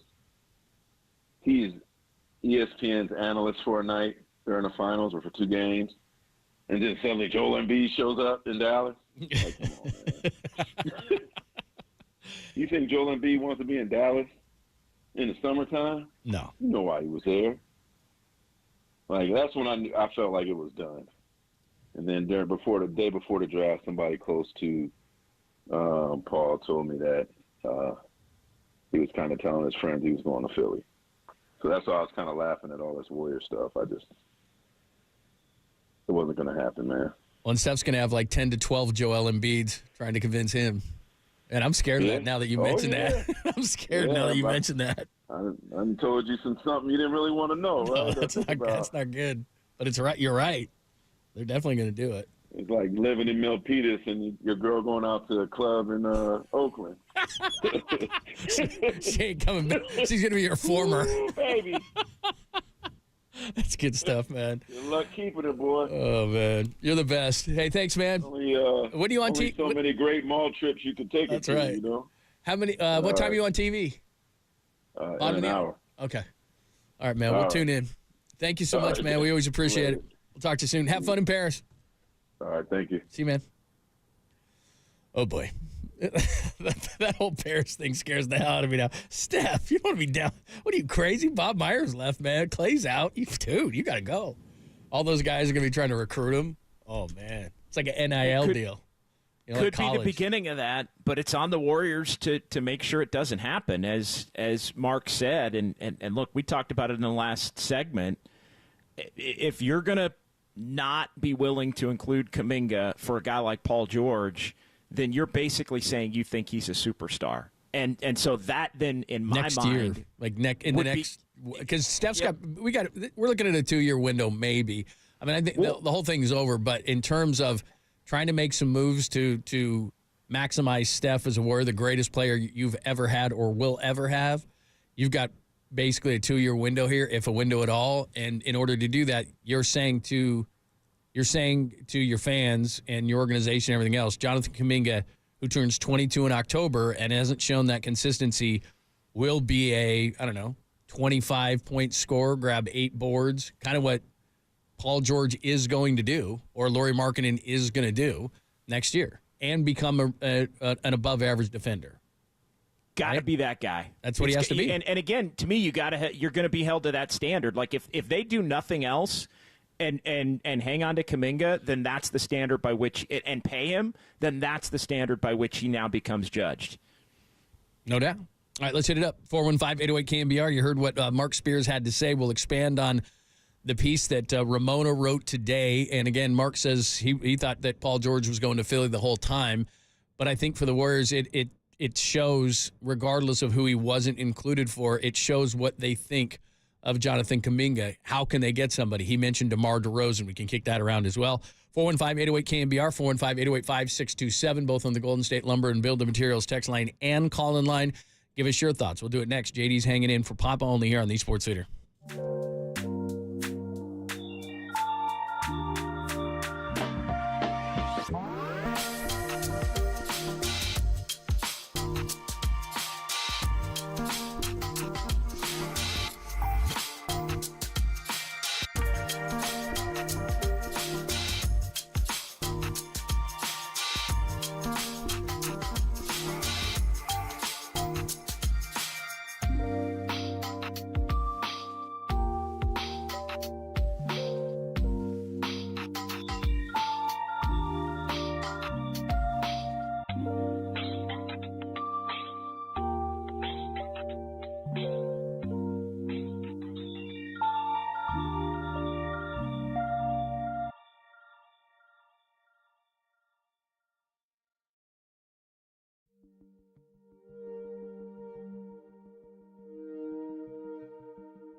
Bomba and Lund continue live from the KNBR Casino Matrix Progressive Jackpot Studios. Casino Matrix, Progressive Jackpots are here. Where are you? Just drop in. Please play responsibly. 1-800-GAMBLER. The Warriors, to me, I think they're in a position now where they have to do something like that. Like maybe to get DeRozan, you don't have to give up Kuminga. But, I mean, we're in fantasy land to think that the Warriors are going to get a star player for scraps, right? Or for Wiggins, who nobody wants, right? Like, they don't want to trade Podziemski, obviously, either. So you got to give up something to get something. So whether it's Markkanen, DeRozan, because to me, you don't want to waste the last years of Steph. And as nice as I think Kuminga is he putting them he couldn't even put them over the top to make the playoffs last year. All right, that's Mark Spears. A lot to chew on that he talked about. 415-808 KNBR, 415-808-5627. Love to get your thoughts as we kind of evolve this story beyond Klay Thompson. If you want to talk about Klay and he didn't get in yesterday, or what he's meant to the franchise or you, or whatever the case may be, or losing him, or any of those kind of things, that's fine. We can still talk about it. But we're kind of evolving the conversation of what they do from here, and also including the fact that Ramona Shelburne wrote on ESPN.com today that they didn't offer Kuminga, which, as Spears just said, he doesn't think that would have got the deal done. He doesn't think that the Clippers would have done with him. He thinks they played the Warriors a little bit. But the significant part of that is how they hold Kuminga in this high regard. And the debate, obviously, is he going to be a number 2 guy, not in 2 years, 3 years, or 5 years, next year? That's what they're betting on. And if not, and this is the part that what Mark said that really would scare you, is if this is what they go into the season with, or a couple of minor additions and not a DeRozan or a Markkanen or somebody who's going to really move the needle, is Steph then going to be wooed by a bunch of guys during the Olympics in France to say, dude, you're going to be the last guy off the Titanic? Klay just left. Draymond, that's the only guy you got left. A bunch of these guys are going to start saying to Steph, hey, man, we'll open up some space. We'll do something. And is Steph going to start thinking that? And Mark's rationale was, if they get somebody who moves the needle, Steph's not going to complain. But he's not so sure that Steph is going to take the Kobe Bryant route and say, you know what, I just want to be with this one team the rest of my career, and I'll suck it up for a couple of years of losing. They are significantly worse right now than they were at the end of the season. Now, there's still time. I like the DeAnthony Melton signing, but they have to look to do something more and something big. And again, it just keeps coming back to the fact, and I would not, by the way, I know Spears also mentioned the reported Wiggins and Chris Paul before the Warriors ultimately waived Chris Paul for Zach LaVine. I would not, under any circumstances, have done Chris Paul and Andrew Wiggins for Zach LaVine. And look, the Warriors are not in a great spot. That would have made them worse. And look, if you want LaVine, that's fine, but you need to get LaVine basically for nothing. And I think Wiggins, you don't just give him away addition by subtraction. As frustrated as I know the Warriors are with his inability to be available these last couple of years, you got to do something. You got to give up something to get something. And I think it just seems like the Warriors are trying to, it goes back to what Mike Dunleavy Jr. said in the quote that's gone viral in his pre-draft press conference. Trades are hard. Like, he's being mocked right now for the Warriors' inability to figure out a way to make a move. Trades are hard. Well, you know why trades are hard, Lund? Trades are hard because you don't want to give up anybody to get anybody. And when you're in a position where you have to try to get somebody to put next to Steph, I hadn't even really thought until Spears said it about Steph's future specifically, because I always just assume, and probably irrationally so, that he's just good.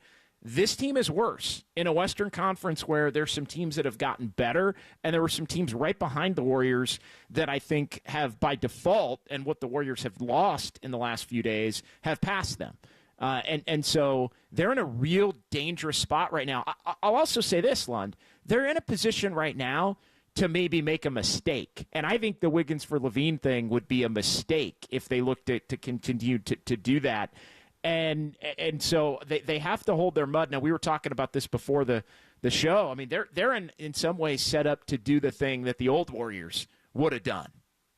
Oh, that was my thought, is if they're wrong on Kuminga, and you can't be right forever, but if they're wrong on Kuminga And then guys like DeAnthony Melton are the best you can get. And it's nothing against DeAnthony Melton, not at all. It's just those are the moves that you start doing when, they're starting to parallel the Giants a little bit here.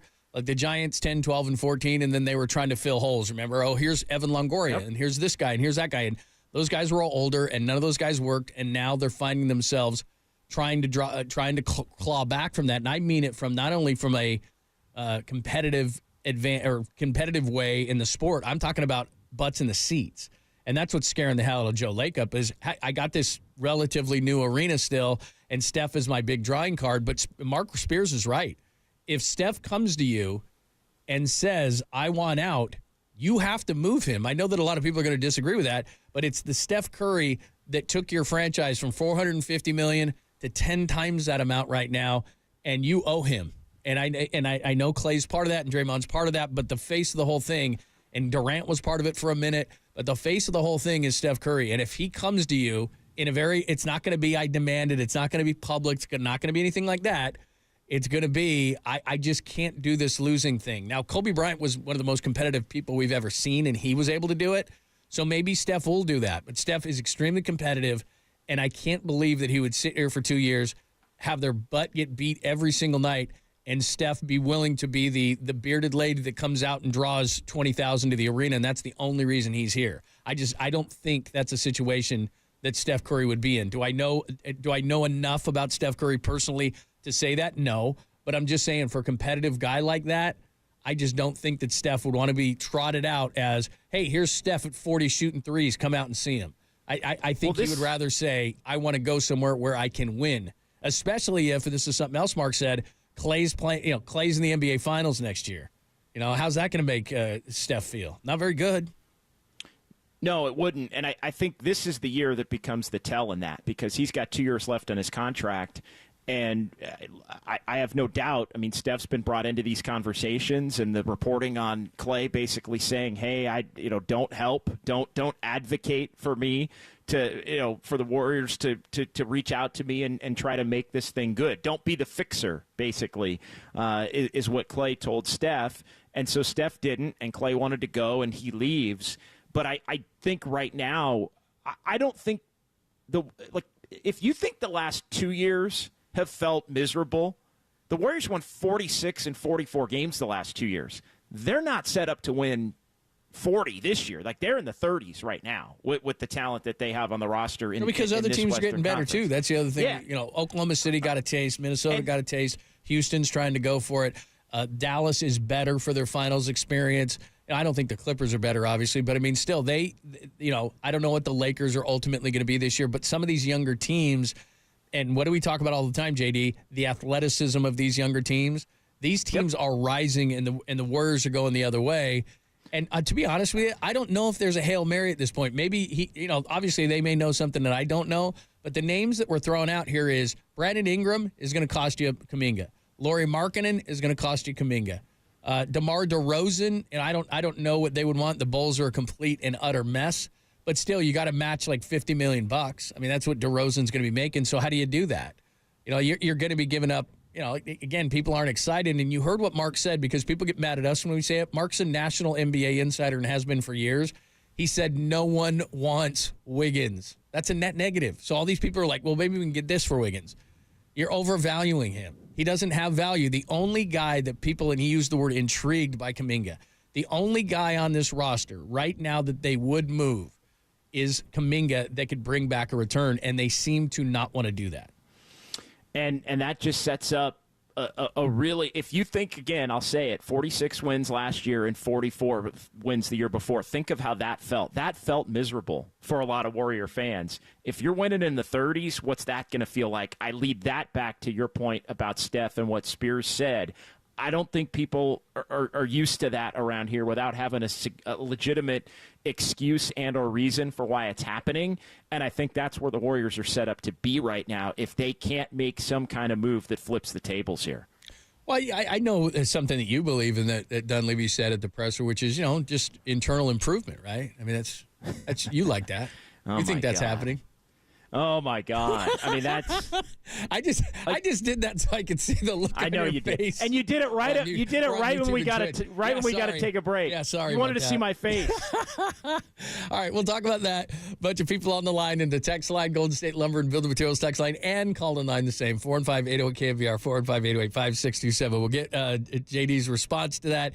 Is there a name that could save all this? You heard Mark Spears say it. DeRozan, Markkanen, Ingram, those seem to be the names. Is there somebody else out there that could save the Warriors in this offseason, or is all this inevitable and he's going to get recruited in Paris and want to leave? Give us your thoughts about it. It's Papa and Lud. JD is hanging out with us on a Tuesday, only here on the Sports Leader.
Now, from the O'Donnell Financial Group Sports Desk. Learn more at ODFIGroup.com. O'Donnell Financial Group, because planning is a process, not a product. Extra bags. Andrew Bagley joined Tolbert and Coach yesterday, discussed how the Giants can build off their strong homestand. Check out that podcast and more. KNBR app, YouTube, KNBR socials.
Dub Nation, filter out the noise and kick it with KNBR on the gram for everything blue and gold. Follow the sports leader on Instagram at KNBR.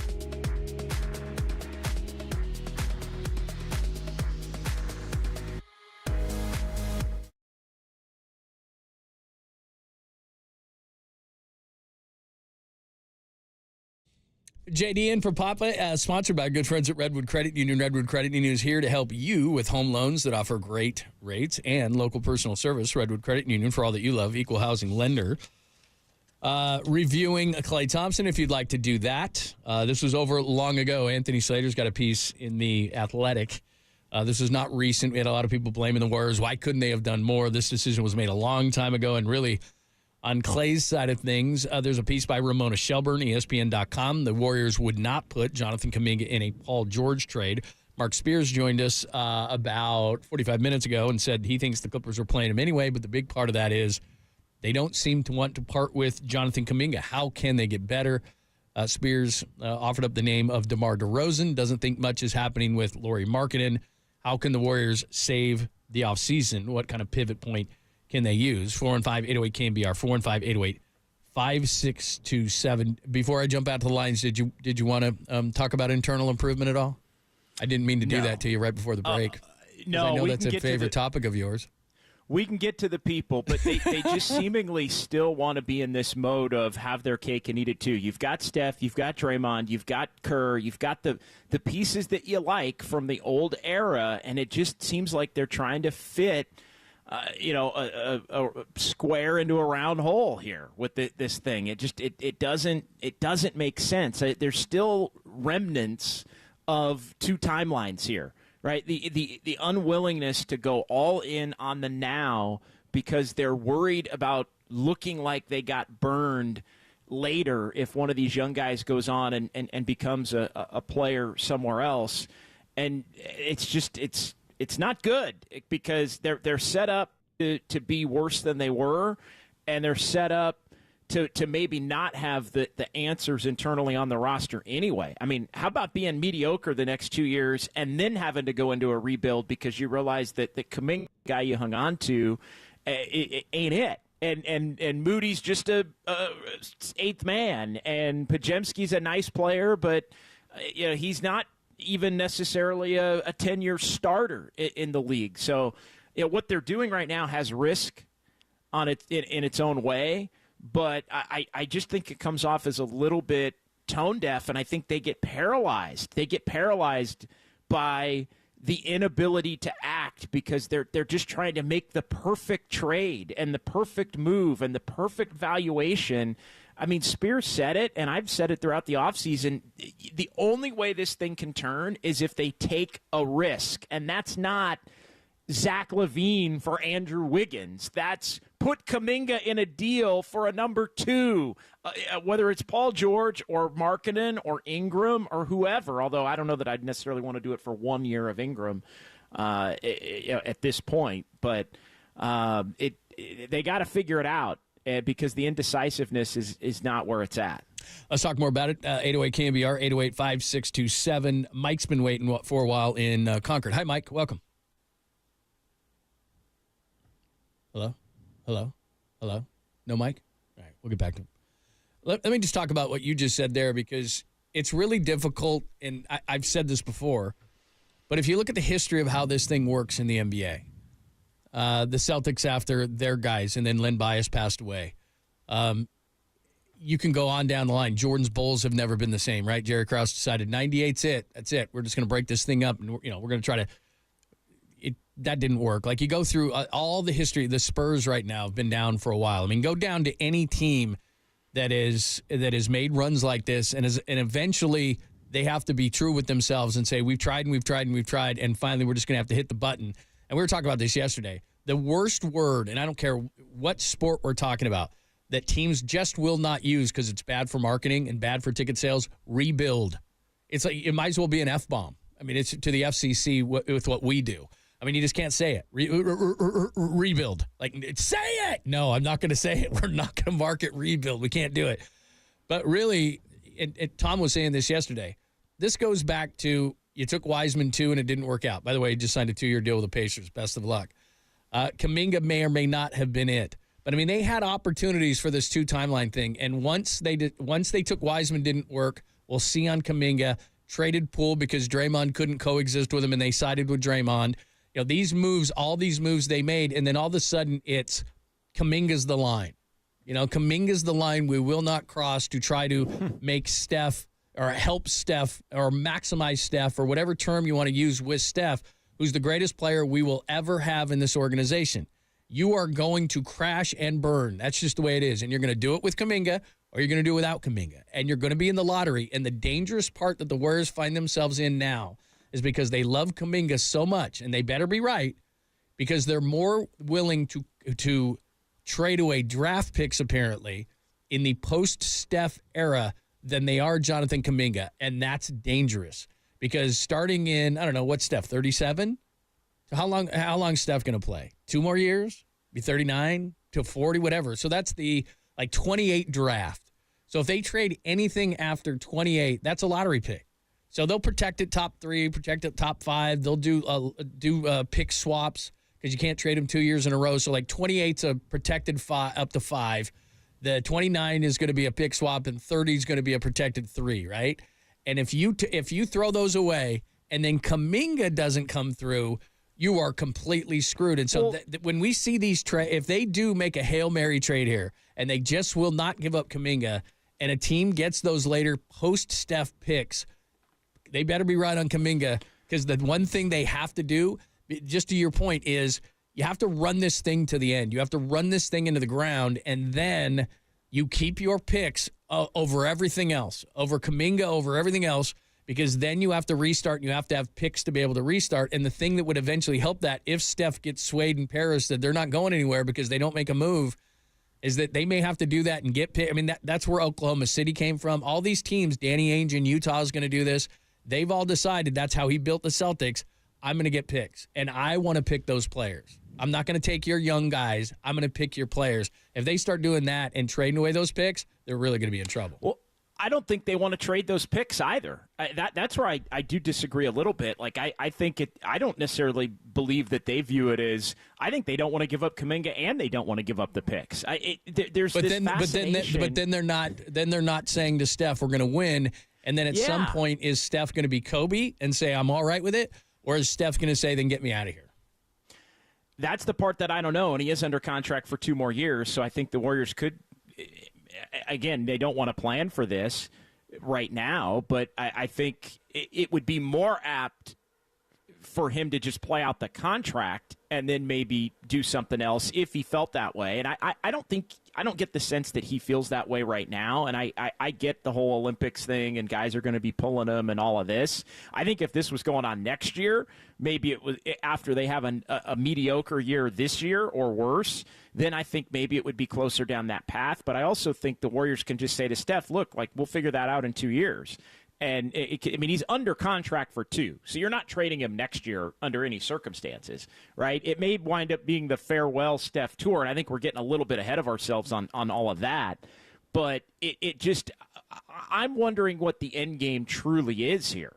Because, and you mentioned it last week, and you've said it a few times, the Warriors' message has been all in, all in, all in. I don't know that the Warriors' message has been all in, all in, all in. I think that they still have far too much looked to have their cake and eat it too, because of the perceived value in some of these young players. I think they're too worried about the future right now. I think they're too worried about post-Steph. I think that's why they took projects in Wiseman that didn't work out. And Kuminga, who's a project entering year 4, showed some signs finally last year, but still probably a couple of years away from being a dude at this point. But I think they thought they were done winning championships when Klay got hurt, and then he got hurt again. And I think they started to shift their focus toward the rebuild, and then they cobbled together the 21-22 season, won the title, and that threw a monkey wrench in the whole thing, because then they ended up having to say, okay, now we have to go with this core again. So they did that last year. Then they doubled down on it again, but they didn't really double down to adding anything of consequence to the roster to give them over the top. They went and they added Chris Paul, and they acted like that was going to be an upgrade over Jordan Poole, which it was in a way, and they needed to get off of Poole's contract. But from a talent standpoint, they wound up winning more games, but also being set up worse for the years to come. And so at some point, and this is the year, they have to decide about the Steph, Draymond, Steve Kerr 2-year window, and they just don't want to make a move. It's hard to grip why they can't just go in on something, why they're so petrified of, because here's the truth. None of these young guys in all likelihood are going to be a part of a next wave. But I still think, and I know that the chatter about this has gone away a little bit, I still think Joe Lacob in his mind almost wants to say, you know what, I was right. I was right about all these young guys, and they are a future core. And everybody telling me they're not, they are. But if you go all in on that route and it doesn't work out, you're going to be in a horrible way in a couple of years. You're going to be lottery, trading guys for other guys. Like right now, this thing is set up to a point where if they don't do something to steer it back in the other direction, I think it's headed down a horrendous path almost no matter what. See, I don't think there's a Hail Mary. I think that they're at their own 7-yard line and it's 4th and 26. And there's 2 seconds on the clock. I mean, at some point. So punt? Well, because here's the thing. You traded, Wiseman didn't work out. Jury's out on Kuminga. You decided Draymond over Poole. That's what you did when you traded Jordan Poole. You said, you know what, we're gonna side with Draymond. But they're not making consistent decisions in that way. You've got to have it one direction. They should have learned their lesson, and they thought they did, or I thought they did, when you said, okay, there's no more 2 timelines. They said that. There's no more 2 timelines. So, look, I like Kuminga, and maybe I'm wrong and maybe they're right. But as you pointed out, they're putting a hell of a lot of pressure on this kid. Essentially what they're saying is, you're our next number one. Now, I'm not even going to use the word Steph Curry because that's not fair at all. But you're the guy. You're the one guy that's left standing here, and we think you're going to lead us into the next. The problem with that is then you have to draft Klay Thompson and get lucky to find a Draymond Green and use your cap space wisely and do all those things that the Warriors could not do for years. And what the Warriors have done for years before Joe Lacob is overestimated a player like Jonathan Kuminga, went out and got a DeAnthony Melton because that's all they could get. Like, this is old Warriors moves to me. And look, I give them a ton of credit, but I go back to something Tom said yesterday with Tolbert and Copes. It was a great 10-year run. Most teams don't get that. Just enjoy what it was. It's going to be great memories. It's going to be like talking about Joe's Niners and Jerry's Niners and all that kind of stuff and the run that they had. This is on that par. It's amazing they did it, but all good things must come to an end. And they're trying to throw a Hail Mary from their own 7. And I don't even know that – I don't even think DeMar DeRozan could save it or Markkanen or – I mean, we can talk about a lot of different names, but I don't know that it can be saved because they're another year older. The West is getting younger and better, and if they're worse than they were a year ago, which as we sit here today, they clearly are, and they barely made the play-in and lost that. So, I mean, if we're being realistic with ourselves, it's kind of like where the Giants are sitting in the National League, that bunch up that's going on in the National League, but they're near the bottom. Like, what are they today, the 11th or 12th best team? I mean, that team doesn't get in the playoffs, so what are you doing?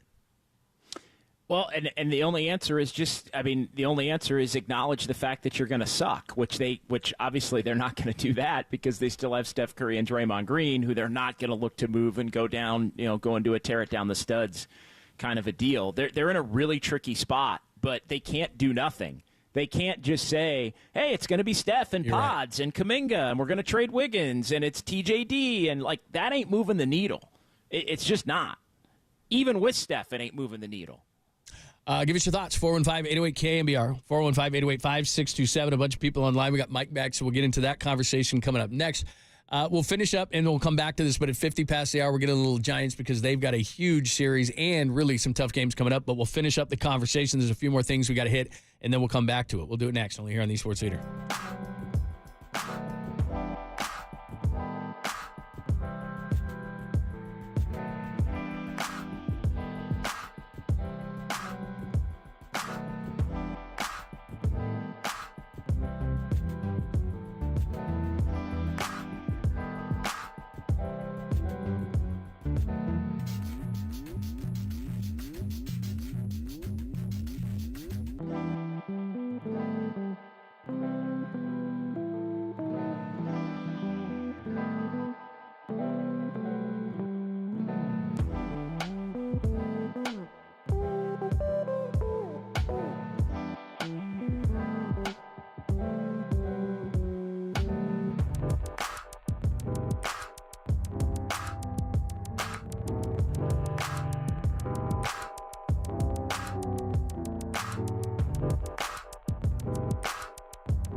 Follow the leader on Twitter at KNBR. For once again, we are the sports leader. KNBR 104.5 and 680.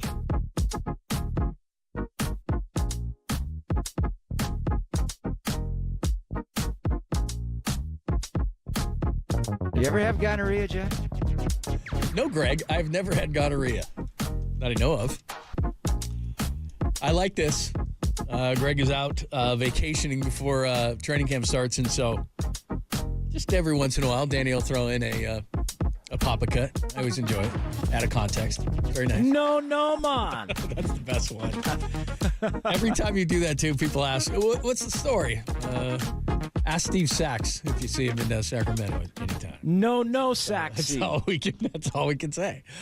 All right, Warriors issues. Is there a Hail Mary that you would like to see? If you still want to get onto Klay, we can do that as well. The Warriors wouldn't include Jonathan Kuminga. Let's get into all of it in a Paul George deal, which means I don't know that they're going to, in a Markkanen or DeRozan or any of these other renditions that people have talked about. 808 KNBR, 415-808-5627.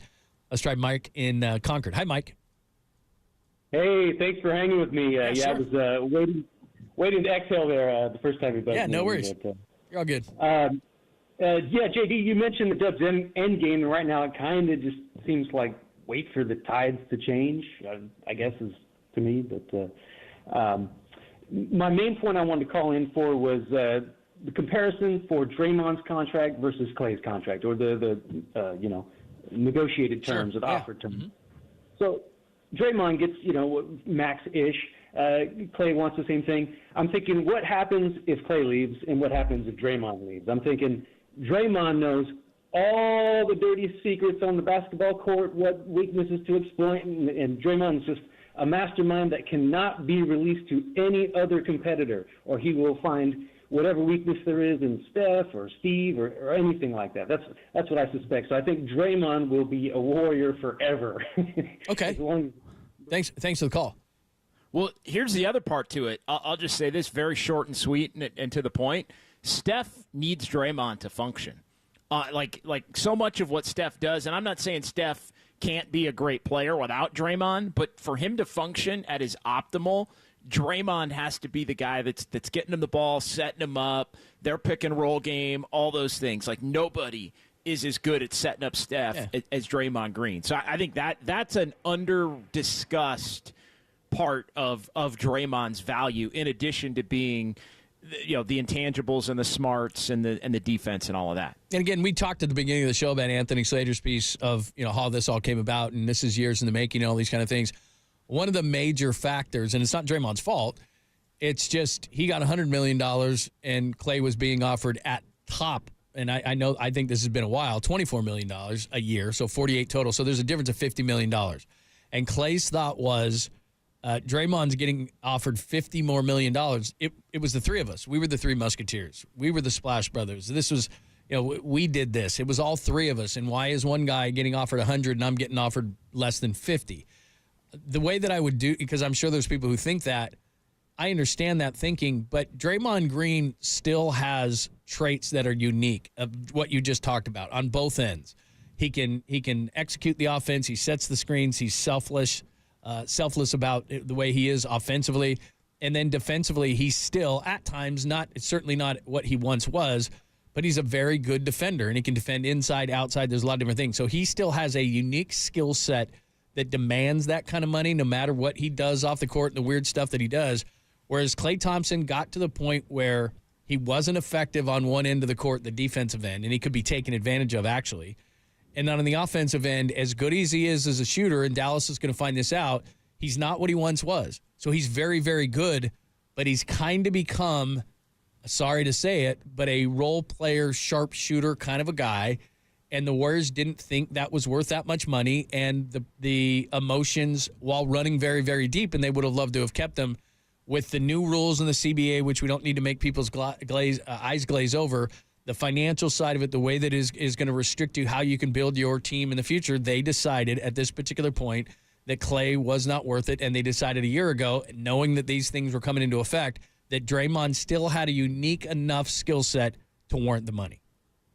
Absolutely right. And I think, Klay was somebody that they were having a hard time finding a position for. I mean, he used to be the guy who would guard the point guards. And not only was he a guy that couldn't guard the point guards, he really couldn't guard wings with any kind of quickness and athleticism. He was only guarding the 3-4 types that were the slow and plodding types. And so he really became a liability on that end. And then when the shooting wasn't there consistently, it became, and then the mood was bad on top of it, and the unwillingness to, it just careened and snowballed, I think, in a really bad way. But no, to compare it to Draymond, I mean, Draymond is still a much more useful player and was a year ago, even with the antics of Draymond and getting suspended and all of those things. Draymond was still at this point a more valuable player. And so Klay was the first player, and I've said this, he was the first among the big three who came available to be paid again when he was on a clear decline. And, Draymond's declining, but it wasn't a clear, wow, Draymond's like a level worse than he was, maybe two. Klay got to a point where he was a level worse, maybe two, and everybody could see it. And on top of that, Klay was in some ways refusing to accept and acknowledge it, which I think is why it got even uglier. Well, and here, just to do that, and then we'll jump out to the lines, just to kind of emphasize that point. We all see what Draymond does when he is not right. He can disrupt the team. We all know that. The punch, the getting suspended last year, all these different things. He's done it throughout his career. The reports are that Klay behind the scenes was a bitch, was a real pain in the ass. And so, it didn't become as public. And then we, as a fan base and a fandom, we love Klay. He's fun Klay. He's vote Klay. He's captain Klay. He's all these fun things. And those things shouldn't go away, because I don't really want to emphasize those things, because that's not how I'm going to remember Klay. That's not how anybody's going to remember Klay. And for bringing it up, people will probably complain about it to me. But the reality is he was tough behind the scenes. And you were there. I mean, it's coming out that he was pretty tough behind the scenes. I don't know if he was Draymond tough at Draymond's kind of lowest points, but he was kind of tough, and that contributed to this. And this is what I mean. This is a whole big stew, and some of it's coming from Klay's side about, the money, the disrespect, the role on the team. Steve sitting down with him. And then the Warriors side is, you're declining. We can't give out thank you contracts. You're kind of being a pain behind the scenes. We need you to mentor guys. Maybe, all these different things conspired. So that's the only reason I'm bringing this up is because when people say, well, the Warriors should have done more or Klay should have done more, This wasn't one or two things. This was on both sides. It's now coming out that there were a number of different issues that led to both sides saying, we think you'd be better somewhere else. Absolutely. And that's why he's a member of the Dallas Mavericks today. And that's why the Warriors are trying to figure out what the heck they're going to do. Looking at a couple of different reports here, just saw a couple of things pop up. I know we'd mentioned DeRozan a little bit. It looks like the Lakers are really trying to do what they can, according to some reports out of Chicago. He's an LA guy who went to SC, yeah. To get him to the Lakers, and that the Bulls maybe even would be willing to look to facilitate some kind of a sign and trade there to be able to help DeRozan get there. So keep an eye on that. I don't think DeRozan, from a basketball standpoint, to shift to that a little bit, I think DeRozan he would really help. I just don't see from a financial standpoint and an ability to get, because he's a free agent and the sign and trade and everything that would have to be involved there. I just don't see a way that would be feasible for the Warriors. And even if it is feasible, you would probably be talking about, giving up Wiggins to get him, and that's fine. But you'd also have to be giving up, I think, other things that Chicago would potentially want to get him in addition to that. Probably not Kuminga in that deal, but and I do think DeRozan's better than Wiggins, but you'd have to give up picks and or maybe other young players. Yeah, and again, just to reiterate this, the Warriors have to be very careful about giving post-Curry picks out. And I think I wouldn't be doing that. I wouldn't be doing that either, more than maybe one. And even that makes me pause. That's where, and you posed this earlier, and it's spot on, and I want to answer it directly. It's just it's the decision of, would you rather trade Kuminga now, or would you rather trade post-Curry picks? And to me, the easy answer to that question is trade Kuminga now. Yeah, versus that. All right, 808 KNBR, 415-808-5627. Mike's been waiting in the city. Hi, Mike. Welcome. Hi. I first of all, thanks for taking my call. Sure. I think the Warriors have a real dilemma on the business side of things. As a longtime season ticket holder, they raised our prices this year, and I think they're trying to kind of balance between putting people in the seats via Steph and others, and also trying to rebuild. And I just don't see it without huge, implications from the season ticket holder fan base, as well as the people that go to games. And and I'm appalled that they raised prices on us. If I ask you, what percentage roughly did they raise your prices? 3%, which in itself isn't a ton, but you multiply it times, And by the way, if you want to see how people think about season tickets in general, go look at the market for the memberships / Hey, can I ask you something? So let's just say you're a season ticket holder, so you're the perfect guy to ask this question to. Let's just say that Steph is frustrated by the offseason and says, you know what, I want out. Would you renew your tickets without Steph Curry? Absolutely. You would renew them. 100%. Okay, good. Because you know what, I think we have no choice but to begin the rebuild. And I love him. I'm sad that Klay's gone. I get it. I think culturally it was going to be really tough for the organization to work around his attitude. And that's preceded by a lot of other things. But 100%, I'm in a syndicate with 4 other people, and we all are in agreement. Cool. Yeah. If anything, we may want to eventually upgrade seats, because knowing, we'll be there again at some point. Yep. But you run the risk of like a 10-year drought if you continue to try to play both sides of the coin. Good points, Mike. We appreciate it. Opens up a line to 415-808-KNBR, 415-808-5627. As he was talking about there, first of all, Danny goes, we'll be back at some point. Okay. Yeah, sure. No, I'm just kidding. At some point, if they make those right decisions, they can. But he brings up some really good points, which is, and this is what the Giants tried to do. When he started talking about that, JD, it's what the Giants tried to do. When they were at post-World Series winning, they're sitting there going, man, we got to keep turnstiles moving. How do we do that? And they've never been able to replace. And Posey was a star. Timmy was a star. I mean, there was a few guys.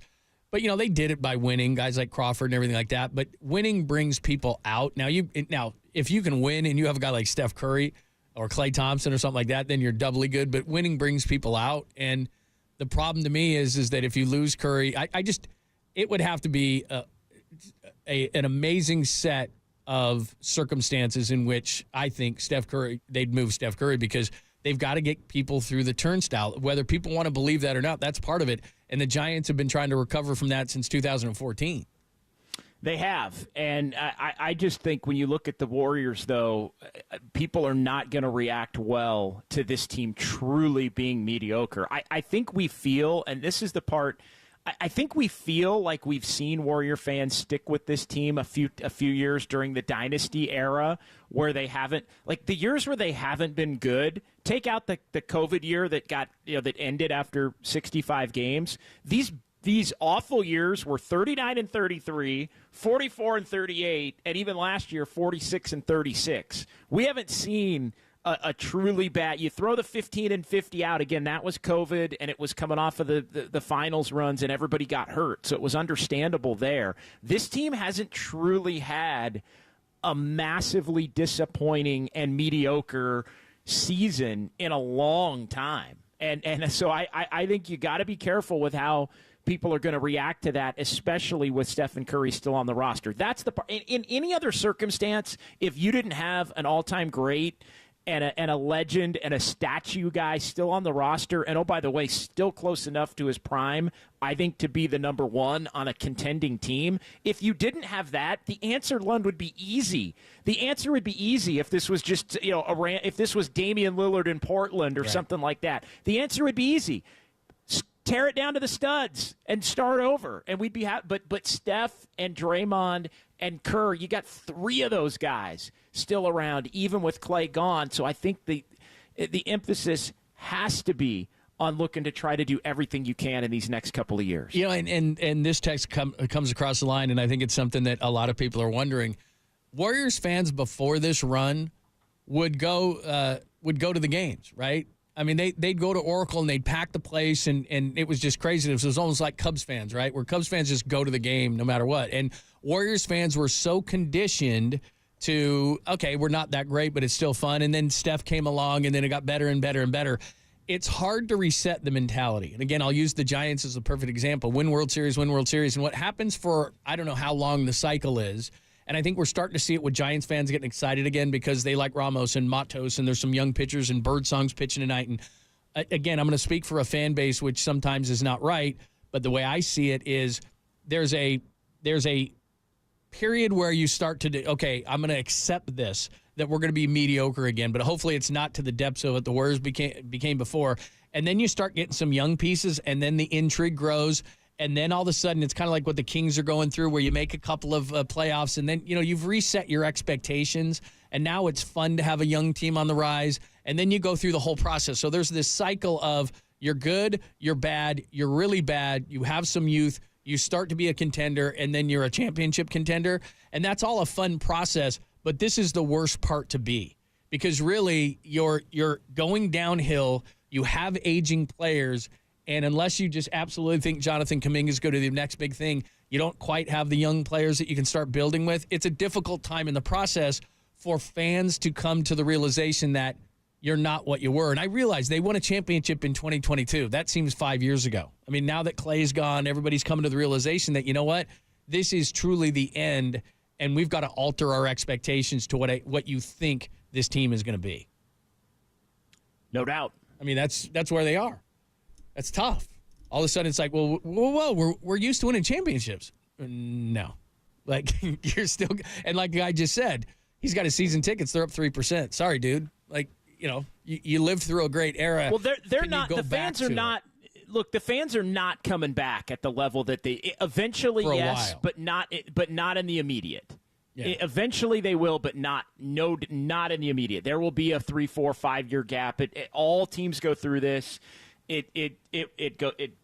People stop coming, things get kind of jaded, and then whenever that next wave of young talent comes back, everybody gets excited again. Yeah. Well, I mean, kind of, like the We Believe we're going to make the playoffs now. That's enough. And then, we got to the second round. That's enough. And then for a longest period of time, it was like, well, if we don't win a title, it's a failure, right? Every year for the Warriors since they won their first title, really, has been it's championship or bust every year. I think the expectation clearly now has to be altered. I mean, even last year it was like, well, they won it in 22, so they can come back. They're going to be a championship team at some point. I think now we're beyond that, right? I mean, give me the guy that realistically could be on this team: DeRozan, Markkanen, whatever names are being Ingram. My thing is, as long as Steph's on the roster, you have to try to be as good as you can with him on the roster. You have to have that be the target. If you're not good enough to be a title contender, that's fine.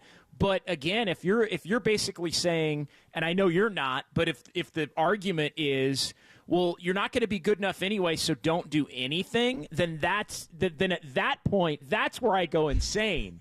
Because I can see that. Like, that's where I go insane, because you can't just say, well, it might not matter. You want a clear direction, right? Yeah, it might not matter. Well, okay, well, then what? Then you're going to have Steph and Draymond, and then you're going to and then you're going to just be mediocre with Steph and Draymond and these young guys who aren't good enough anyway. It's like, well, no, if you're not going to try to be as good as you possibly can be with Steph Curry, then you actually should tear the whole thing down. But we know they're not doing that. So in a way, the answer is right there for you. Like, I don't buy this, well, you're mortgaging the future for Paul George, who wasn't going to be good enough anyway. And it's like, okay, well, you're not good enough with it this way. So it's like you got to pick a lane. You cannot have it both ways, and the Warriors have tried to have it both ways for too freaking long, and it's why they're in this position where they're paralyzed to be able to do anything.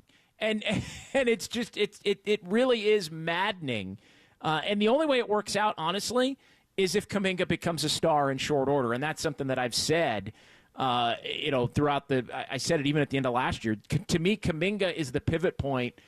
Either he becomes a star or the Warriors trade him to get a star, and it sounds like they're betting on him becoming a star with the way things are going.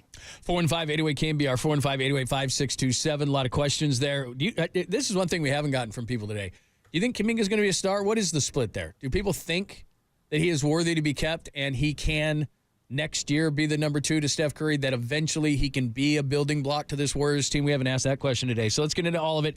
Anything you want to discuss, and if you missed out on talking about Klay yesterday, you can do that as well. We'll do that next, and then we'll flip it at about 10 past the hour. We'll get into a little bit of the Giants as well, as they've got a huge bunch of games coming up. We'll do that at about 10 past the hour, but we'll get out to some lines, hit up on the text line. A lot of good responses on it. We'll do it next, only here on the Sports Leader.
Hoffa and Lund continue live from the KNBR Casino Matrix Progressive Jackpot Studios. Casino Matrix, Progressive Jackpots are here. Where are you? Just drop in. Please play responsibly. 1-800-GAMBLER.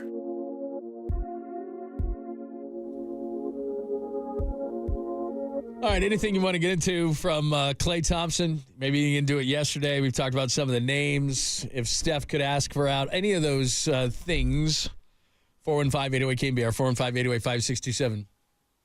By the way, I was just played one of the funniest JD drops of all time. Very versatile drop. I don't know if we have it, but we'll get it soon. Okay. It's a great one. That's the greatness of this format, man. No matter what you say, and you get into these rants and raves, and you forget half the things you say. Like after a show, I'll look at Twitter and stuff, and people will say I said stuff, and I'm like, I don't remember. It was 4 hours.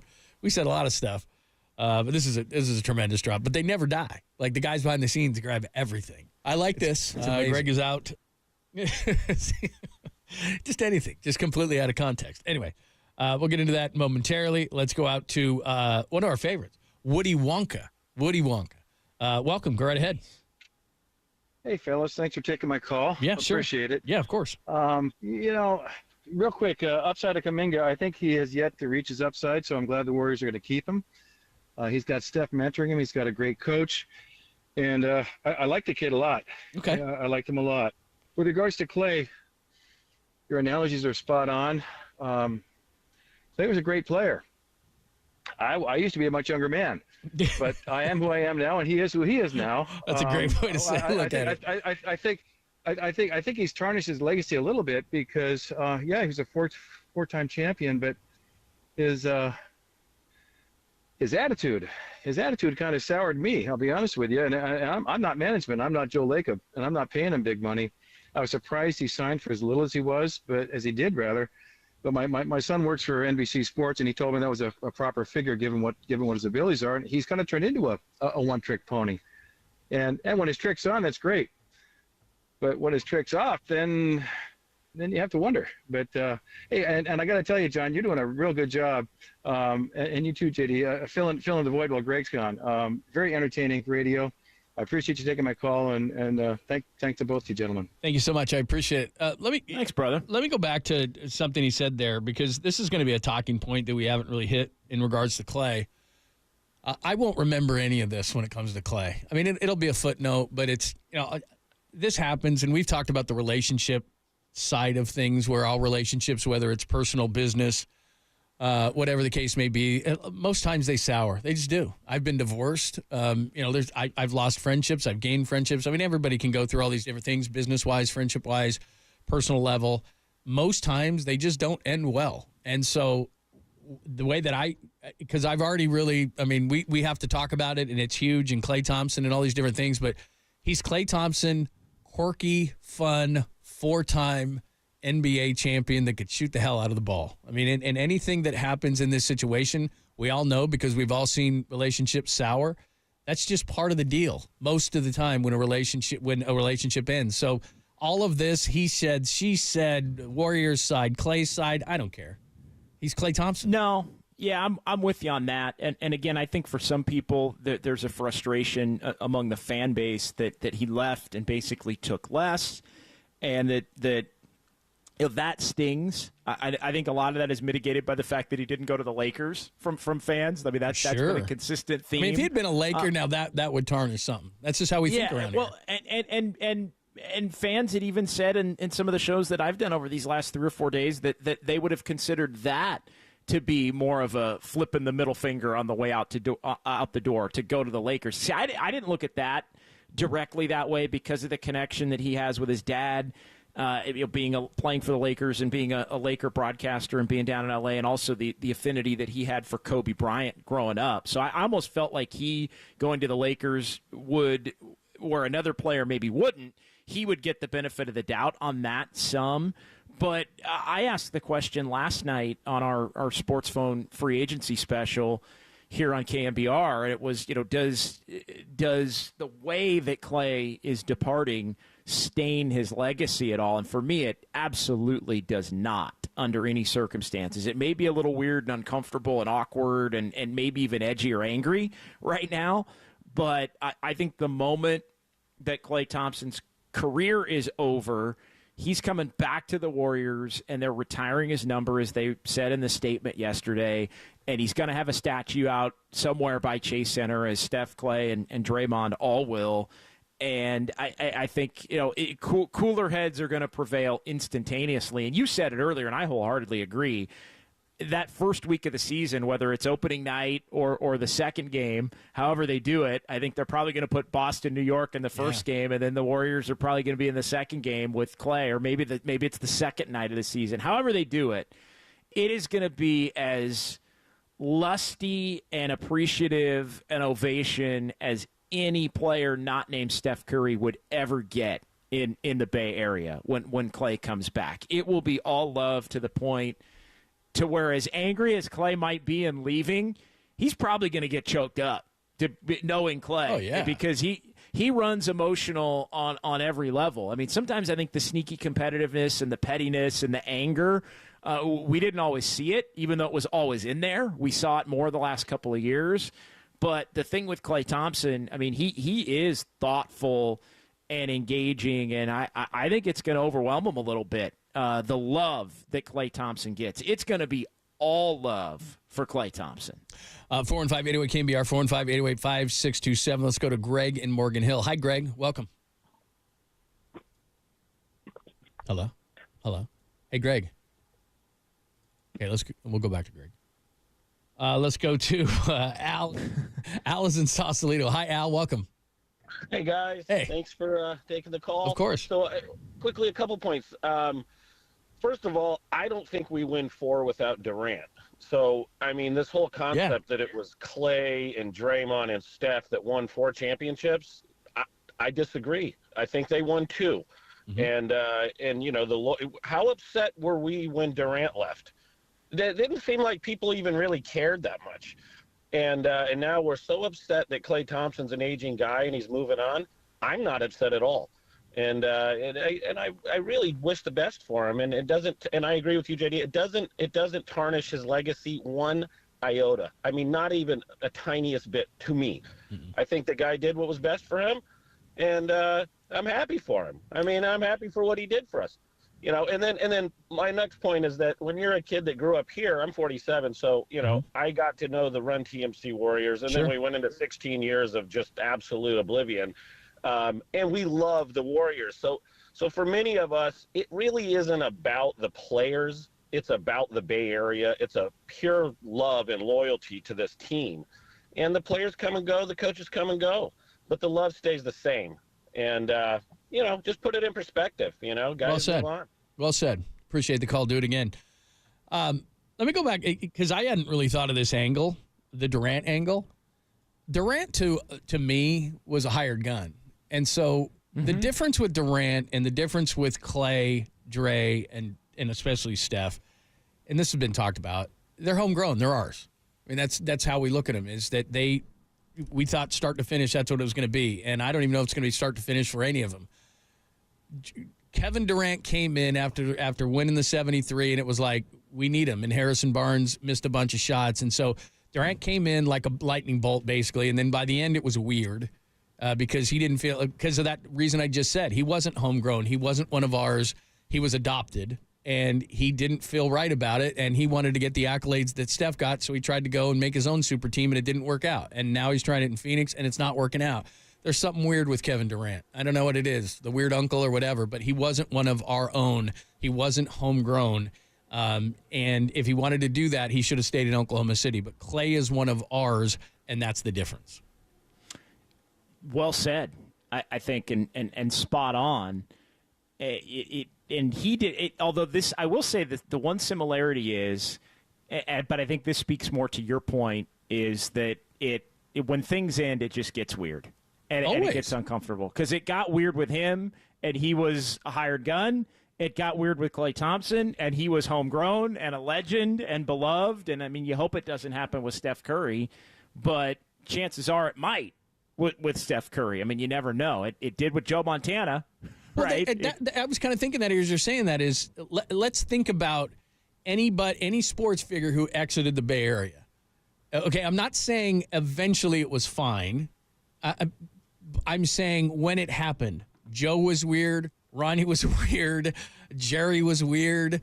Like I said, Klay was weird. I mean, they just are, because you never think they're going to be in another uniform, but the reality is, for the vast majority, and we can start, especially nowadays. I mean, we can go back and you can look at the history of time where free agency wasn't as prevalent, or the NBA is different than anybody. If I'm not winning here, I'll give you a certain amount of time and I'm leaving. I mean, if you think about all the stars that are in the league right now that are of a certain age, how many are on their original team? Durant sure as hell isn't. I mean, the best players in the league right now, at some point they get sick of trying and they want to join a super team. And I'm not saying it's a bad thing, but I mean, if you go through the history, I mean, there's the Kobe's, but even like, remember Dwayne Wade was the Miami Heat. He finished off with the Cavs, the Bulls. I mean, he was just trying to jump all over the league. I mean, but does anybody think of Dwayne Wade in any of those other uniforms but a Heat uniform? I don't. No. I mean, I hardly remember that he was with the Bulls and the Cavs, but he was. Well, look at a guguy. Even I'll even give you another example. I mean, and this guy played for a couple of teams and was in the finals and won a title with one of them. I mean, how do you Shaq? Like, Shaq's viewed as a Laker. He played for Orlando. I mean, that's an extreme example the other way, right? Like the Celtics, Miami, but he. I mean, it was just all these teams at the end, right? All these teams, and he still is, and even Orlando at the beginning, and he's viewed as a Laker legend, right? He's viewed like Kareem. He's viewed like Magic. He's viewed like Kobe, and he played for a million teams. Yeah, and again, even if you look back at the Giants, I mean, that whole era of team, and I think baseball is different. A lot of those guys, Lincecum was only well, no, he wasn't. He was an Angel. But I mean, exactly. Buster Posey. I mean, if I'm looking back, Buster Posey's about Bumgarner. it, right? Bumgarner went to Arizona. Matt Cain, I guess, stayed a Giant, but he was injured at the end and couldn't go anywhere else. But I mean, the NBA is a different animal in that regard, because really they've got friendships all over the league. Everybody's doing different things. They fraternize more than any other sport, I believe. They're all friends with each other, and at some point they kind of want to play with each other and develop these super teams. I mean, that's been a thing for a number of years now. Even before they termed super team with LeBron, that was done a long time ago. But really, that was kind of the thing that we kind of point towards. And then from that point forward, really everybody's like, look, I gave you. Like, look, we're always on a watch to see what Giannis is going to do. Like, how much longer is Giannis going to be in a small market like Milwaukee and decide, you know what, I can still do this? It's just that. Remember the Oklahoma City when Westbrook and Harden and Durant were all together?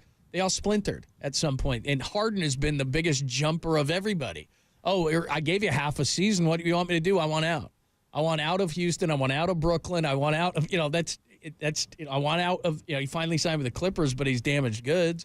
I mean, that's kind of what the league is. And so is Steph going to buck that trend and say it's more important for me to be with one franchise? Because really around the league, especially in the NBA, it's not really that big of a deal. I mean, it's cool, and if Steph values that, that's fine.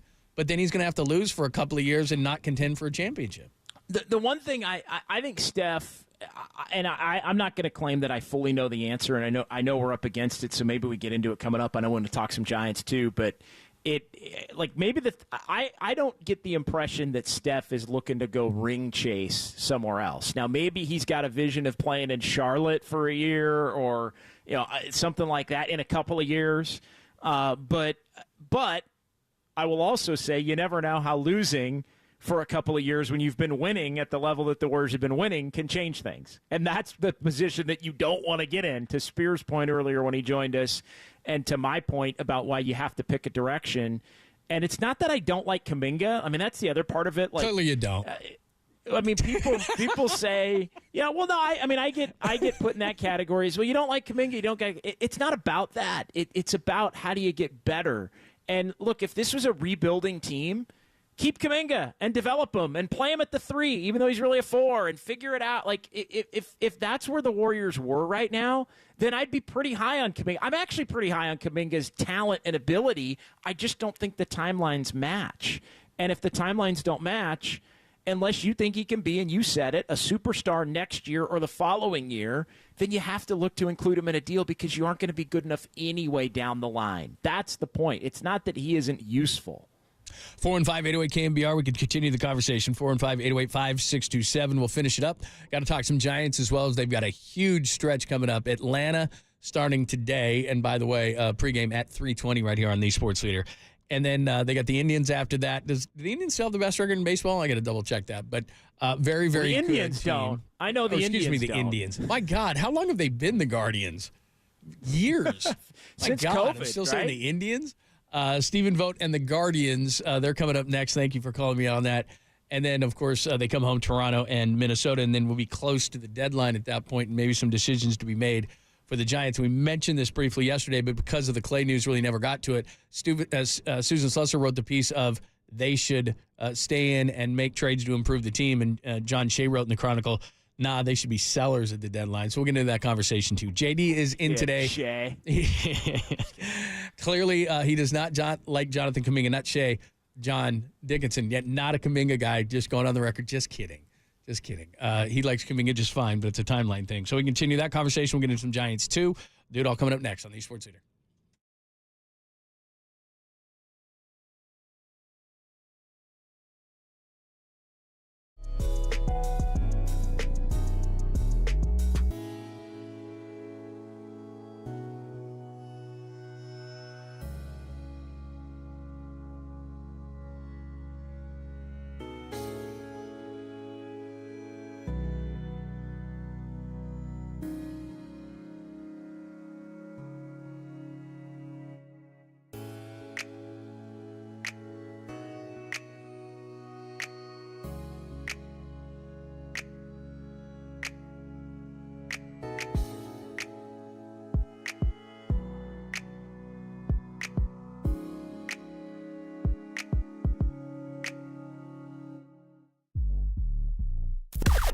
Now, from the O'Donnell Financial Group Sports Desk. Learn more at odfigroup.com. O'Donnell Financial Group, because planning is a process, not a product. You know by now, Clay's a Maverick. How you feeling about it? Who should the Warriors target now? Give us your thoughts. 808 KNBR, our YouTube stream, and KNBR Social.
And now, time for the Protect Your Assets with David Hollander Business and Technology Report.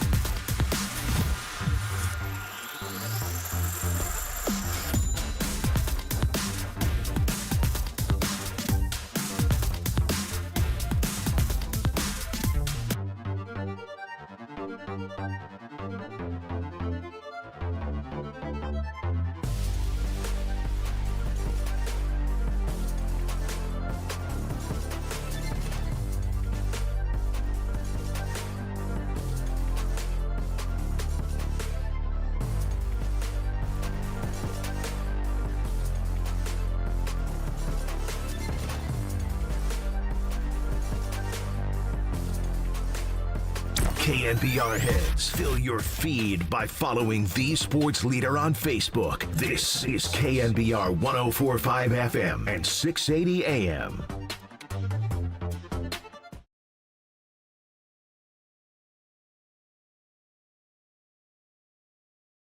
All right, just a little bit of a palate cleanser. We'll get back to some Warriors stuff. Dalton Johnson from NBC Sports Bay Area, great guy, is going to join us at 1:15, less than an hour. We'll get more into a little bit about the Warriors.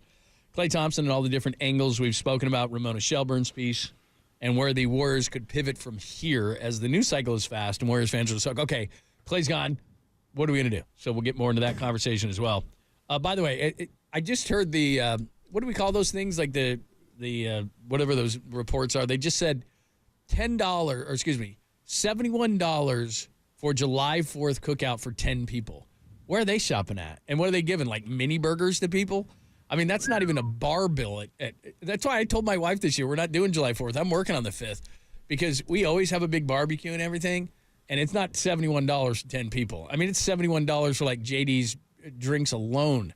And then, like, what are you going to do? Like, burgers, dogs. I mean, you for most people, I could be wrong here, but you got to kind of – burgers and dogs are nice, but you probably got to throw a tri-tip on there or something nice. And then you got to have side dishes. And some people will bring side dishes and stuff, but it's been kind of my experience that, like, what do you got there? Oh, you just picked that up on the way over here, huh?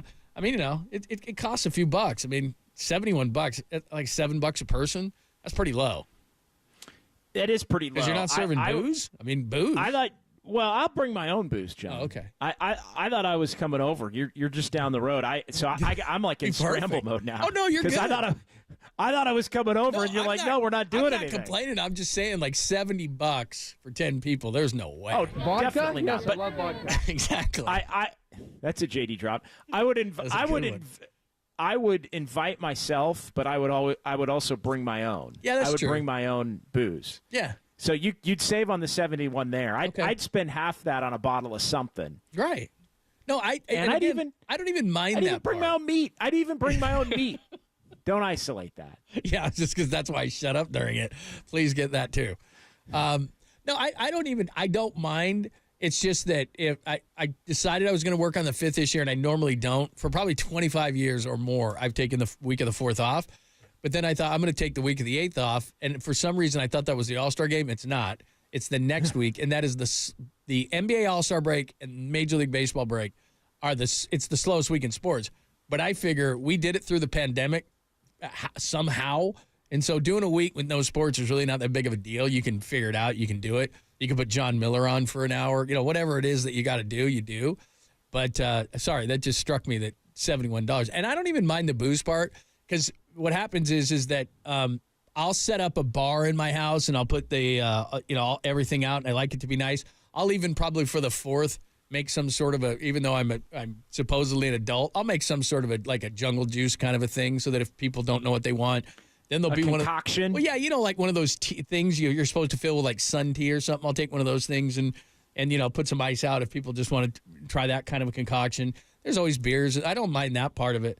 I always get stuck behind the grill, which I like, but my wife gets mad at me. It's like, mingle with my friends. And I'm like, but I'm cooking. And so she gets mad that I'm cooking. And so it's a whole thing. So we're just not having it. We're just not doing it. Okay. But you can come over. I would say I'll be there. Welcome. I'll be there at noon, John. Yeah. No, I don't even, like a few people I don't even mind. But man, you know where the party is? Where? And you know where the party is? The big KNBR barbecue. Where is it? It's at Young Tony's. Come on. I saw that back there, but I thought it was a joke. Is he really having a barbecue? Yeah, it's making the rounds. And yeah, is that a real flyer back there, or is that fake? Because I saw that. Real thing. That was a one real of the breaks, thing. and I thought it was fake. I was like, nah. Young Tony, what's he like? 22, 23, 24, something like that. Like he has no idea if he invited us all over. Yeah, but if he invited us all over to his house, like all of us, that would be his whole year's salary. Like, wouldn't it? I mean, I don't think he. I mean, I don't think he's paying for everything. Oh, okay, I think it's just. I think that's just where everybody's showing up. I see. All right, because I was going to say just Tom's bar bill alone. Does it have his address on there, or can I show this? No, there's no address. So right here, I just saw this. I just saw this thing when I went to break, and I thought, well, that's a joke. Like he's not going to have us all over because I mean that would like talk about a budget breaker. I mean, look at that thing. Tony's. Yeah, July 4th, food trucks, live music, fireworks show. Is that true? All true. Listen to this. Sunset to midnight. Sunset to midnight. RSVP to Tony. I'll be there at 2:30. Sunset? What time is it? I don't even know what time the sun does. That's sunset tomorrow on the 3rd, John. All right, let's go. And somebody tell Tolbert that Tony will take care of all the beer, that it's no big deal, that Tony's buying all the beer. Could you imagine? I mean, what would that be? What would Tolbert's beer bill be for July 4th? I think the plan was to everybody come over. There you go. Anybody on YouTube? Invite all the OGs. Yeah. Invite all the OGs, and then one of the OGs will end up paying for it, or a couple of the OGs will end up paying for it. I think that was the plan. Well, I'm not an OG. Tell you that right now. Not me. Who's around? Tolbert? Who else? Well, if you're not, I'm not. So that's what my dad always used to say. I'm at the head of the table. I'll pay it. I'll be like, cool. At my whole life, I would never sit at the head of the table. He's like, head of the table pays. I think that's why they allowed. That's why Tony allowed everybody to make the flyer, was because they're like, hey, you know what? Tom's going to come, and Murph is going to show. Murph's going to show up. Those guys are the OGs. They're paying. That's good. And Lund and Greg. No, the way I do a barbecue at my house is if we're having a barbecue, we'll provide the meat, we'll provide the booze, and then then my wife will assign stuff. Like you bring an app, you bring a salad, I mean, I think that's most people, right? We'll provide meat and booze. You provide, all the other stuff, apps, salads, sides, all that kind of stuff. Maybe like an hors d'oeuvre or 3, something like that. Bring, chips and dip or bean dip or whatever it is you want to do. I'll make some killer sliders. I'll make some brisket sliders. Oh, that sounds really good. Man. It does. That sounds really good. All right. You blew that whole segment on that. Sorry. No, I just heard that report. It's $71. Murph and Marcus want to know, what did young Tony learn today? Young Tony learned, don't invite the overserved KNBR staff to your house because that's going to cost you $1 or $2 or $3. Anyway, all right. We'll be there. Sunset. It says sunset. So I don't know. Yeah, tomorrow. It's sunset tomorrow through midnight sunrise. On the 4th. That's a long day for him. I mean, sunrise is at what? I don't know. Sun sets at, 8:39. Sun rises at what? 5:30, 5, something like that. I don't know. That's a long day for that dude. That's the worst part too. You got to know when to leave a barbecue or party. My friends tend not to know. Like you're cleaning up around them. You're mopping. Yeah, I start kicking everybody out. I just go, hey, it's time to go. It's like, can you get a hint? I got a couple of friends like that. They're just still, we got like one of those gas fireplaces that they're just sitting around it still. It's getting awful cold out here. I take the blankets in, stuff like that. They still don't get it. Hey, pour me another drink. You're like, bro, come on, man. We're in our pajamas here. Let's go. Get out. All right, let's get back. Well, I would say we'd get back to it, but we'll get into the Giants. We'll do a little palate cleanser on the Giants in Atlanta tonight. 3:20 for the pregame. We'll get to that. Then we'll hit you back on some Warriors. And then Dalton Johnson at 1:15. JD's in today hanging out with us, only here on the Sports Leader.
Listen to the sports leader anywhere, anytime. Download the all-new KNBR app. We are your proud home of Giants baseball. KNBR 104.5 FM and 680 AM.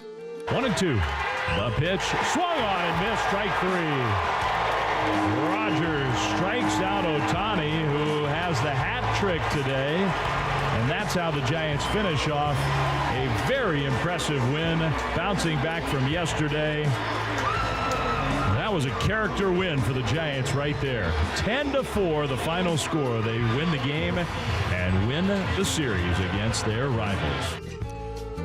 Giants feeling good. They take 2 of 3 from the Dodgers, and if we're honest, they probably should have taken all 3, but okay, we'll take it. So here's where it gets interesting. Braves for the next 3, and then the Guardians. Don't want to say Indians. Guardians. And by the way, there's a little bit of breaking news here. No TBAs. An actual rotation for the Giants. Breaking news. Well, there's 2 pieces of breaking news. During the break, we just found out in the bullpen, Tony's mom said no to the party. Tony's mom said no to the barbecue. That's one piece of breaking news. But the biggest piece of breaking news, Hayden Birdsong tonight, Jordan Hicks on Wednesday, Logan Webb on Thursday. They call that a rotation. So far, no openers, although Birdsong's probably go 5, Hicks will probably go 5. Webb will have to go 7 or 8 because they need to save the bullpen. So, I mean, it is a break. But still, to look at Giants' probable pitchers right now and not have an opener is pretty good. And, again, pregame at 3:20 here on the Sports Leader. And the next, 3 series, 4 series, getting closer to the All-Star break will tell the tale of the Giants. In looking at the Chronicle, JD, and seeing that Susan writes one that they've got to go all in, it's kind of like what talking about the Warriors, and John Shea saying, hey, there's not going to be a lot of teams that are going to be moving players at the deadline. They might be able to set themselves up with some pretty good young players.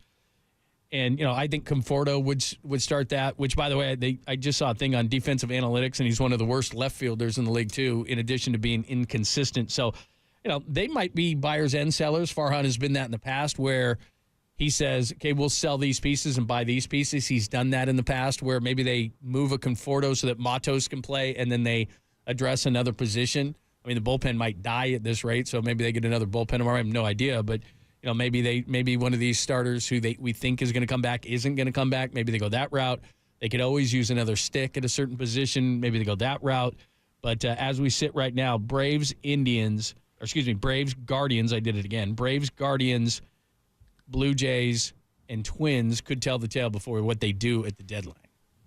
Well, and they've set themselves up to be in a position to maybe make something happen here this week if they can win some games based on what they did last week. And the 3 of 4 against the Cubs, couldn't win the finale. They let the one get away against the Dodgers on Saturday. Got ugly there in extra innings. They end up losing when they were 90 feet away from winning 14-7, but they bounce back and they handle business on Sunday. So they're well set up here going to Atlanta and Cleveland, though still 3 under 500. I'm of the belief, and I have been for a while here, Farhan's got to look to go all in. It's not even about whether you think this team's legitimately got a shot, because I'm still more in prove-it mode there, and they're 3 games back of the final wild card spot now. They're still 4th, albeit close, but 4th in the National League West. So I'm more in prove-it mode. It wouldn't surprise me if they go 2-4 this week, and they end up 5 under, and they're coming home, and maybe they go 500 next week, and they're still 5 under at the break, and it's going to kind of feel like a dud, like it really has for the better part of the last month. But even if that's the scenario that's in play, Lund, I think they have to go all in and look to add. And maybe that means you subtract from one place to add in another place, or to clear a glut in one place to allow a younger player to play, and look to add at a position of need. I think all of those things should be on the table, from bullpen to shortstop. Maybe you kick Wisely to second, to another bat, regardless of position, and then you figure it out. I think all of those things are in play. The next 2 weeks may tell the story as to how much action the Giants have in terms of actually being in the race or not. But I think regardless, Farhan cannot give up, because if he gives up and they wind up not making it and they still win in the 70s, which they're projected to still win in the 70s, even though people are kind of fired up about the 5 of the last 7, then I think, as I said to Murph last week, the jig is up. So he has no choice in my mind but to go all in, even if it's not big ticket items. Plus, I could even, not just being an optimist on this thing, if I'm him and I'm sitting there and we're having this conversation and we're saying, well, which direction do we want to go? And they are. I mean, today's only July 2nd and the deadline is the 31st, but they're believe me, the phone calls are happening, they're talking, there's all these kind of things going on. I'm encouraged by the fact, and they're saying this nationally as well, and everybody we've talked to on a national level is they're counting on those 3 pitchers that we keep talking about, and that may be fantasy or that may be real, but they're saying, okay, we've got those guys coming back. The bullpen is pretty good, and then I know this is crazy, but this is an entire month. Matt Chapman in the month of June had 3 homers and 12 RBIs. In his last 10 days, he's hitting .385. Soler, who, look, I've been all over Soler for June. He was .284, 3 homers, 15 RBIs, 11 walks. Patrick Bailey was .316, 3 home runs, 14 RBIs. Ramos, we all know, .304, 8 home runs, 24 RBIs. There's 4 guys in your lineup right there that had really good Junes. And then that's not to say that Wisely's pretty good. I mean, you're starting to look at Wisely now going, okay, that's an upside bat. There's 5 guys. You're never going to get 7, 8 guys. I mean, you might get that for a week or 2 or something like that. But if you say those 4 bats, throw Wisely's bat in there, everybody thinks Matos is going to be something. Maybe he gets hot here. I'm not going to say that they're going to be one of the best offenses in the league, but there's something like 34-12 if the runs are 4+. The reason why I bring all this up is if you're Farhan, this isn't just saying, hey, I've got my orange glasses on. The offense is getting better. The pitching may get healthy, and the bullpen's pretty good, and they're an above-average defensive team. So if you look at the National League, and we complain and we talk about the Giants all the time, but every team outside of the division leaders, even the Braves who they play, they don't score a ton of runs. They've got good guys in their lineup, Ozuna and Olsen, and go on down the line. I mean, they have guys, despite not having Acuna. They've got guys in their lineup, but they're not as good as they've been. But if you look at the division leaders and Atlanta, then the last 2 spots, if we were just having a show on a national level right now saying who could really jump to the forefront of that, the Giants could. Now, there's a number of teams that could, but they're getting potentially 3 pitchers. They're getting some decent sticks, getting a little bit warm, and they have a really good bullpen.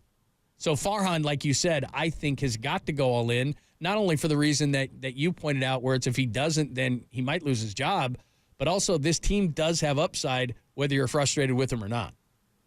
Yeah, I'm a little concerned, and we're not quite there yet, but I am a little concerned with the trajectory of the wild card teams, because Atlanta, for all their faults, they're 10 over. You're not catching Atlanta. Atlanta's not having a great year, and they've had injuries, and they're still going to win 90, 91 games. You're not going to be that good. But so you throw them out. At least I do, and we'll see how they stack up head to head here over the next 3 days. The one thing that gives me a little bit of concern is a lot of the hope surrounding the Giants is the belief that the second wild card, but really the third wild card, maybe both, are going to be in the 83, 84 win range. And it's still there, but the Padres have won 8 of 10, and they're trending up in the second wild card to where they're 4. If the Padres get to a point where it's like, hey, they're going to win 85, 86, then I don't think that the Giants can be that good, because we're talking about 8 to 10 over 500 for a team that's 3 under 500 right now. And for all the names you mentioned and the numbers and everything and how great it was in June, they went 12-15 in June. Yep. So they had a bad June in my mind for the numbers that you just mentioned. And there are reasons for it. But 12-15, I mean, this is their worst month of the 4. Of the 3, really. I mean, March they were 2-2. You can throw that out. But March, April, May, June, if you want to put March and April together, June is their worst month of the 3. So, and their ceiling because they had no pitching, because they had 2 guys in the rotation, right? Totally. And so maybe they get the pitching, but then the bats go cold. And that's kind of where I am with this team. through the first 3 months is I think some things are going to get better. Some other things are maybe going to get worse. But I worry about if the standard becomes having to win like 85. Because I don't think this team's going to be capable of that with the teams that are between them. And it's, at this point, it's Arizona and the Mets who are on the outside looking in. The Mets are 500. I don't think they're great shakes either. But if you have 3 or 4 teams that are all playing anywhere between, let's say, an 81 win level and an 85 win level, then, and you got to be on the 85 win level to get in, that's where I think it becomes a taller task. That being said, though, you still got to go for it. It's kind of like the Warriors thing with me, right? Yeah. It's well, you might not be good enough. Well, even if you do go for it, that doesn't mean you don't go for it. So let me ask you this, because we've been talking so much about the Warriors and how aggressive they should be. And it's a different situation. We're talking about maximizing Steph Curry versus Farhan trying to save his butt. So it's a little bit different. But how aggressive, if you're Farhan, how much would you believe in this team? How much? Because that determines how aggressive you're going to get, right? Because you have some of these young, nice pieces, and you could. Again, I think he might add and subtract like he did a couple of years ago. I think he might try to get rid of Conforto to open up something for Matos, which would then give them a little bit. Because if I'm in that, and he might have to, man. Well, that's what I'm saying. Because I think that the front office is saying, "Hey, man, we spent the second most money to the Dodgers in this offseason.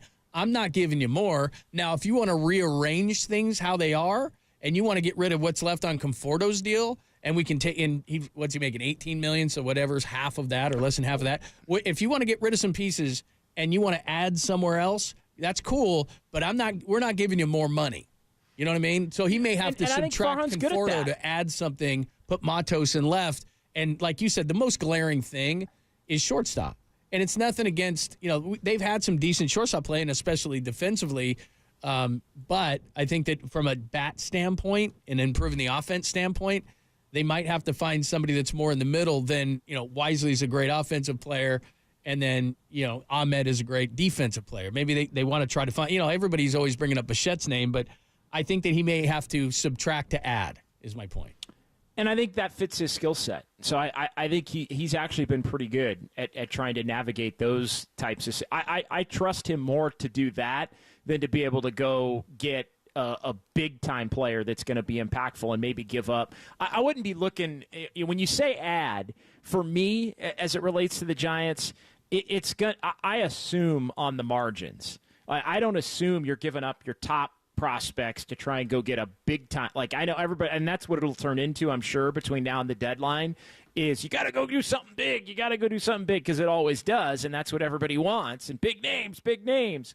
To me, it may have to very well be on the margins, but I think that's, again, more in line with what Farhan does well. So I think it all ties together pretty naturally to look to add and restructure the deck chairs and find a value here and offload somebody there.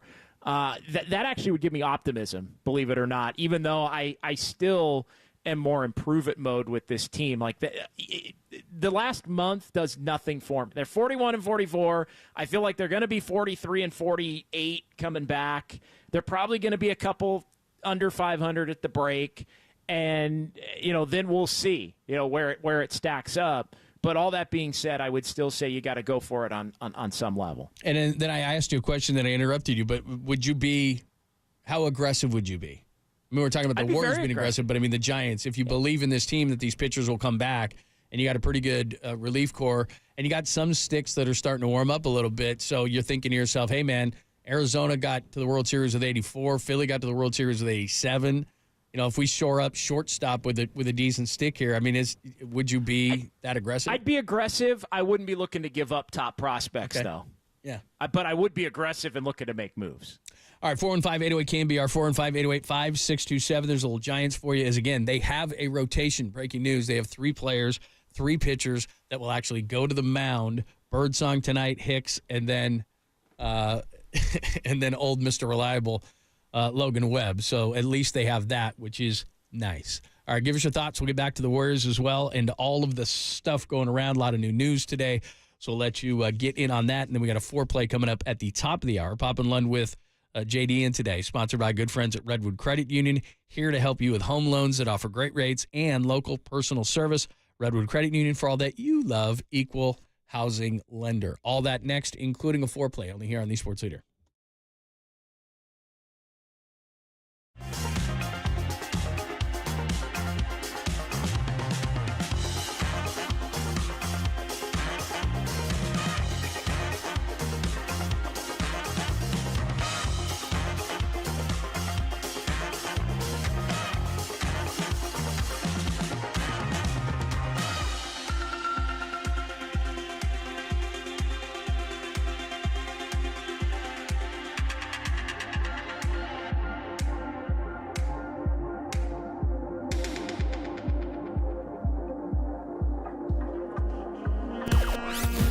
From the O'Donnell Financial Group Sports Desk. Learn more at odfigroup.com. O'Donnell Financial Group, because planning is a process, not a product. Tim Kawakami, he just blocked you. And he joined Tolbert and Copes yesterday to discuss Klay Thompson signing with the Mavericks and explain why Paul George the words, why that fell apart. Check out that podcast and more. KNBR app, YouTube, KNBR Social.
Time for some foreplay with Papa and Lund. I'm Dirk Diggler. 4 chunks of audio that really get you going.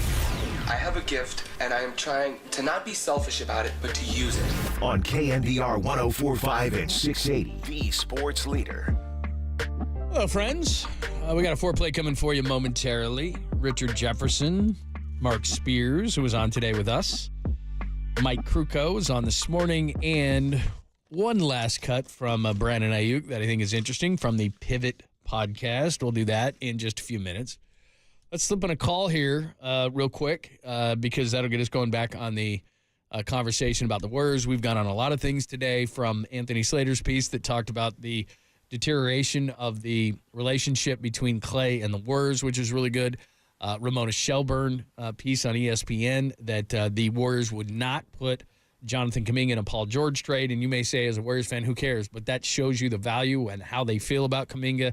A lot of stories now coming out that, they'd like to pivot to Lauri Markkanen, but they won't include Kuminga in that kind of a deal. So that's making JD crazy. Choose a side, man. Choose a way. So we will continue those conversations. There's a lot of things to get into. And, again, we can continue on Giants as well. So a lot of things. But Henry's been waiting for a while in Seattle. JD, and he's got Warriors questions. You're an NBA. Are you a Bay Area guy in Seattle stuck without an NBA team? No.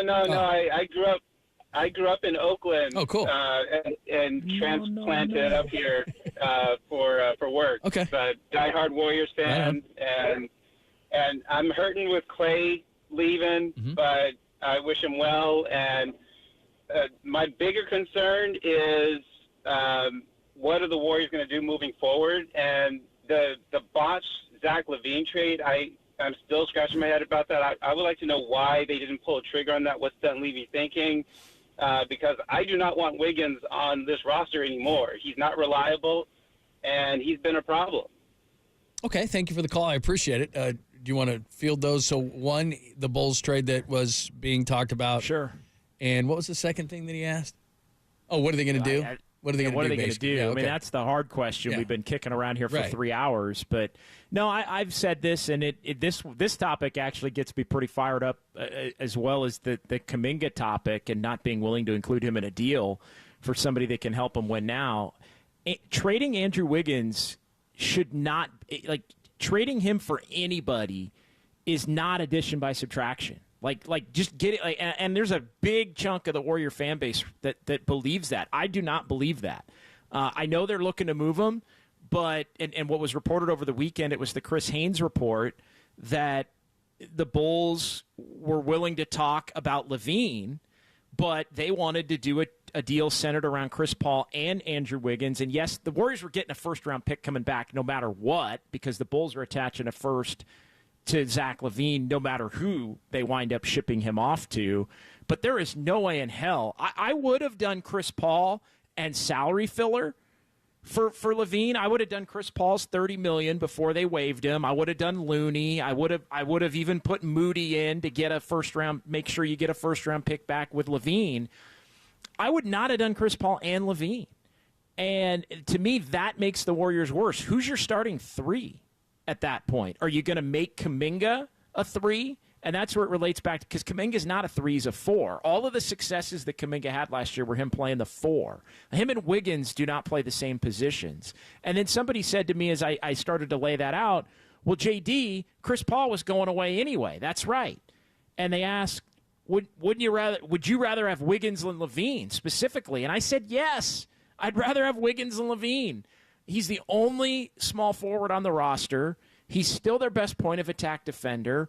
LaVine made sense for me if the Warriors were essentially getting him for nothing. And Wiggins, I know people are down on him. Wiggins is not just nothing, addition by subtraction. Get off him. LaVine's making a massive amount of money, over $40 million plus. 43 each of the next for the next 3 years. That's the deal breaker. That's why the contract is unmovable. So is because of the money. I would have done it for nothing. Basically, I would have done it for what I deem to be nothing, which is Chris Paul's contract that was going away. They're giving you a pick. The only thing you're doing is assuming the money. But because the way, to me, from a basketball standpoint, it works is if you have Steph and LaVine and now Melton and Podziemski, and you still have Wiggins to defend somebody. And at that point, you'd still have Kuminga, too. So, I think if you could do that, that would make some sense. Like, you'd have some depth, and you wouldn't be totally dependent on, having LaVine come in and be a savior. Like, that would make sense to me. But what doesn't make sense to me is paying all of is giving up Wiggins when you don't have a small forward on the roster. And also, LaVine's coming off a foot surgery to heal a bone that would not heal on his, like, LaVine could come in and have all kinds of medical, like, you could come in, be paying that dude, and he can't play for you physically. So there's a risk involved in that. So to me, I liked it, and I know, I hope I'm not getting too far in the weeds. I liked it if it would have been, you can get LaVine for Chris Paul and maybe like Moody, or, and they're giving you a pick, and you still have Wiggins, because then you've got, again, Steph, Podziemski, maybe Melton, LaVine, Wiggins. You still have Kuminga in this scenario. I think that makes you better than you were a couple of days ago. They were never going to do Wiggins in there, does not. But they were never going to do it financially, because one of the things that was a stated goal, and it's clearly right now where they sit, they're even under the first apron right now by like $20 million. They probably won't be once the season starts. But they weren't going to. The reason why LaVine hasn't been moved, like you said, he's at 3 years and like 130 left on his deal. Nobody wants Zach LaVine at $43 million. It's outrageous for him, and coming off the injuries. So honestly, the reports have been, at least nationally, that they've tried to give Zach LaVine away, and no one will bite because of the giving contract. Him away would be Chris Paul. That would be Chris Paul and giving filler, him, like Chris Paul and I don't know, Looney or whatever. But giving him away is not giving up Wiggins, who I know people are frustrated with him. I know he's been disappointing. I know the Warriors are sick of his lack of availability. That's why they're still shopping him right now, according to what I'm hearing. But the reality is you're giving away too much value in giving away Wiggins to get LaVine.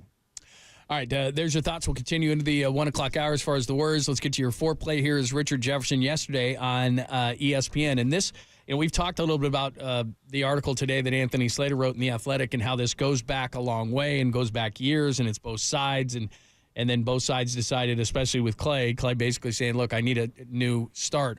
But this is interesting from Richard Jefferson yesterday, saying this, at least his rendition, goes back to this past December. I've never shared this before out of respect to Klay.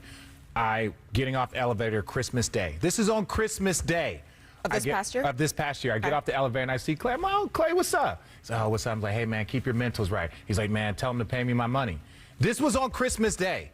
So on Christmas Day, a guy that had won 4 championships, and I don't give a damn what anybody says, how much money they gave him over the years, because he turned their franchise around. That franchise is worth billions of dollars, not just because of Steph, it's also because of Klay. They changed the game. It wasn't just Steph changing the game. It was Steph and Klay in that backcourt. Absolutely. So I say that he has a right to be mad.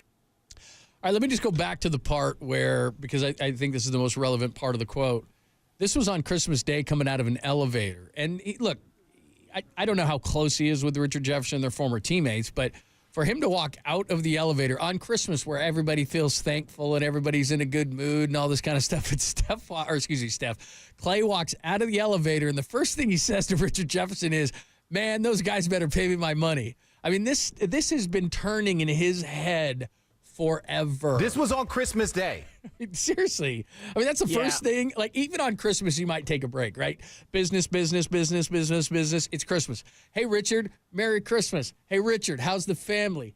Hey, Jeff, how's the holidays? Like, that's how you feel on Christmas. The first thing you see when you see someone out of an elevator is not, hey, man, I better get my money. That tells you the mentality that Klay had all season long. Well, it tells you that it started before the beginning of this past season, which I think we'd always believed and now know is true. This goes back to the end of the prior year. And I've said this earlier. I think it goes back to the frustration that Klay Thompson felt from being, I don't want to say scapegoated, but getting a lot of the blame for his decline in play. I think it goes back to, he looked at his numbers. He had the awful game against the Lakers. I'm talking about 2023. Right. He had the awful game against the Lakers in Game 6 when they got eliminated in the second round, 3 of 19. And I think he took a step back and expected the Warriors to make him close to the Draymond Green contract offer. And instead, people were saying he's washed, he's not the same. And Klay looked at his numbers and said, I just made the most three-pointers in the NBA at a 41% clip.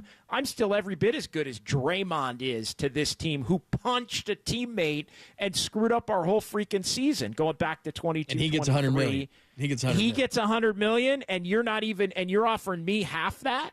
You're offering me less than half that. 2 and 48 was the reported offer. When I say reported offer, I'm talking about in the fall and leading up to this past season, not within the last couple of weeks, because there wasn't an offer through the last couple of weeks in free agency. So I think he took that into the season. I think he got off to a horrendous start at the beginning of the season. And I think the whole thing snowballed on him to the point where he was just angry all the time and didn't have the right priorities. It led to Steve Kerr benching him. I give Kerr a lot of credit for doing it because in some ways it salvaged Klay's season from being worse than it was, and it helped the Warriors get on a little bit of a run when Podziemski went in the starting lineup. Klay was much better from there. Kuminga flourished playing the 4 and getting opportunities to start when they moved Draymond to 5. And then Kuminga got hurt at the end of the year, and I think everything kind of fell apart, from there. Klay went back into the starting lineup and ended up having the 0 for 10 in Sacramento. But that's a long-winded way of me to say that he was pissed off from the jump. And this clip from Jefferson, I think, proves it. Absolutely. All right, here is Mark Spears, of course, ESPN and Anscape. He was on with us earlier this morning before he went on TV and had the makeup done and all that kind of stuff. This is one thing that, we've kind of talked about a little bit, but he kind of took to a different level because he said all these guys, if the Warriors don't make the right moves, all these guys in the Olympics could be over at Paris trying to recruit Steph Curry. Here's what Mark said about being careful here to show Steph that you're still trying to compete. I don't know, man. I just think the Warriors front office is in a really precarious position, but they have to hit some kind of home run quick. And, there's still time. They have to be creative. But if they just walk into the stadium next season with this team, I think there's a lot of reason to be disappointed by Warriors fans, and a lot of reason to kind of keep an eye on Steph and see how he likes being in mediocrity. And that's one thing none of us know. Does he want to be? Is he? You know what? I'm just going down with a ship. The Warriors have treated me well. It's really important for me to be a Golden State Warrior. I want to be on that list of guys who started and finished. Or is Steph Curry going to sit back and say, "Man, I can't handle this losing stuff. Get me to a team where I can possibly win one before I retire"? We don't know. We don't know, and I think that's where this next year really becomes the tell in all of that. How does it work out? And again, I'm not saying they're gonna be a bad team. They've got moves left to make. I think if they stand pat, which they're not going to, stand pat as they are right now, they're going to be. I think they're winning in the 30s as they're constituted right now. Now there's still time to go add and do different things, and maybe they get better than that. But this year, I think, tells the story as to where things go with Steph, because we're going to have a clear-cut direction, I think, come April, May of next year, and he's going to have 1 year left on the deal. So we're basically going to be at the point where Steph can either sign an extension for a couple of more years, or we're going to be at the point where Steph's going to, plan on maybe retiring. I don't think he is. I think he's got a few more years left in the tank after the 2 that he has left in the deal, at least a couple. And so, or it's going to be, hey, I want to go somewhere else and do something else. I don't see Steph. I don't know what you think on this. I don't see Steph as a ring-chasing kind of a guy at this point with 4 and the legacy that he has here. He doesn't have to. I understand guys at the end of their career, like Hall of Famers, like when I covered the finals in 2004 when Karl Malone was a Laker and Gary Payton was a Laker. And guys who haven't won a championship, I get it. I get what you're trying to do. Clyde Drexler with the Rockets, he ended up winning one. I've covered a number of guys who did that at the end of their career, and I had no problem with it. But Steph's won 4. So is 5 going to change his legacy? No. I mean, Steph Curry is going down as one of the greatest and maybe the most innovative players of all time. He changed the game with a three-pointer and the length he could shoot with. We all know. I don't need to go over that. But he doesn't need – I mean, what's the difference between 4 and 5? He's going to go down in history, period. Now, maybe that is more important to him than being a Warrior his entire career. But from everything he said, and things change, but from everything he said, he wants to be a Warrior, period. Now, having said that, you and I said this before, it doesn't matter to me that Klay's going to be a Maverick. He's always going to be a Warrior, and he's going to come back and get a statue and all those kind of things. And the Warriors have already announced nobody else is going to wear 11 again. So these things that would make such a big deal now because a guy left an organization for a year or two, those really aren't remembered at the end. So it's either important to Steph that he wins more or important to Steph that he stays with one organization. And we won't know until it happens. He may not even know. He may be able to say, you know what, the next 2 years, if we don't compete for a championship, I'm fine. And then he may be halfway through this season. And I don't know, or not even halfway. They might be 10-22, and he might go, I can't do this. Well, and the other part is it's been a while since he's lost. And I made this point earlier. He didn't play the year they went 15-50, and Klay didn't play. He played the first 5 games, and then he came back and he played one, and then it was COVID, right? He broke his hand. They were 15-50. They were never going to contend for a title with that team, and D'Angelo Russell was running around for crying out loud. But here's the deal. As far as that goes, I mean, you got to go all the way back. These years that everybody is deemed to be so bad, they won 46 last year, and they won 44 the year before, and they were 39-33 in the 72-game year when they missed out, and Memphis knocked them out in the play-in tournament in 2021. So you got to go all the way back to 2012, the last time Steph played significantly and was on a losing team. How things end matters, and I think how this team does next year will matter as to just Steph having to come to grips with that sort of mediocrity if it happens for the first time in a long time. And again, we talked about this with Mark Spears, and then we'll get to the other two cuts from the foreplay on the other side here. But I asked him about Draymond Green, not because he's on the same level as what Steph is, but if I was a betting man and they're not very good, they're a sub-500 team this year, and they're near the bottom of the conference, and they're not even fighting for, say, a play-in spot, I just don't know how Draymond's going to respond to that. And I don't mean in terms of, Steph or anything like that. He was saying, well, Steph's a much bigger deal, and I understand that. But what I'm saying is he not going to want to play? Is he going to be a problem? And the very reason that you bring or you keep Draymond Green around is to win. You put up with all his crap because you want to win. And if you're not winning, then why is Draymond Green here? Because you know what I mean? Because then he's a pain in the butt, and he's becoming a problem, and he's saying stuff and acting certain ways and getting kicked out of games and getting suspended, and you're not winning anyway.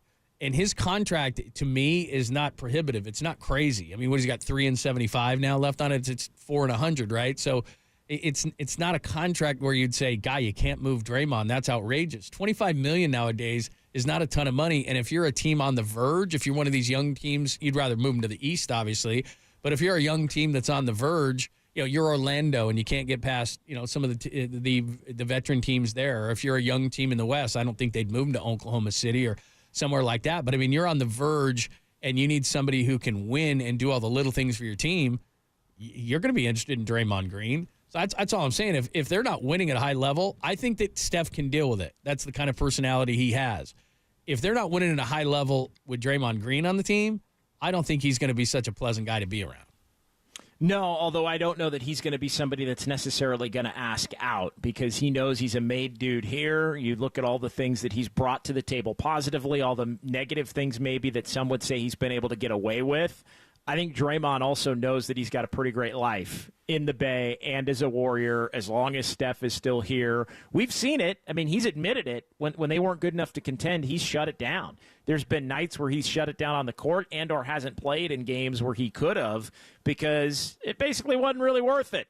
In the grand scheme of things, none of that's a good thing, but I still wonder if he would even ask out at that point as opposed to collecting the remainder of his contract and looking to try to stick it out in a situation. He has said that really during the regular season, he doesn't have a whole lot of interest. Now in the playoffs, that's a whole different deal. But during the regular season, he's kind of like, I can miss this game or miss that game. And again, I'm not questioning work ethic. I'm not questioning drive. I'm not questioning anything. I mean, he's just at this point of his career, he doesn't get up for as many games just because he kind of gets, can we get to the playoffs already? And if that's not a carrot that's dangling for him, I just wonder what he's going to be like.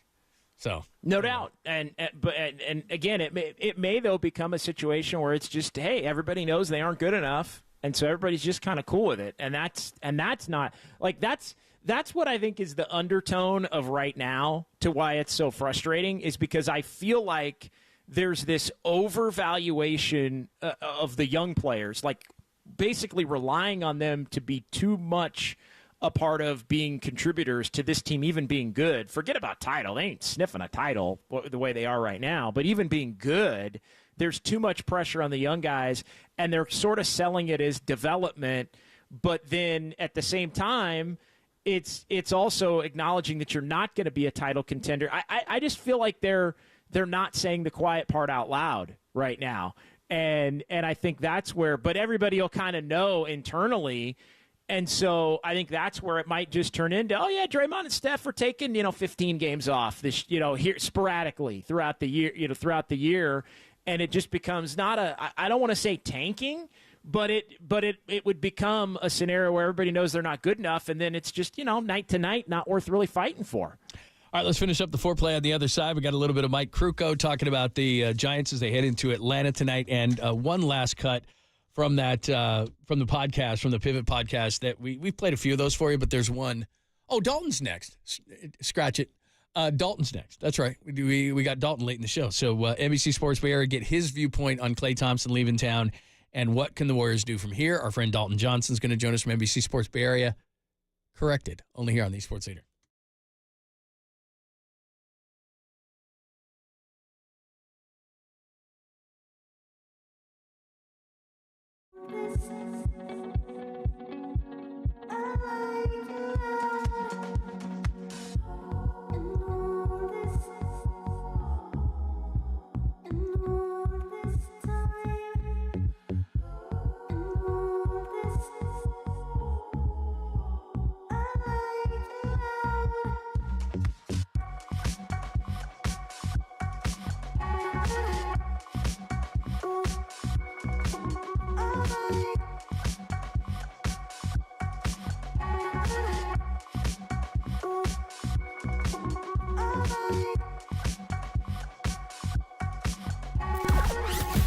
From the O'Donnell Financial Group Sports Desk. Learn more at ODFIGroup.com. O'Donnell Financial Group, because planning is a process, not a product. Extra Bags. Andrew Bagley joined Tolbert and Coach yesterday, discussed how the Giants can build off their strong homestand. Check out that podcast and more. KNBR app, YouTube, KNBR socials.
And now, time for the Protect Your Assets with David Hollander Business and Technology Report.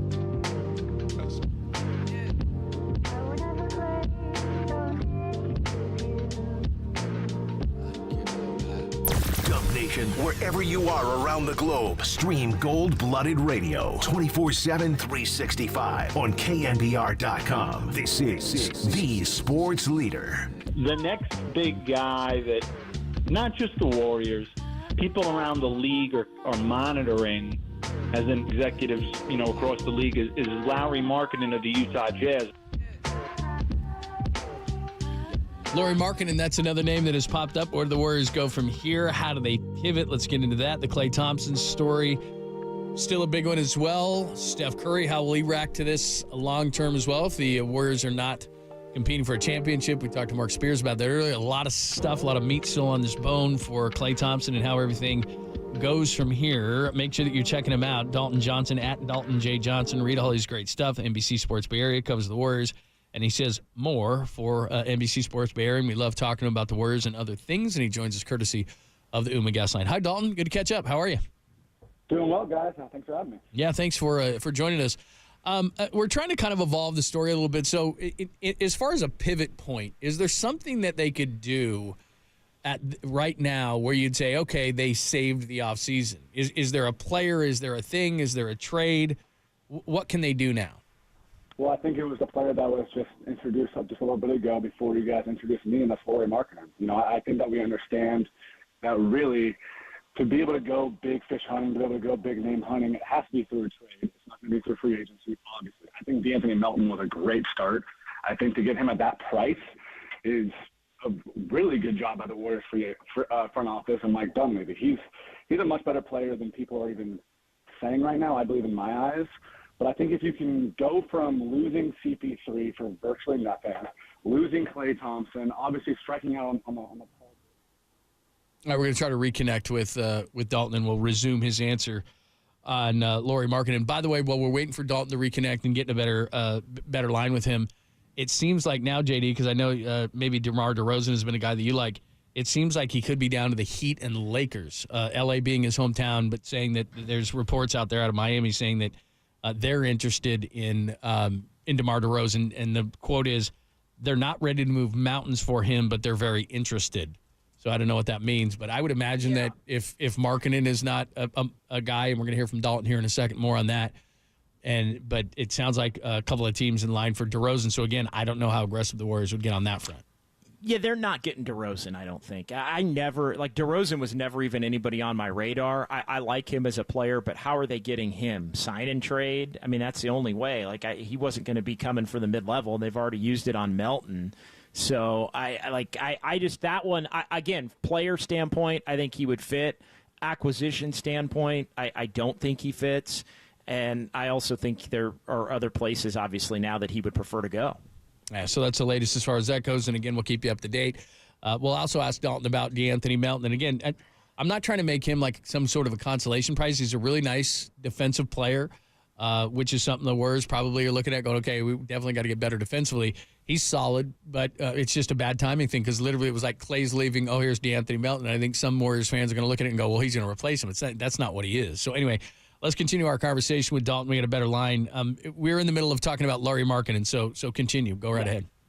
Yeah, again, I think that Lauri, if you can try to turn losing CP3 for, again, virtually nothing, that financial flexibility that they're touting right now, and obviously losing Klay Thompson, but turning that into DeAnthony Melton and Lauri Markkanen, to me, would be completely drastically change this offseason. We know that it's not going to be a big name on the free agent market. The Warriors do not have the money for that. It has to be through trades. We understand why the Pelicans are trying to dangle Brandon Ingram. We understand why the Chicago Bulls want to get off that atrocious contract of Zach LaVine. Lauri Markkanen is the most interesting one and maybe the best one left to me. And it just kind of comes down to, will Danny Ainge budge?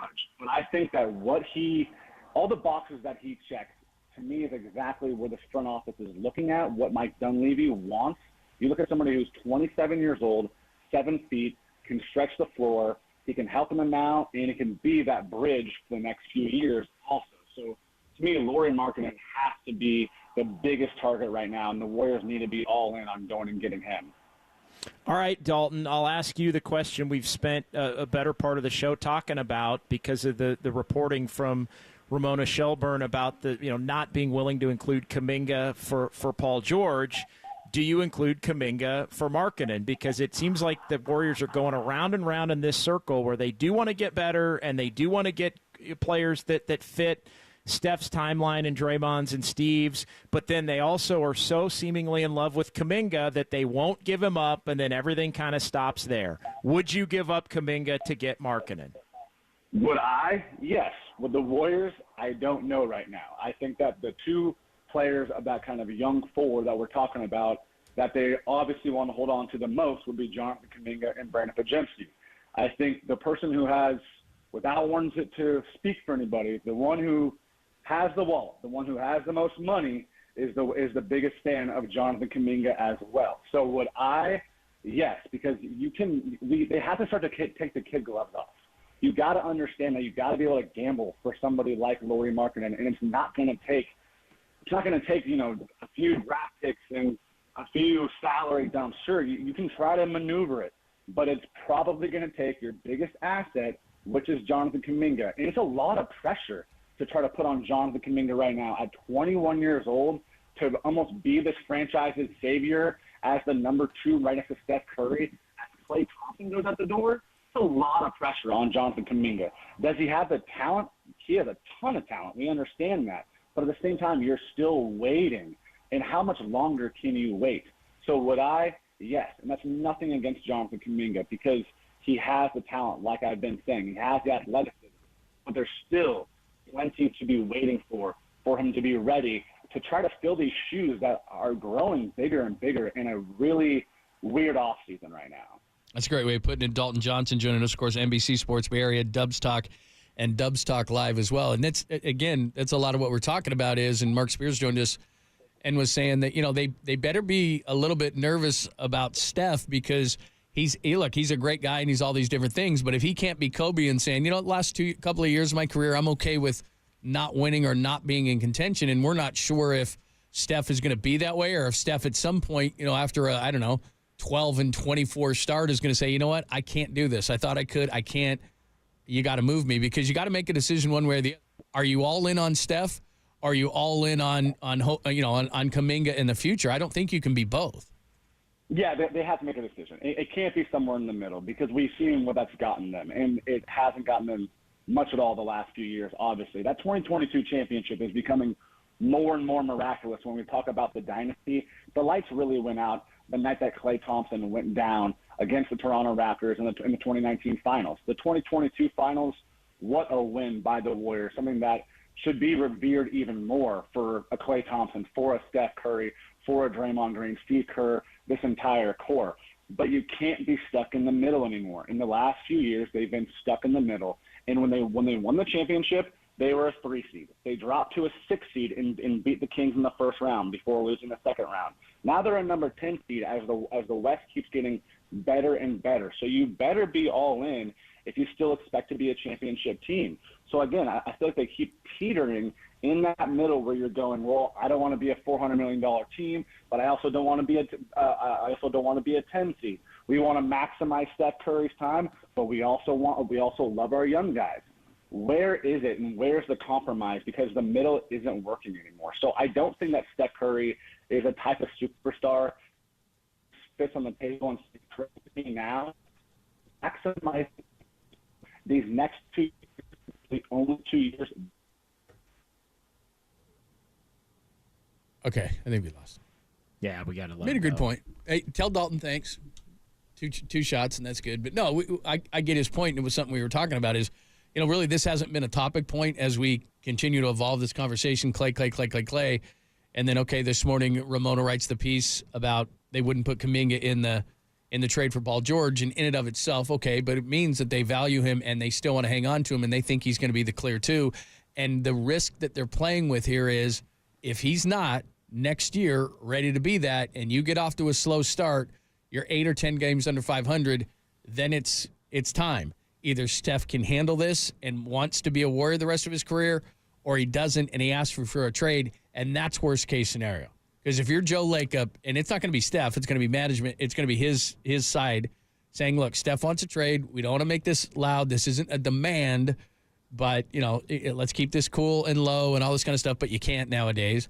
And all of a sudden, Joe Lacob's going to be faced with, and this is Joe Lacob. This isn't Mike Dunleavy. People can rip him all he wants. This is going straight to Joe Lacob saying, Steph can't handle this. He wants to go to a winning situation. And what are you going to say to him? You're basically the main reason that we went from a valuation of $450 million to over $4 billion, but I won't trade you. You can't do that.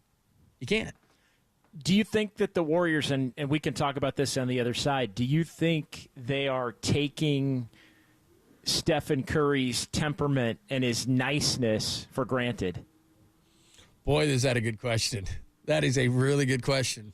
Because I don't know Steph well enough to say that. Well, let's just do this on the other side. I'm not gonna start now because I wanted to give you time to think about it, John. I do want to think about it. But it's a great question. It is really a good question. And anyway, yeah, I was just gonna blurt stuff out, but I'm not gonna do that. All right, give us your thoughts. 415-808-KNBR, 415-808-5627. We'll answer that question coming up next. Plus, I think we have the complete JD drop now. You'll like this. We'll do it next here on the Sports Leader.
Papa and Lund continue live from the KNBR Casino Matrix Progressive Jackpot Studios. Casino Matrix, Progressive Jackpots are here. Where are you? Just drop in. Please play responsibly. 1-800-GAMBLER.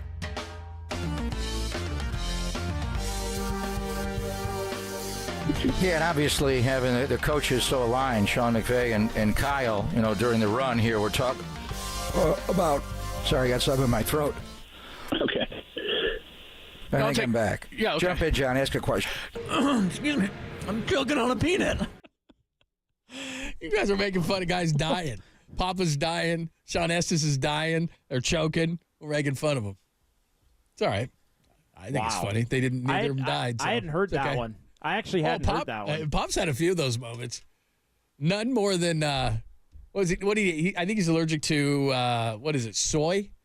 I don't know if you know that. Well, we got to get into this Steph thing because you just asked a great question. But there was a Raiders Chargers game one time, and I was doing pregame, and I went down the elevator, and they're rushing him. I'm like, what's going on? They're like, there was soy in a bar that he ate, and his throat was like closing up, and they had to the Raiders doctor had to give him like a shot. Because you know how Pop is. There's no way I'm not doing the game. And so, they had to give him like a shot because he had soy. It's like, oh my God. Yeah, he was going into Crazy, shock. Man. Crazy. Anyway, watch what you eat, people.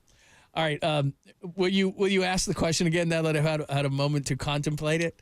It's a good question. Do you think best question of the day, the Warriors, by not going and by not going and do something, do you think they're taking advantage of Stephen Curry's temperament and the fact that he's so nice? Yeah, I do, actually. I had to think about it for a minute, and I would imagine that they have to, right? It's, he's not the GM, I understand that, but Steph is very important in the organization. I'm sure that they asked Steph what he thought about Klay, what he thought about the direction, what he thought they were going to do.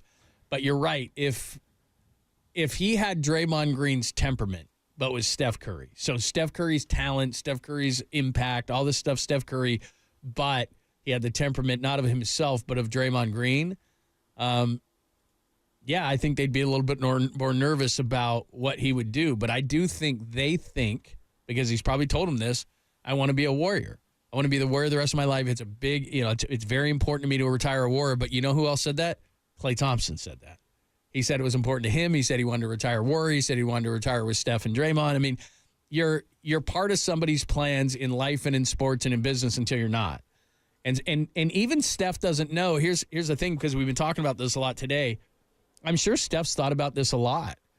But even Steph doesn't know. Hey, Steph, because you made a great point. Early in his career, the Warriors weren't very good, and Steph dealt with it.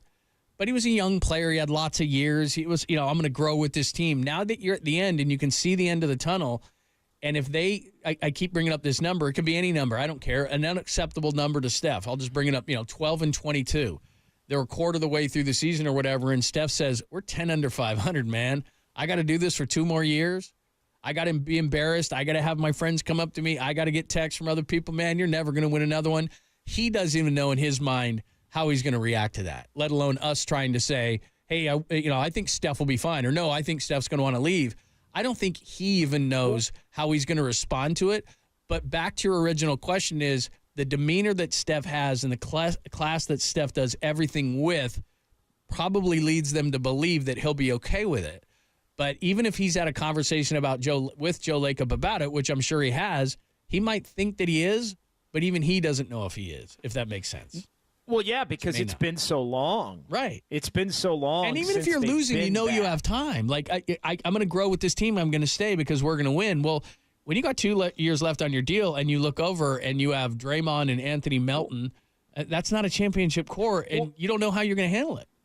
And I think the other part of it is, when Steph was early on and the Warriors weren't winning early in his career and all that, like, part of that, too, was the injury questions about him. So I think he felt fairly or unfairly like it was in some ways, and remember the tweet early in his career, we're going to get this figured out. If it's the last thing I ever do, Warrior fan, like, remember that tweet that went viral when they won the championship? Right. It was from his first month or maybe first year in the league. I can't remember. I think it was his first few weeks in the league. They weren't playing well, but a lot of it was on him, and he signed that $4 and $44 million contract that everybody at the time was going, whoa, is that too much for this guy? Or his ankle's going to hold up? 4 and 44. I mean, it's crazy, but I think in that moment he thought, hey, I've got to be more available and hold this thing up and get this surgery and do those things. They haven't been bad since, other than the COVID year, which was a wash because him and Klay were both hurt.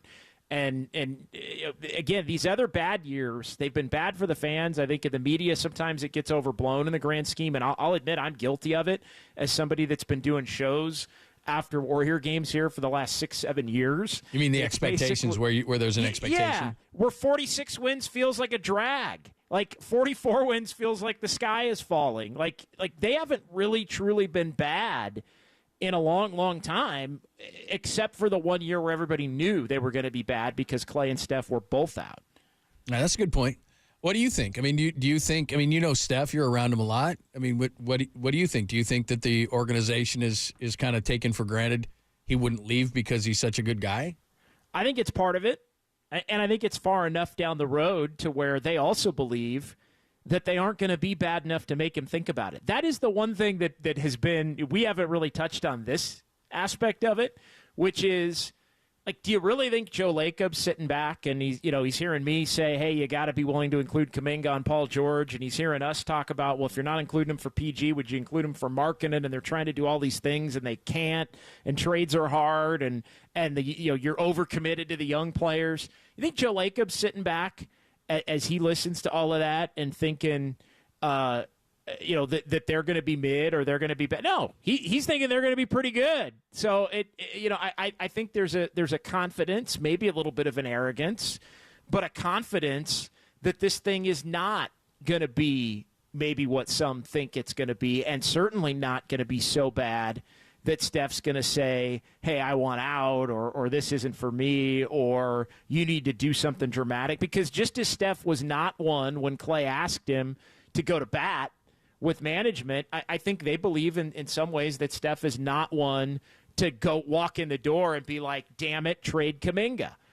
Damn it, I want Paul George. Damn it. Like Steph seems like the kind of dude that would give the benefit of the doubt to, well, Kuminga could become something, as much as he would give the benefit of the doubt to, if we trade Kuminga for somebody really good, maybe we could have something.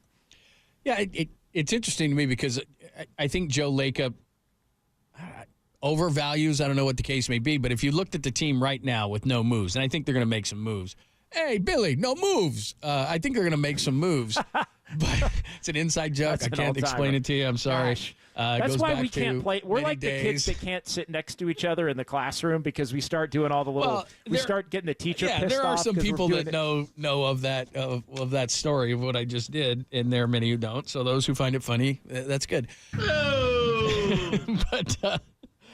But now I completely lost my train of thought on that whole thing with that. But the thing about him is, if he's realistic and looks at his starting lineup right now of Steph Curry, DeAnthony Melton, Draymond, Kuminga, TJD, I mean, something along those lines, whatever, with the bench they have, if they make absolutely no moves, I don't know that even makes the play-in game.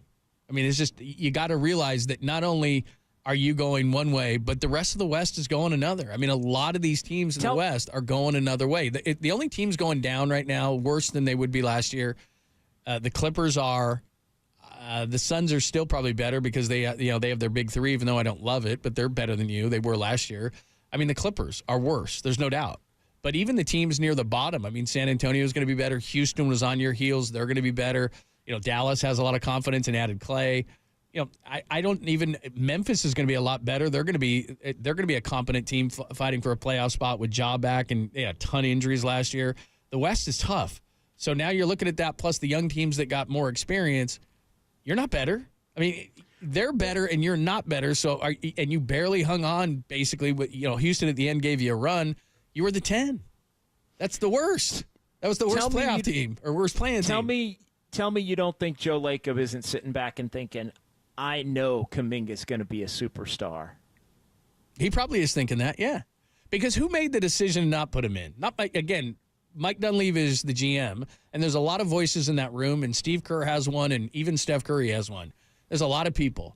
But at the end of the day, the decision that was, in my mind, that was made to either include Kuminga or not was Joe Lacob's and Joe Lacob's alone.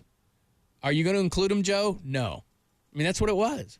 So it's at that level, it's going to be Joe Lacob making decisions. It's Joe Lacob's decision to me on to treat Klay Thompson the way that he did, because when people say that an organization starts at the top, it does, both in a positive and negative fashion. So the Warriors have a great reputation around the league because Joe has made it that way from the blundering owners that the Warriors have had before. But also in the sense of Klay Thompson and how they decided to treat him, that wasn't Mike Dunleavy. That was Joe Lacob who decided this is what we're going to do with Klay. To me. So it's the same thing. Like, okay, if it's going to be Curry, I shudder to think what's going to happen with Curry, because if he comes to him at 10 under through 30 games and says, I can't do this, I thought I could, I can't, that's Joe's worst nightmare. It would be. I still would find it surprising if it ends up coming to that point. But I also think it, and look, this is independent of whether the Clippers would have done the deal. Like, to me, like, I'm more galled. Not like you can say, hey, the Clippers wouldn't have done the deal anyway and all this stuff, but the reporting on it should not be the Warriors didn't want to include Kuminga. The reporting on it should be the Warriors were willing to include Kuminga and the Clippers said no. If that was the case, we wouldn't even be talking about it. It's more the willingness to include him to try and get better that is the problem, regardless of whether the deal actually would have happened or not. Yeah. Anyway, that's a good question. That is a good question. Taking advantage of the nice guy. So, but I'll tell you this. I think it'll flip fast. Maybe it won't be next year. Maybe he'll get through an entire season. We could be talking about this next offseason. Maybe he wouldn't upset the Warriors during a season. He's not the type of guy, I don't think. But then again, I should be fair to Steph, because he is different than a lot of guys, than most guys, than maybe all guys in the NBA. But the average superstar in this league doesn't have very much patience. That's a fair statement, right? Very much patience for losing. And if that team is showing that they're not doing all they can to win, most superstars in this league by a wide margin say, I want out.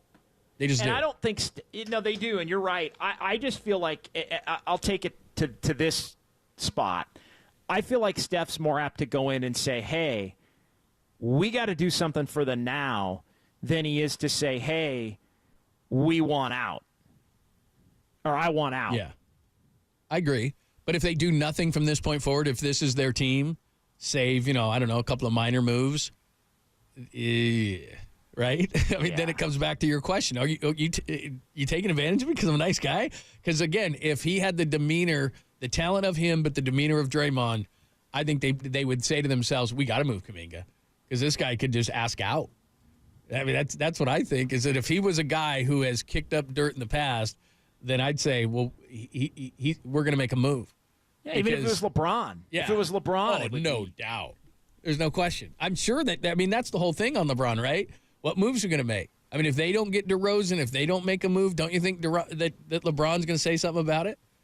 They're not going to trade LeBron. I mean, well, he opted out. They're not going to not sign LeBron. That's not a thing. But don't you think he's going to get on social media or on some podcast or something and basically say, yeah, I don't think we did all we could? I mean, he would do that for sure. 100%. Yeah. All right. Let's give you a few more remnants until the top of the hour, and then Tolbert and Copes will jump in and discuss all these things that we've been going over for the last couple of days. Remember, they don't got much time. Giants pregame. I must have, the gods must be with me because I got something in my throat just because we came into the segment with that stuff. Giants pregame at 3:20, so the guys got about an hour 20 to discuss, so make sure you tune in right at the top of the hour, only here on the Sports Leader.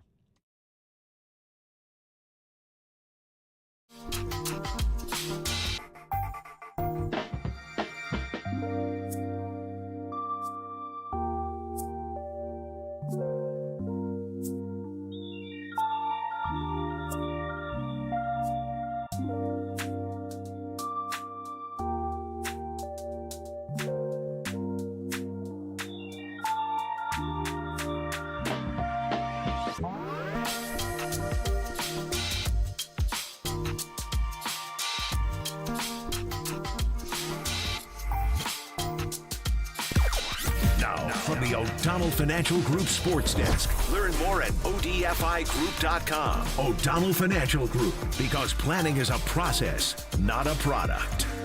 Tim Kawakami, he just blocked you. And he joined Tolbert and Copes yesterday to discuss Klay Thompson signing with the Mavericks and explained why Paul George the words, why that fell apart. Check out that podcast and more. KNBR app, YouTube, KNBR social.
Dub Nation, filter out the noise and kick it with KNBR on the gram for everything blue and gold. Follow the sports leader on Instagram at KNBR.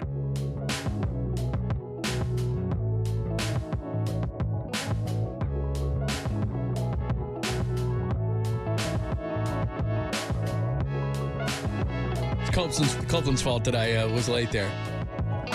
We always are throwing these balls around the studio, around the bullpen, and had to pull one down, and it broke my headphone, and I had to fix it. Anyway, nobody cares. Pop and Lund with JD today, brought to us by our good friends at Redwood Credit Union, here to help you with home loans that offer great rates and local personal service. Redwood Credit Union, for all that you love. Equal housing lender. Stop me if you've heard this before on Paul George, and then we found out later it wasn't true because they weren't going all in, but Monty Poole saying that the Warriors are going all in on Lauri Markkanen. We heard they were going all in on Paul George, which would have meant all in means all in. Like you're playing poker and you push your chips all in, which is Jonathan Kuminga. But that didn't end up to be the case. But now we know what the definition of all in really means. Yeah, everybody but Kuminga. Anybody but Curry, Green, and Kuminga are available. And if you, like I said, be careful of those post-Steph picks. That's all I'm saying. I'd rather have post-Steph picks than Kuminga myself. But others disagree, I'm sure. But anyway, there you go. That's the latest. All in on Lauri Markkanen, except for Kuminga, probably. So take that for what you want. Is there a little bit of a Giantsy feel to some of the reporting? No doubt. Yeah. Like, I know we get into this, and for years, and it's been a big topic because the Giants typically have struck out on the big names.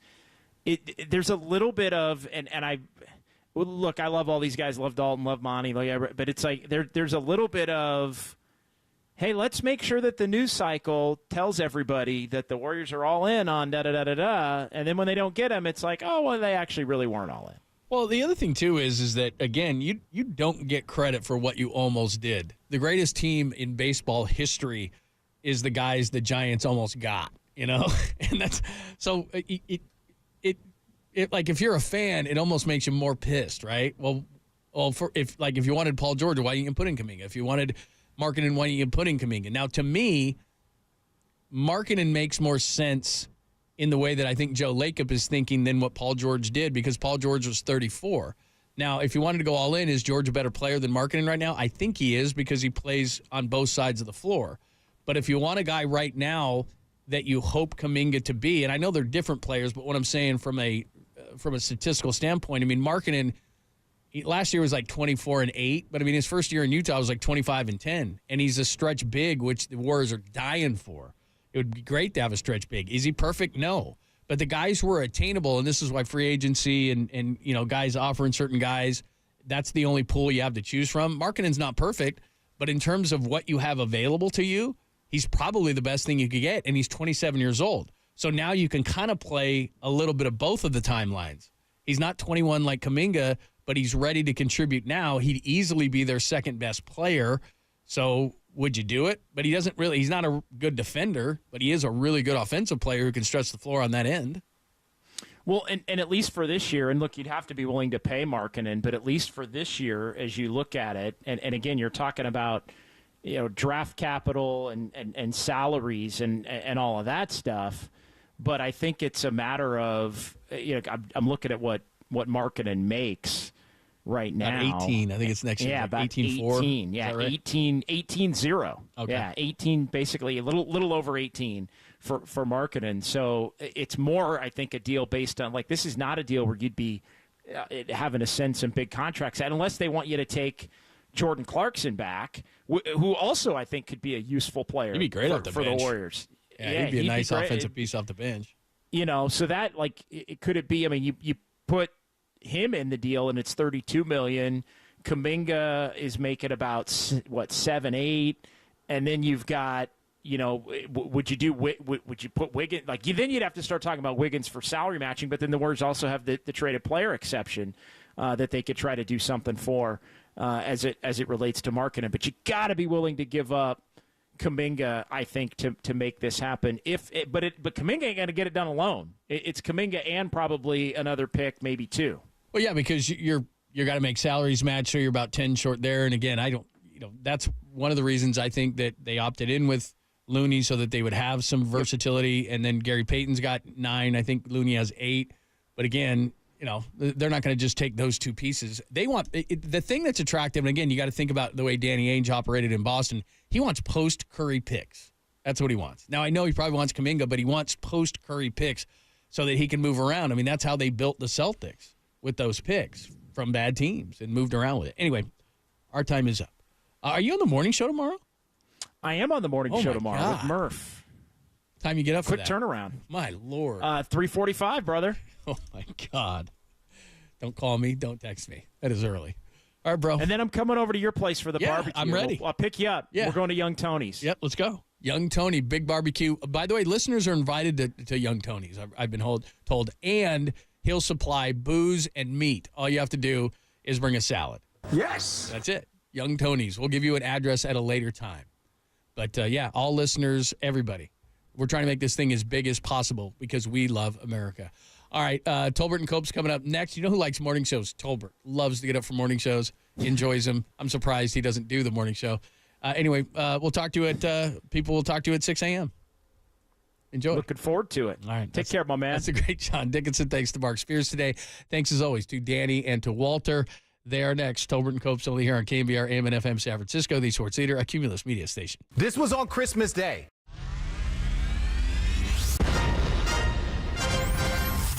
The NBA brought him to the Bay. While his co-host was born and raised here. Adam, that is great co-host work right there. That is amazing. You're lucky to have Adam, Tommy. Oh, absolutely. It's time for Tolbert and Copes. Let's get it on! Tom Tolbert. Yeah, thank you. Now if I could ever get some beer. And Adam Copeland. Adam Copeland has arrived! On KNBR 104.5 and 680, the sports leader.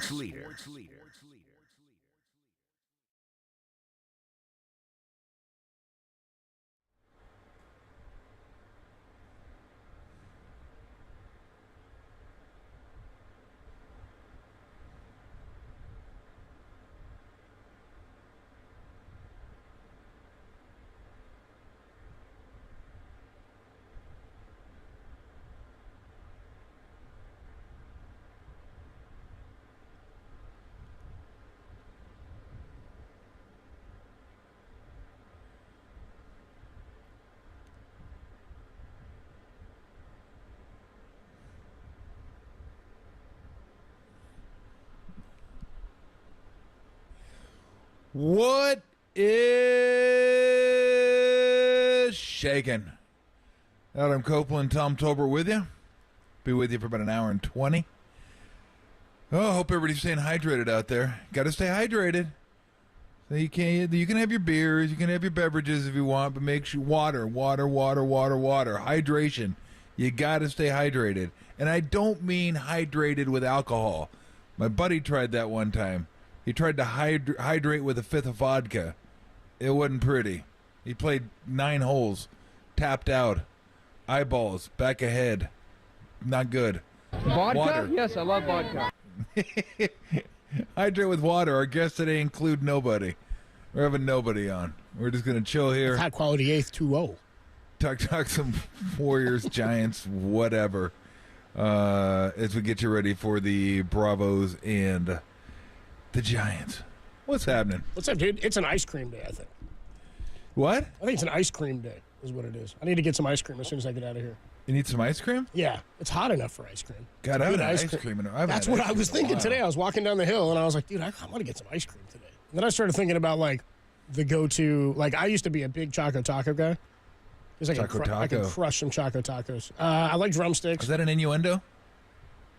Could be. I didn't mean for it to be, but okay. Now I'll say it again. I could crush some Choco Tacos. That way it meant something different. Yeah, it's the way you say it. Definitely the way you say it. I'll go for a popsicle. Give me like a bomb pop. Ooh, yeah. You like the what's a bomb pop? The bomb pop is, if I remember correctly, the red, white, and blue one. Ooh, I know what you're talking about. The big popsicle, and then you had the big stick that was red and yellow. Big stick was classic too, but yeah, those are the two go-tos. I do like the ones, I don't even know what the names of them are, but they're like lime. I think they have they say they're like got real juice in them, and then you look closely, it's like 3% juice. You're like, thanks, appreciate it. But those are pretty good. I like those popsicles, but I actually like popsicles more than I like ice cream. I don't eat a lot of ice cream. I'll get a shake every now and then. Wolfman Jack. Are you a shake guy or a shake guy or a malt guy? I like I'm a shake guy. I'm a shake guy for sure. I will say this. I think my favorite shake, and this should come as a surprise to nobody, chocolate vanilla mixed. I love a swirl shake. Maybe a Neapolitan shake is good too. Doesn't chocolate vanilla mix just end up being chocolate? Yeah, it's mostly chocolate. Yeah, but it's still got a little vanilla twang to it. Yeah, like chocolate vanilla mix is more like a. I call it Stanford chocolate. Why do you call it Stanford chocolate? There you go. Thank you. Yeah, I'm trying. I knew that was coming. I was trying to give myself a rib shot. I couldn't do it. I don't have any sound. I don't have any sound effects here. I can't do it. Yeah, if I'm going ice cream, it'll be. But I'm with you. I mean, I made the joke, but I go chocolate malt. But it's got to be. I don't like chocolate ice cream that much. Me it's neither. okay. No, yeah. I go vanilla ice cream, chocolate syrup. That's good. And then the malt, or I'll go mint chocolate chip shake. But other than that, I'm not a huge. Oh, again, it's good. I just don't seek it out. Popsicles, because popsicles you can crush like 4 of them for like 200 calories. Like, oh man, give me another one of those bad boys. I'm good to go. So yeah, give me like a lime popsicle. I'm solid. Yeah, people are saying I like a push pop. Remember a push pop? Oh, the push pop's that little plastic, like flat thing on the bottom. You push it up and were there Flintstones push pops? I feel like that's what I used to have. Yeah. I think so. Oh, don't forget the Otter Pop. Oh, the Otter Pop. Yeah. Those are ones you can crush like 5 or 6 at a time. Oh, the Otter Pops were the best. And then the juice, like you get done with the Otter Pop and there'd be that little juice, so you'd turn it up like this. And then you take the thing and you go, oh, that juice. Oh, man, that was incredible. You kidding me? Alexander the Grape, says Tim. Oh, Alexander the Grape. Well, Grape was probably, what was the orange guy? What was his name?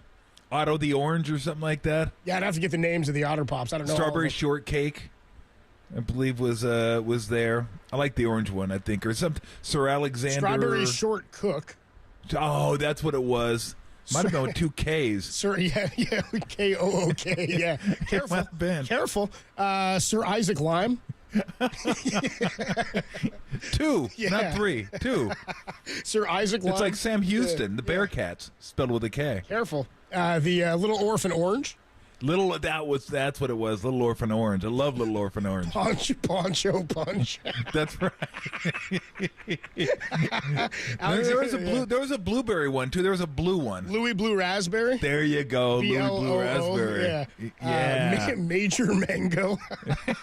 Now that one I don't know. That's got to be a new flavor. That's got to be a new flavor. Yeah. Yeah, I don't think Major Mango was part of the assortment when I was. I think it was Cosmic Coconut, was it? No, that was not That's part a new of it one. either. Anita Fruit Punch. Nope.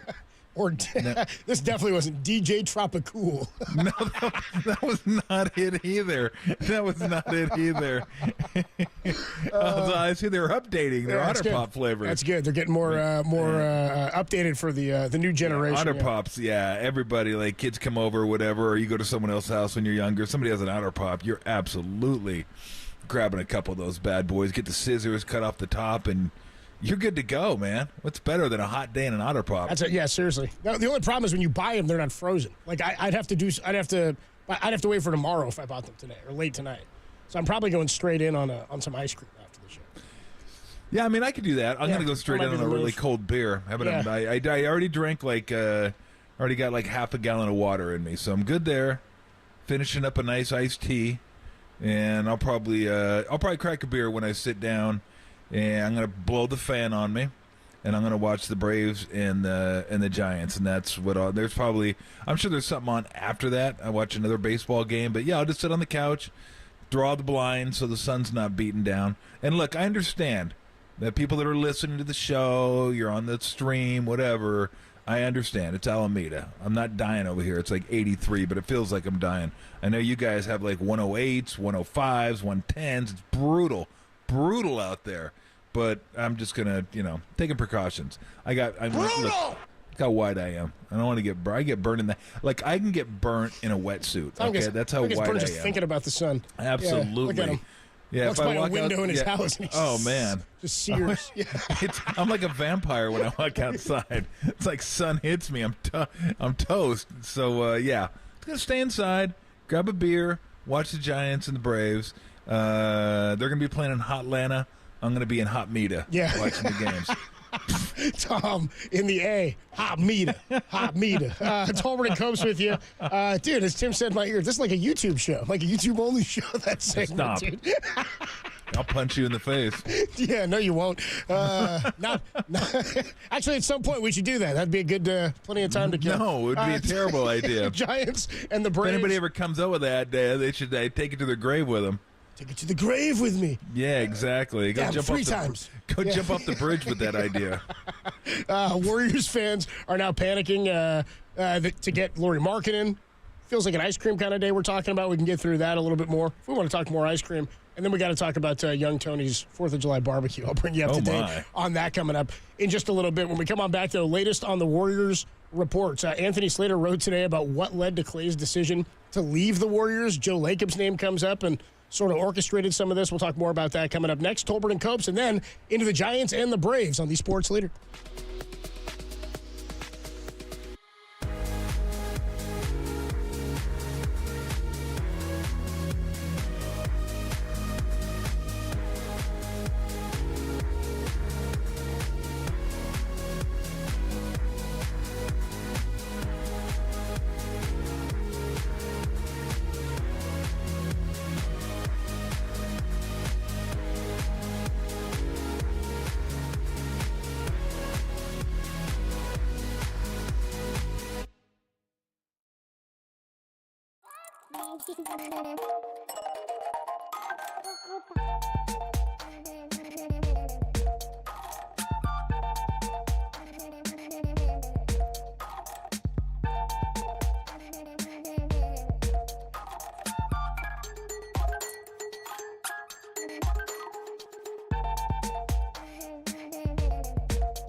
The Giants will have Hayden Birdsong on the mound today against the Atlanta Braves. First pitch, 4:20 pregame, 3:20. We'll have it right here on KNBR, the Sports Leader.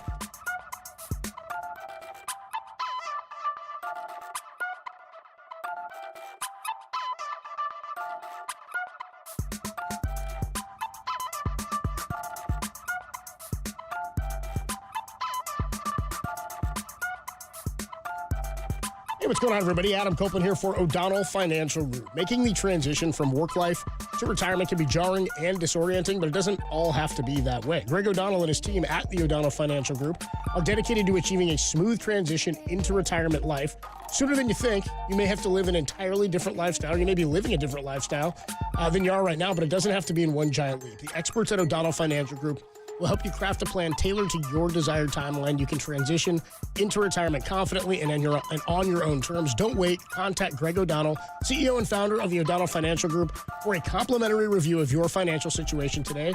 The number is 866-496-2300. That's 866-496-2300. Or you can visit them online at odfigroup.com. That's odfigroup.com. If you're a licensed financial professional, please consult your compliance department prior to giving any specific advice. All information included herein is confidential and proprietary to Lone Beacon. All associated content or any portion thereof may not be reproduced or used in any manner whatsoever without the express written permission of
And now, time for the Protect Your Assets with David Hollander Business and Technology Report.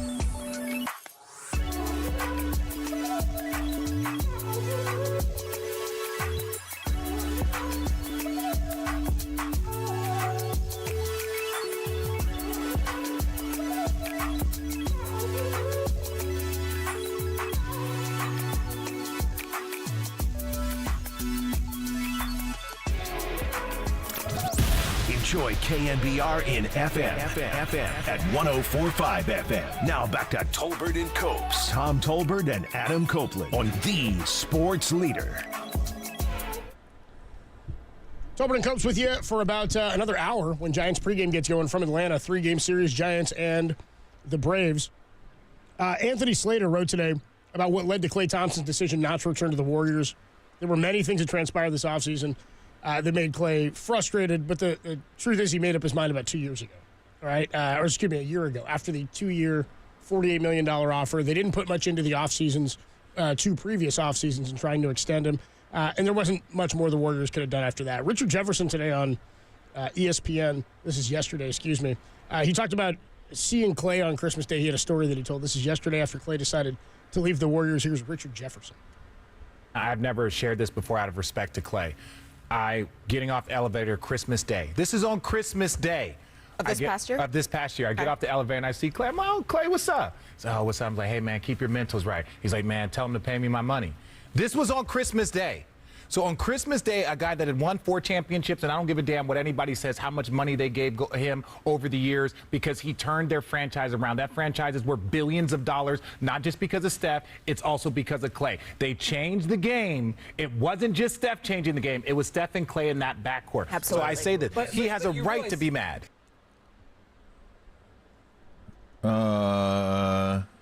Look, he can feel however he wants to. Like, he can be mad if he wants to. I love that. Damn, Christmas Day, pay me my money. I was like, hey, Merry Christmas. Pay my damn money. Merry Christmas, my ass. Stockings. Look, he can be mad. Hey, that's not how you run a business, okay? This isn't, hey, let's give out lifetime achievement contracts to everybody. Hey, you helped us make billions of dollars, so let's go ahead and just give you money when you're not worth that money anymore. I mean, that's stupid. That's dumb business is what that is. Like, do you want your business to continue to be worth billions of dollars or no? Because if not, then yeah, just pay those guys, give Klay 5 years, $250 million. And he'll be super pumped, and then in about, maybe this year, but certainly in 3 or 4 years, you're going to say, what are we doing? Of course, why don't you need to say that? Of course, everybody be like, what the hell are you doing? You don't just pay guys because they helped you build something. You know what? You've already paid them. You've paid him like they maxed him out. Before he got hurt, they maxed him out. Like, that's how you reciprocate. Give guys max contracts. That's it. That's what you owe them. Period. Because that's all you can pay them. This is a max contracts. This isn't baseball. You can't get an Ohtani deal. You're not getting $70 million a year. You're going to get what you get. So I don't think anybody's going to dispute what Richard says. Klay helped build this place. So did Draymond. So did Steph.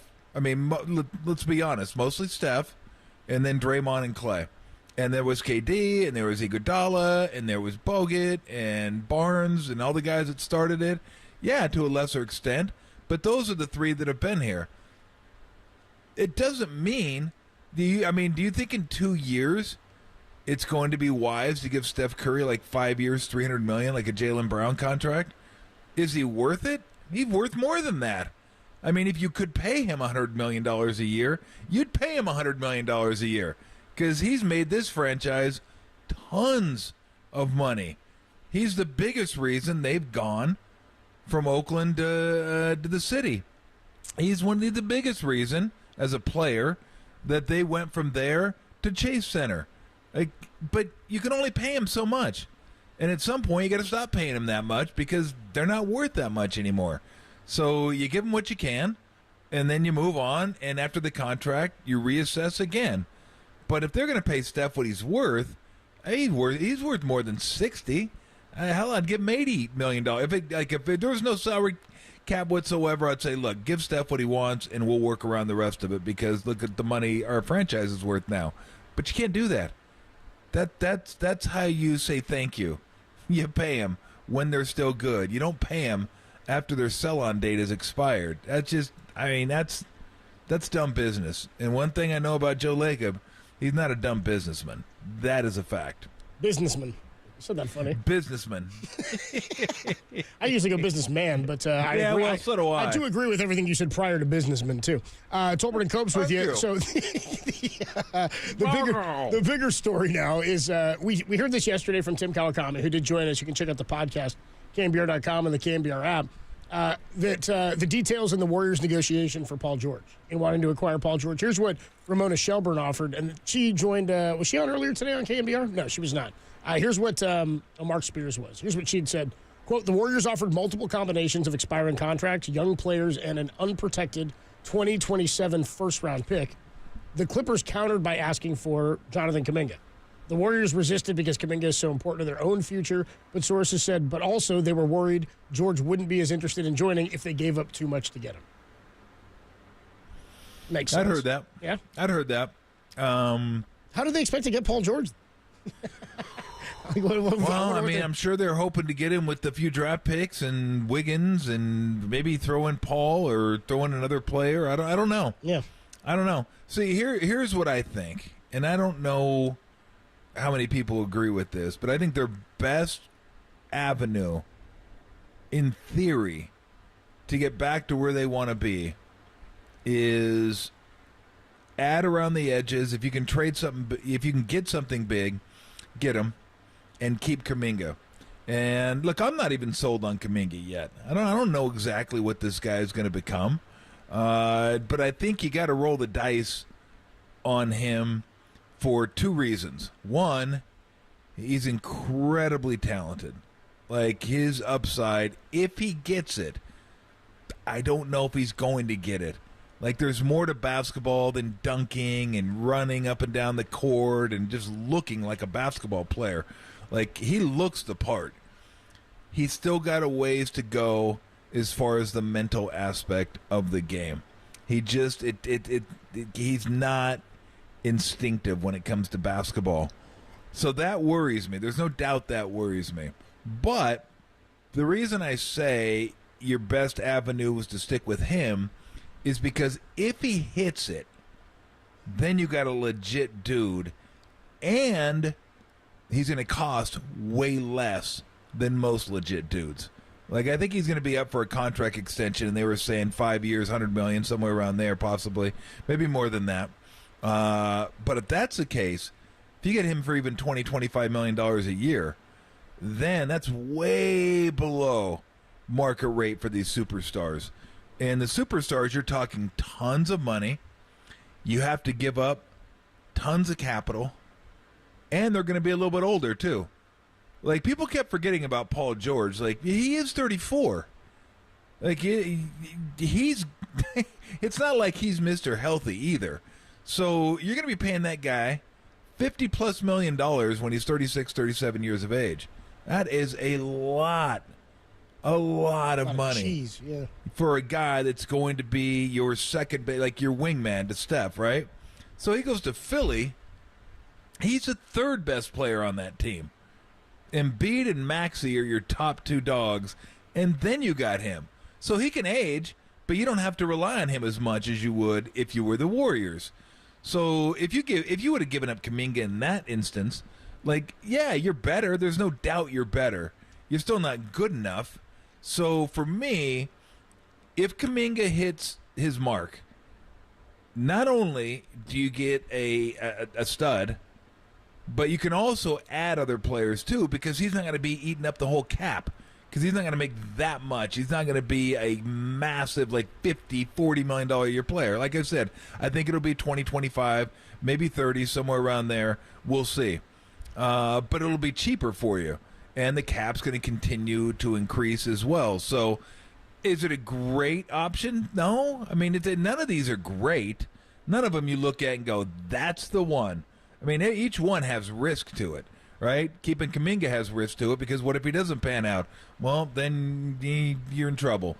What if you get Paul, he gets hurt, and they don't win in a couple years, and you give up draft picks, and now you're paying a guy $50 million who's 36 years old? That doesn't sound all that appealing. What about Markkanen?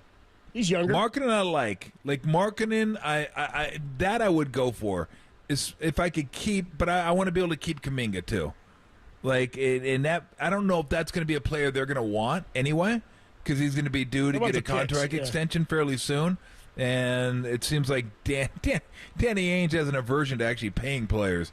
He wants to have all the draft picks, and then when they get close, like the Oakland A's of basketball. I mean, I'm kidding. He's not that bad. But I don't know if they want Kuminga. But if you could have Steph, Markkanen, Kuminga, Wiggins, Draymond, that's pretty good. Like, that type of team I could see getting you into a top four.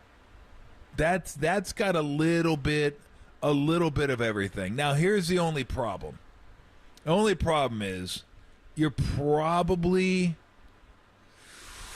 I'm trying to think about it, because Kuminga plays 4. He's not a 3. He's a 4. Markkanen's a 4. Draymond's really a 4, but can play 5. But I guess in some lineups, you could have Kuminga play 4, Markkanen play 5, Draymond play 5. Markkanen could probably play 3. Defensively, he might be a little challenged. But right now, that's what I mean by Kuminga kind of elevating his game. Not only is it the mental aspect of it, he got to shoot better. Like, he's got to be a 3. He's not really a 4. But I do like it. Like, I do like the pieces, and I look at that and go, okay, that's a pretty good team. That's a pretty solid team.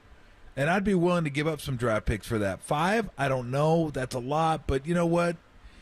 At some point, you got to make a decision and say, okay, we got Steph here a couple more years, or at his prime in a couple more years.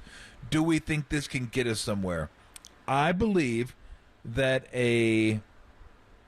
Steph, Pajemski, Wiggins, Kuminga, whatever, Markkanen, Draymond, TJD, Moody, like, that's a pretty good team.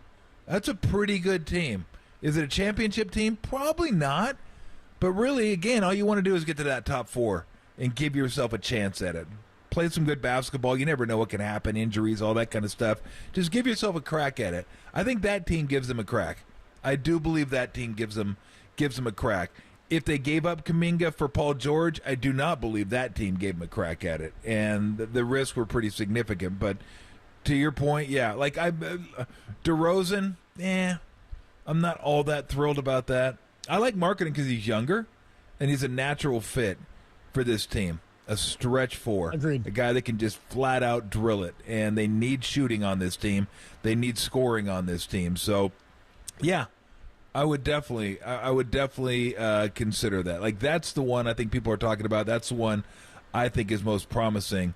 But again, I want to be able to keep Kuminga, not because I know what he's going to be, but because I'm hopeful that he can get to where he's going to be, and he can be cost-effective for a little bit of time, and that gives us a little more flexibility. Yeah, I think the logic of giving up too much to get something back and then not being competitive is a pitfall of sometimes acquiring a big player like Paul George via trade. Tolbert and Copes with you on a Tuesday afternoon. Let's get into some Giants baseball. Giants are opening a 3-game series with the Braves. Hayden Birdsong makes his second big league start tonight, and it'll be against Reynaldo Lopez, who, by the way, has been, like, stellar for the Braves this year. We'll tell you what. He's been insane. He was, wasn't Reynaldo Lopez. I want to say he was wasn't he a reliever for the Angels? That's what I thought. Didn't he come from the bullpen? Yeah, I thought he did. And now he's going 5-6 innings every outing, and he's got an ERA of 1.70. He's got filthy stuff. Oh, great. Good deal. Hayden Birdsong against Reynaldo tonight. Giants and the Braves, a 4:20 first pitch. Derek said, can you guys not talk over the song? Oh, well, everybody's heard about the bird. The bird's a winner. Well, the bird is a winner. Stupid ass show. I love it. There's our producer, and in this instance, he's more than that, but because it's supposed to be demeaning, I'll call him a board op. Here they are telling us, don't talk over their bit. Don't talk over our bit. It's not even their bit. It's like a Family Guy bit. Just stop it and hit some buttons, Clever. okay? It's not clever. Just hit some buttons, okay? That's all we ask. To quote Gary Great to be Radnich- with you, my bud. To quote Gary Radnich, why don't you go plug something in, Tim? It's too hot for this crap. Yeah. It wasn't funny the first Don't 100 talk times we over did our it. bit. Oh, well, everybody's heard about the bird. Oh, now he wants us to go. Now Derek's like, come on, now we got to go. Oh, now we're in a hurry? Is that right? I can just sit here. I have the microphone. I can just... Real professional. Well, we're professional. Everything goes.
Follow KNBR on Facebook. Now back to Tom Tolbert and Adam Copeland. Tolbert and Copes on KNBR 104.5 and 680. The Sports Leader.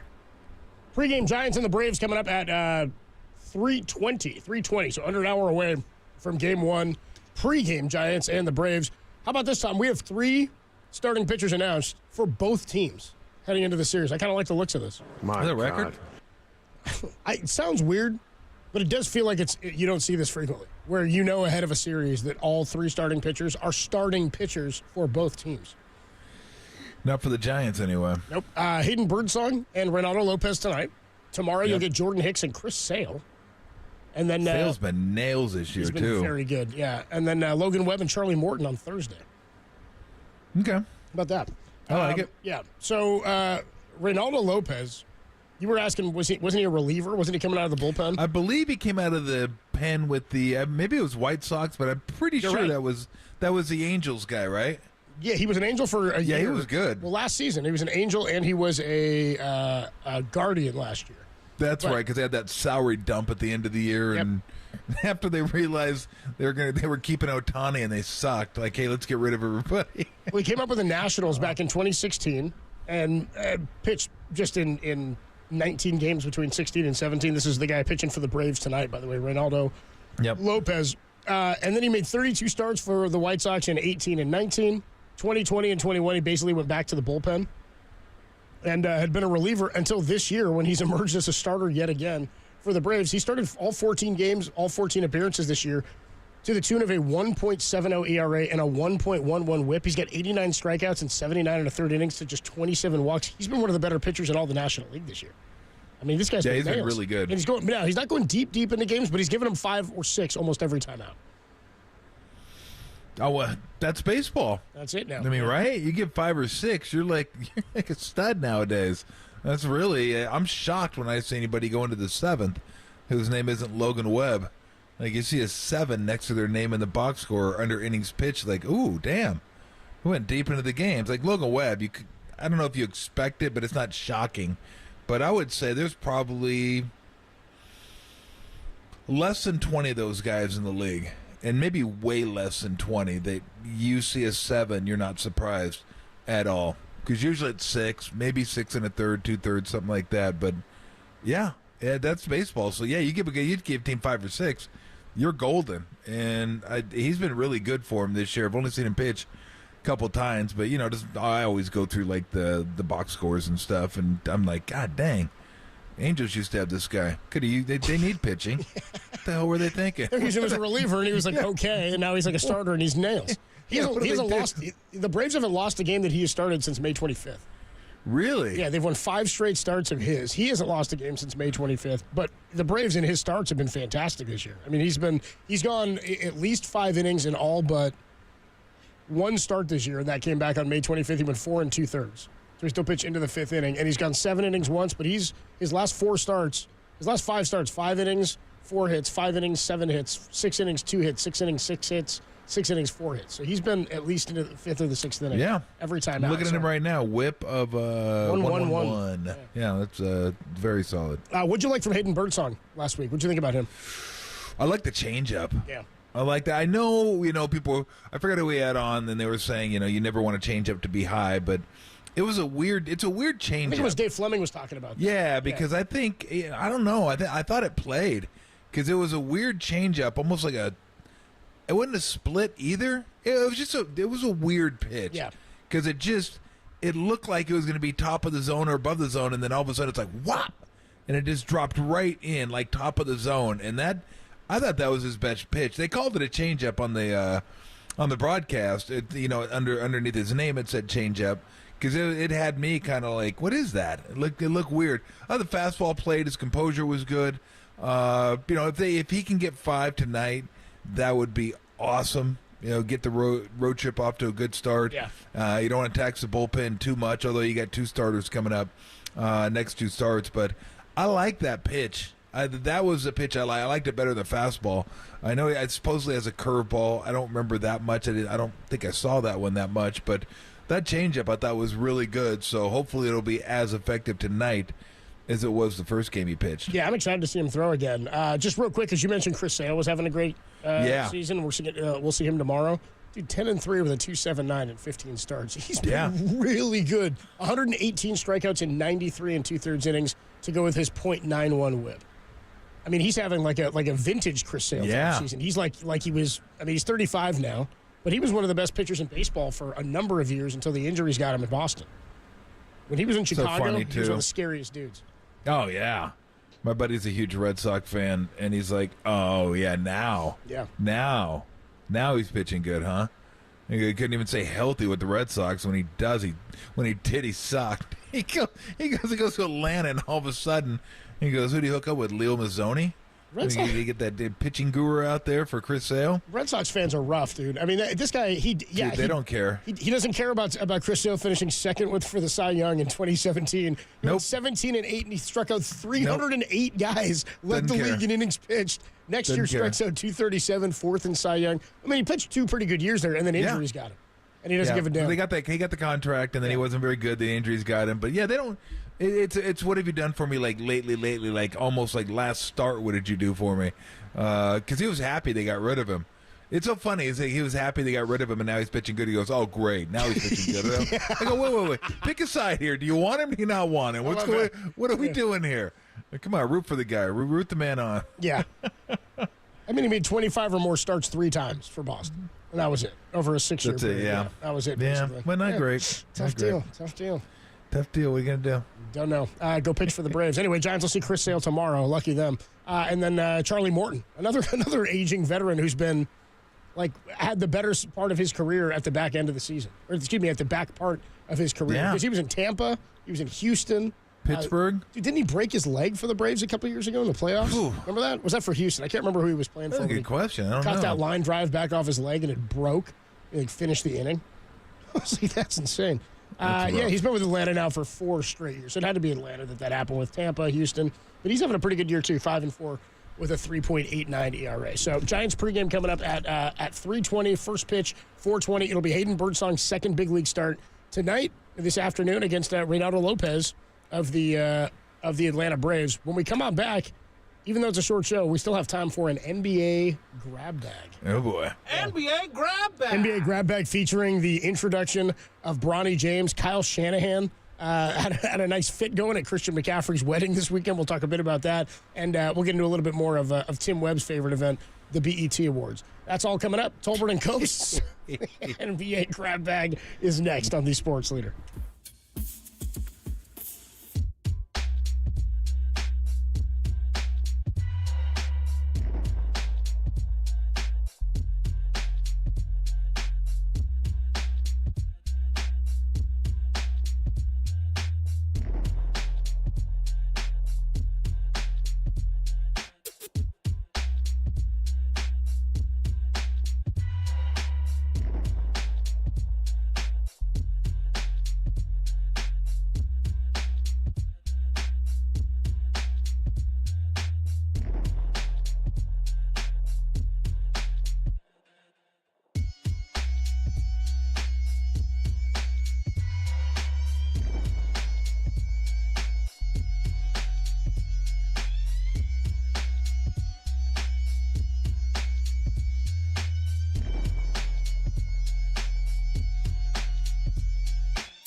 Ramona Shelburne reports that the Warriors never offered Jonathan Kuminga in their trade negotiations with the Clippers for Paul George. Did the Warriors drop the ball on this? Let us know on our socials at KNBR.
Hello.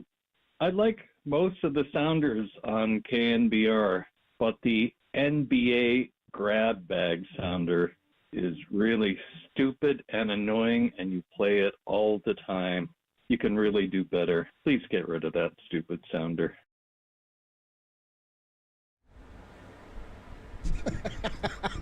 Got me that time. It's like, you guys can do better. Get rid of it. He doesn't know us at all. Tolbert and Copes with you on a Tuesday, July 2nd. It's a holiday week. It's a hot one out there. As Tom said, stay hydrated. Stay cool. Stay hydrated. That's Tom's advice for it being hot today. Stay hydrated, drink water, for you. and not vodka. Drink water. All right, let's start in the NBA grab bag. A little NBA story. Grab bag. Bronny James was introduced today as a member of the LA Lakers, and his new head coach, JJ Redick, was quick to cut off claims of nepotism, Tom. He said, quote, Rob and I did not give Bronny anything. Bronny has earned this. Bronny talks about hard work. Bronny has earned this through hard work. And for us, prioritizing player development, we view Bronny as like case study 1 because of his base level of feel, athleticism, point of attack defender, shooting, passing. There's a lot to like about his game. And we can sort of build our player development program holistically. He's going to have a great opportunity to become an excellent NBA player. He's just getting on-the-job training is what they're doing. In the history of the draft, have we talked more about a 55th pick in the history of sports general? I mean, I don't think we have. No.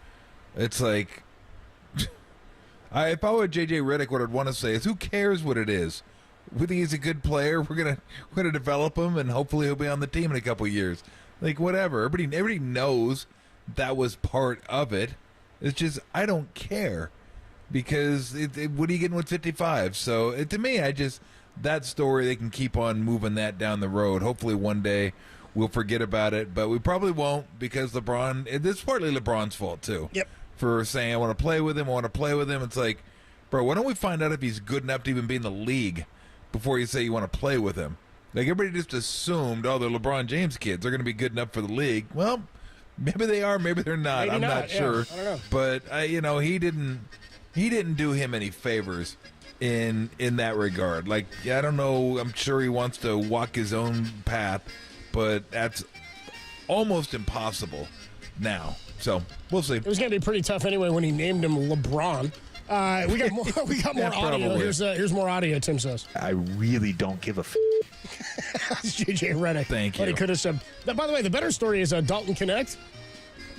He was their number 17 overall pick to the Lakers. Dude, he's wearing number 4. Jersey says Knecht 4. Byron Scott? What a great number to roll. Oh, Knecht 4, very good. I liked it. I was like, that's a sweet nickname. I really don't give a f. Unlike Paul George, who used to wear a different number and then got the nickname PG-13 and then changed his number to 13. Yeah. It's like, now you're leaning into something that wasn't there. I like Knecht 4. That's nice. It's a pretty good name. Yeah, I like that. Yeah. It's a Dalton Knecht. That's a better story. And Much better story. A little addition to the NBA grab bag. It's going to be a better story if he can play. Because if he can't play, it's not going to be a great story at all. We'll never see it. Remember that kid who had Knecht 4 on his back and he couldn't shoot? All right, more from the NBA grab bag here. Have you seen Kyle Shanahan sporting a nice biker cop mustache? Did you see this? No. Kyle Shanahan, there's a photo that came out of him standing and talking to, who's he talking with? I believe he's with George Kittle and Kyle Juszczyk. That's right. They're all three standing there looking suave in their black and white suit, their bow ties at McCaffrey's wedding this weekend. And he's got like slicked back hair, Kyle does, a little longer, and he's got a biker cop mustache, dude. It's pretty, it's a different look for Kyle Shanahan. It was at Christian McCaffrey's wedding. You ever tried wearing just a stash, Tom? Yeah, it was awful. Yeah? I didn't hide. Well, I think doesn't everybody when they're young, when they first can grow a stash? That's all you can grow. I never did. I never went to a stash. Dude, I got a picture. You can probably find that nasty thing on the internet still. Is when I was playing ball at Cerritos Junior College. It's a nasty stash picture. Who wants a mustache ride? I was like, man, what was I thinking with that thing? It's the idea. A stash for me is not great look. Shane Gillis was at McCaffrey's wedding. Was he really? Yeah, apparently. Wow. There you go. Moving on here in the NBA grab bag. NBA grab bag. Speaking of weddings, the official quarterback of the Tolbert and Cope show, Zach Wilson, He's off the market for cougar hunting, dude. What? Zach Wilson is engaged now to his longtime girlfriend and internet celebrity Nicolette Delano. She's 23. She's doing her best to keep Zach away from her mother, says Derek. Thank you. And finally, here in the NBA grab bag. NBA grab bag. Tim Webb's favorite event. The BET Awards went down on Sunday night. Tim, you enjoyed it this year? I'm more of a Source Awards guy. Thank you, Tim. It's kind of an awkward moment there during the memoriam segment. O.J. Simpson was honored as former NFL player in the in memoriam. I mean, we were at the Bay Area Sports Hall of Fame dinner, and the same thing. They did the in memoriam for all the athletes, and they threw the juice up. It was like the week he passed. And I was like, dude, you heard all the you could hear chairs. You could hear everybody shuffling in their chairs like, ugh. Oof. Anyway, he was honored as a former NFL player. The controversy was clearly warranted because they neglected his great acting career, says Derek. Plus, there's all that murdering he did. Anyway, there you go. Yeah, that. Yeah. Look, let the man. Anyway, let's move on. I don't have anything to move on to. Derek just kind of hung me out to dry with that being the last story. Wow. He just put it. NBA grab bag. We got some soup du jour. We can do that next, and then we'll get you ready for am I breaking now? I don't even know what's going on. No. Tim says keep it going. Keep what going? Keep it going. So, Tim, why don't you just open up the pot of soup, then? Why don't we just transition into soup now? Excuse me, Flo? It's that time of day. This is so bad. What is the soup du jour? This whole thing stinks. It's the soup of the day. Tolbert and Cope's soup du jour. Wow, that sounds good. I'll have that. What else? We got a little soup. All right, let's see. We got. Yeah, we do. What is it? Soup, huh? You were caught off guard with the end. I was caught off guard with soup. I was like, we might not do soup today, but you know what? I guess there's always time for a little soup. A little carpaccio. Which, by the way, is not. I'm not a big cold soup guy. It's not my thing. I'll be honest. I'm not really a hot soup guy. I'm just not a soup guy. So no soup for me. That's totally fine. I'm good with no soup. You gotta give me a little basil tomato soup occasionally. I'm good. A little bread to dip it in. Good. But other than that, just soup. Because I ate a lot of it when I was playing. Because it was easy. It was quick. And you get those big, the Hungry Man ones. Dump them in a bowl, stick them in the microwave, and nuke them up. And I was good to go. But I ate a lot of soup. And I think I'm souped out. Souped out. No more soup for me. No soup for me. So a Burger King customer pulled a gun on a drive-thru employee in Ohio on Sunday when he heard how much his 2 sausage, cheese, and egg croissants cost. Because for crying out loud, he said they were too expensive. Fast food's getting ridiculous. I mean, how expensive was it? I'm sorry, Tim corrected me. Too inexpensive. He was mad because they weren't expensive enough. Who gets mad because their food's cheap? Whopper, Whopper, Whopper, Whopper. And that's why we talked about this, so Tim could play that. I'm glad I was able to get to that, so you could play that. Whopper, Whopper. He was mad because it was cheaper than he thought. He said, my order can't be right. It should be like $11. And if this footage is right, hold on a second. Let me enlarge that. Did my man pull a gun? He came back. Yeah, he came back. Is that an actual? That's a gun that he's pointing at the drive-thru window because his croissants didn't cost enough. Whopper, Whopper, Whopper, Whopper. The person who was working said, I'm trying to explain to him that we had a promotion going on, and it's cheaper. And he started cussing and getting all loud. I was like, hey, I don't know what to tell you. I don't know why you want to pay more money. They should have just said, hey, look, if you want to pay more money, pay the regular price, and then just pocket the rest of it. Of course, when the man pulled out a gun, then it's just like, do whatever you want to do. You got it. Here, free. You want some free? Oh, he might have pulled out. I'm thinking he might have pulled out a bazooka if you offered him free croissants. Quote, he was mad. He was mad they already discounted. Quote, I'm trying to give you a better deal, said the worker. I found another article. I don't know if they caught the guy. No, they haven't.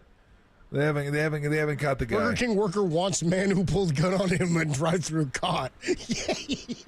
I would think everybody would want that guy caught. Like, that's a menace to society right there. You kidding me? I couldn't get free coffee?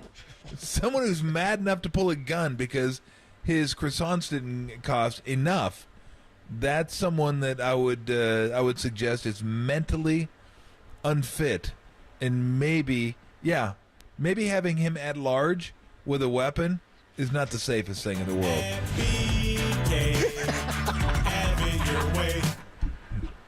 God, those commercials. Those commercials drive me nuts. Especially when the guy goes, $5, yep, I checked. That's the price. I'm like, shut up. That's enough. That's enough. Just stop.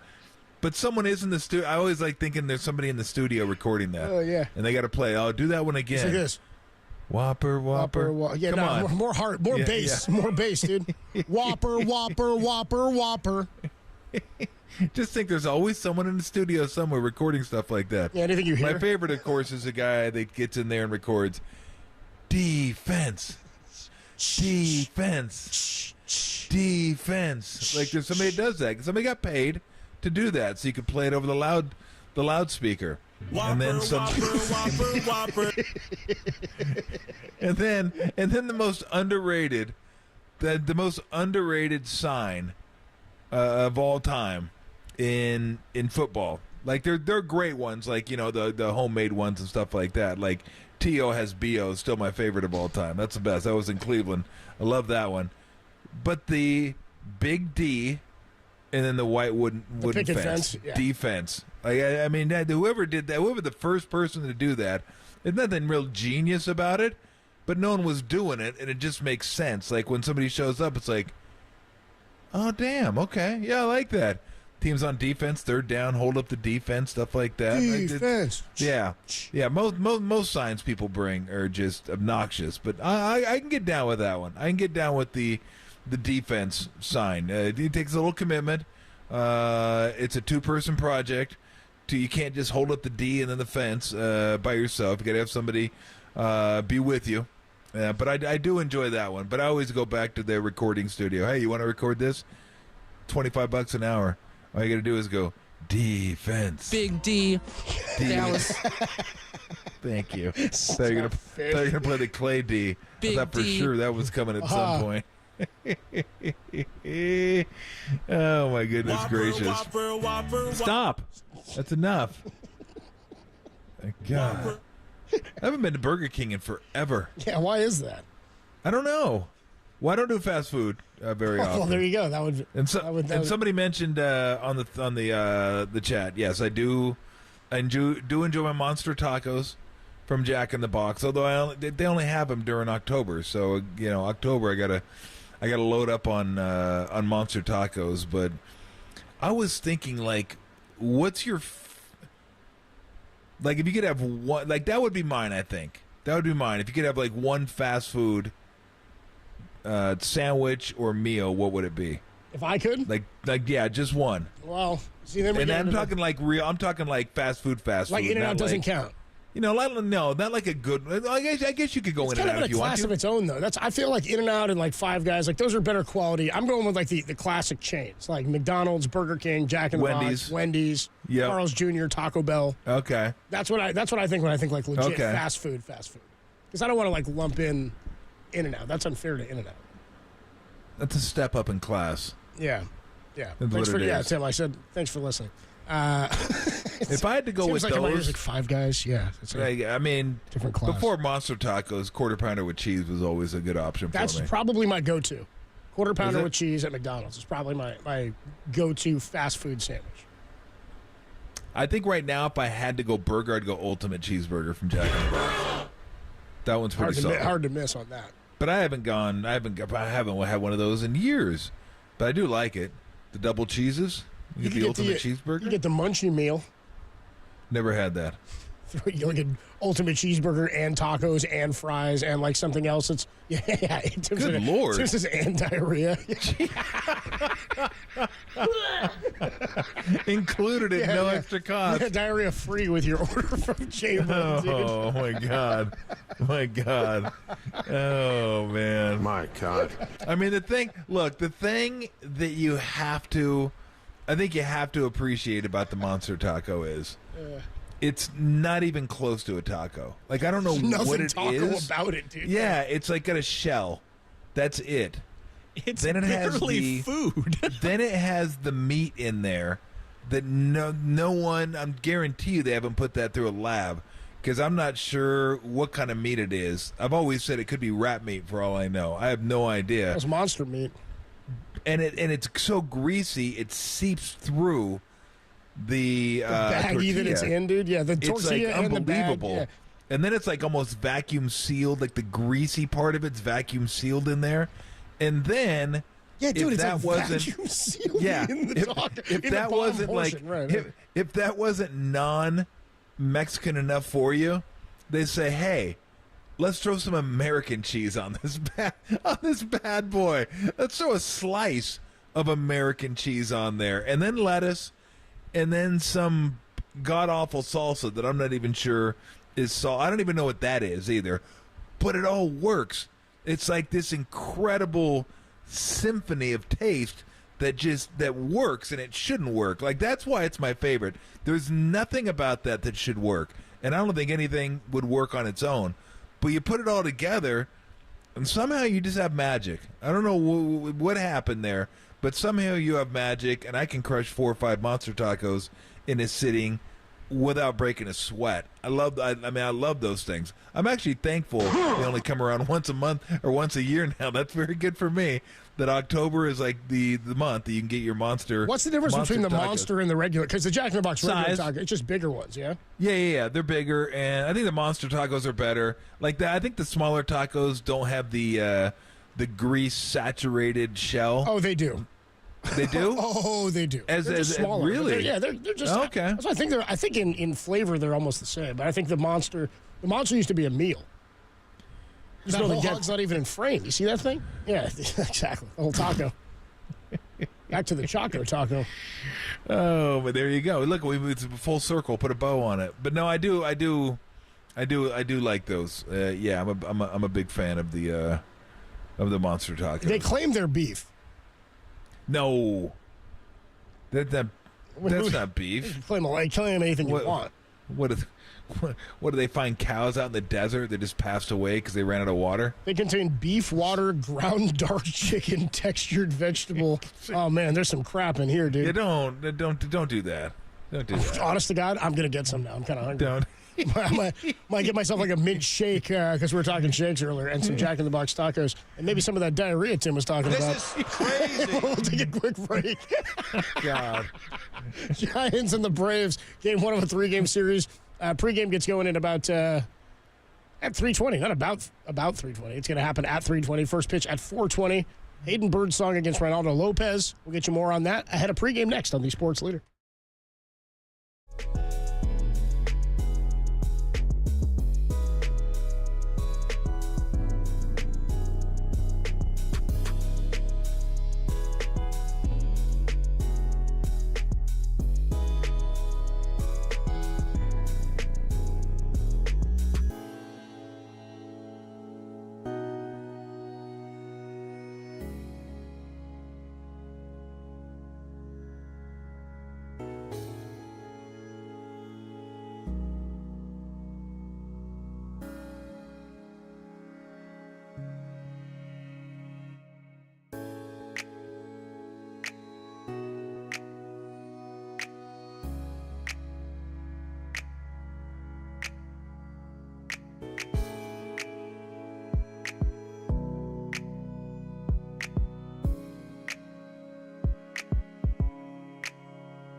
The Giants will have Hayden Birdsong on the mound today against the Atlanta Braves. First pitch, 4:20 pregame, 3:20. We'll have it right here on KNBR, the Sports Leader.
All right, I thought I would share this with everybody before we get ready for the game today.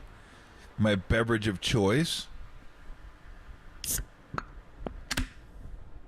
And the name, which I think is one of the great beer names. Like, big beer has great names, but this is one of the great beer names.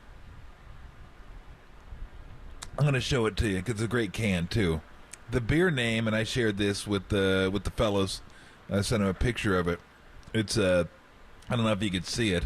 John Bon Jovi, which is just an incredible beer name. It's Cellar Maker and Hop Butcher. I believe they're from Chicago. That is an amazing can.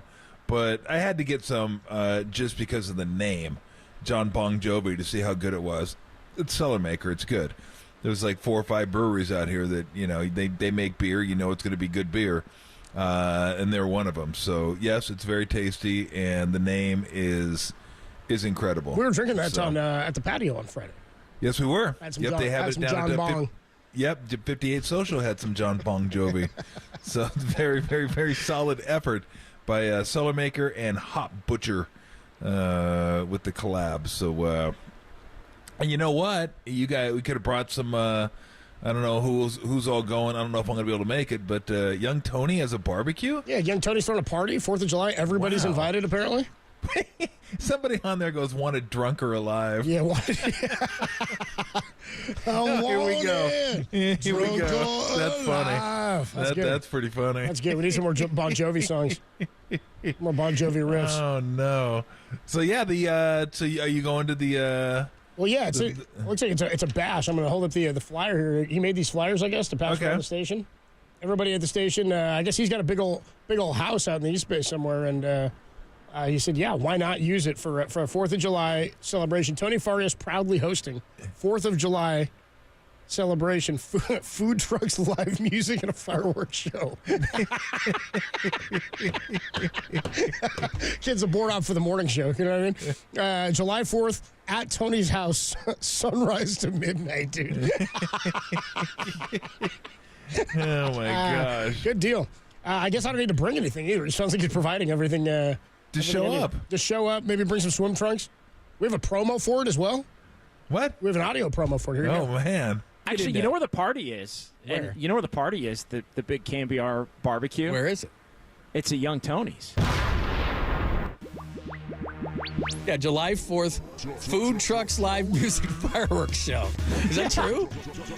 All true. Listen to this. Sunrise to midnight. RSVP to Tony.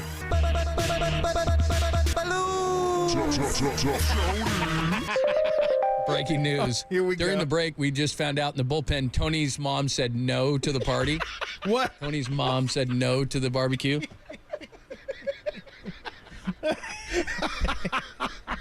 He kept telling us at the station. He's like, I gotta check the schedule. I gotta get it cleared. Gotta get it approved. Gotta get this barbecue approved. Apparently not approved. Party's off, I guess. Everybody's. Mom said no. If you were planning to go, Tony's mom said no.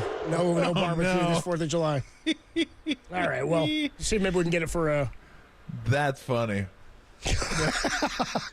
Tony's mom says no barbecue. Young Tone. He made the flyers and everything. Everybody's looking for a photo of Young Tone with that little hat on. That little Uncle Sam hat. Good Lord. It's so stupid. Good This Lord. is so stupid. That's how we spend our Can have time a here. party. Mom says no. Mom vetoed it. Dude, I can't believe Walter spent time making this thing. It's hilarious. That is rough.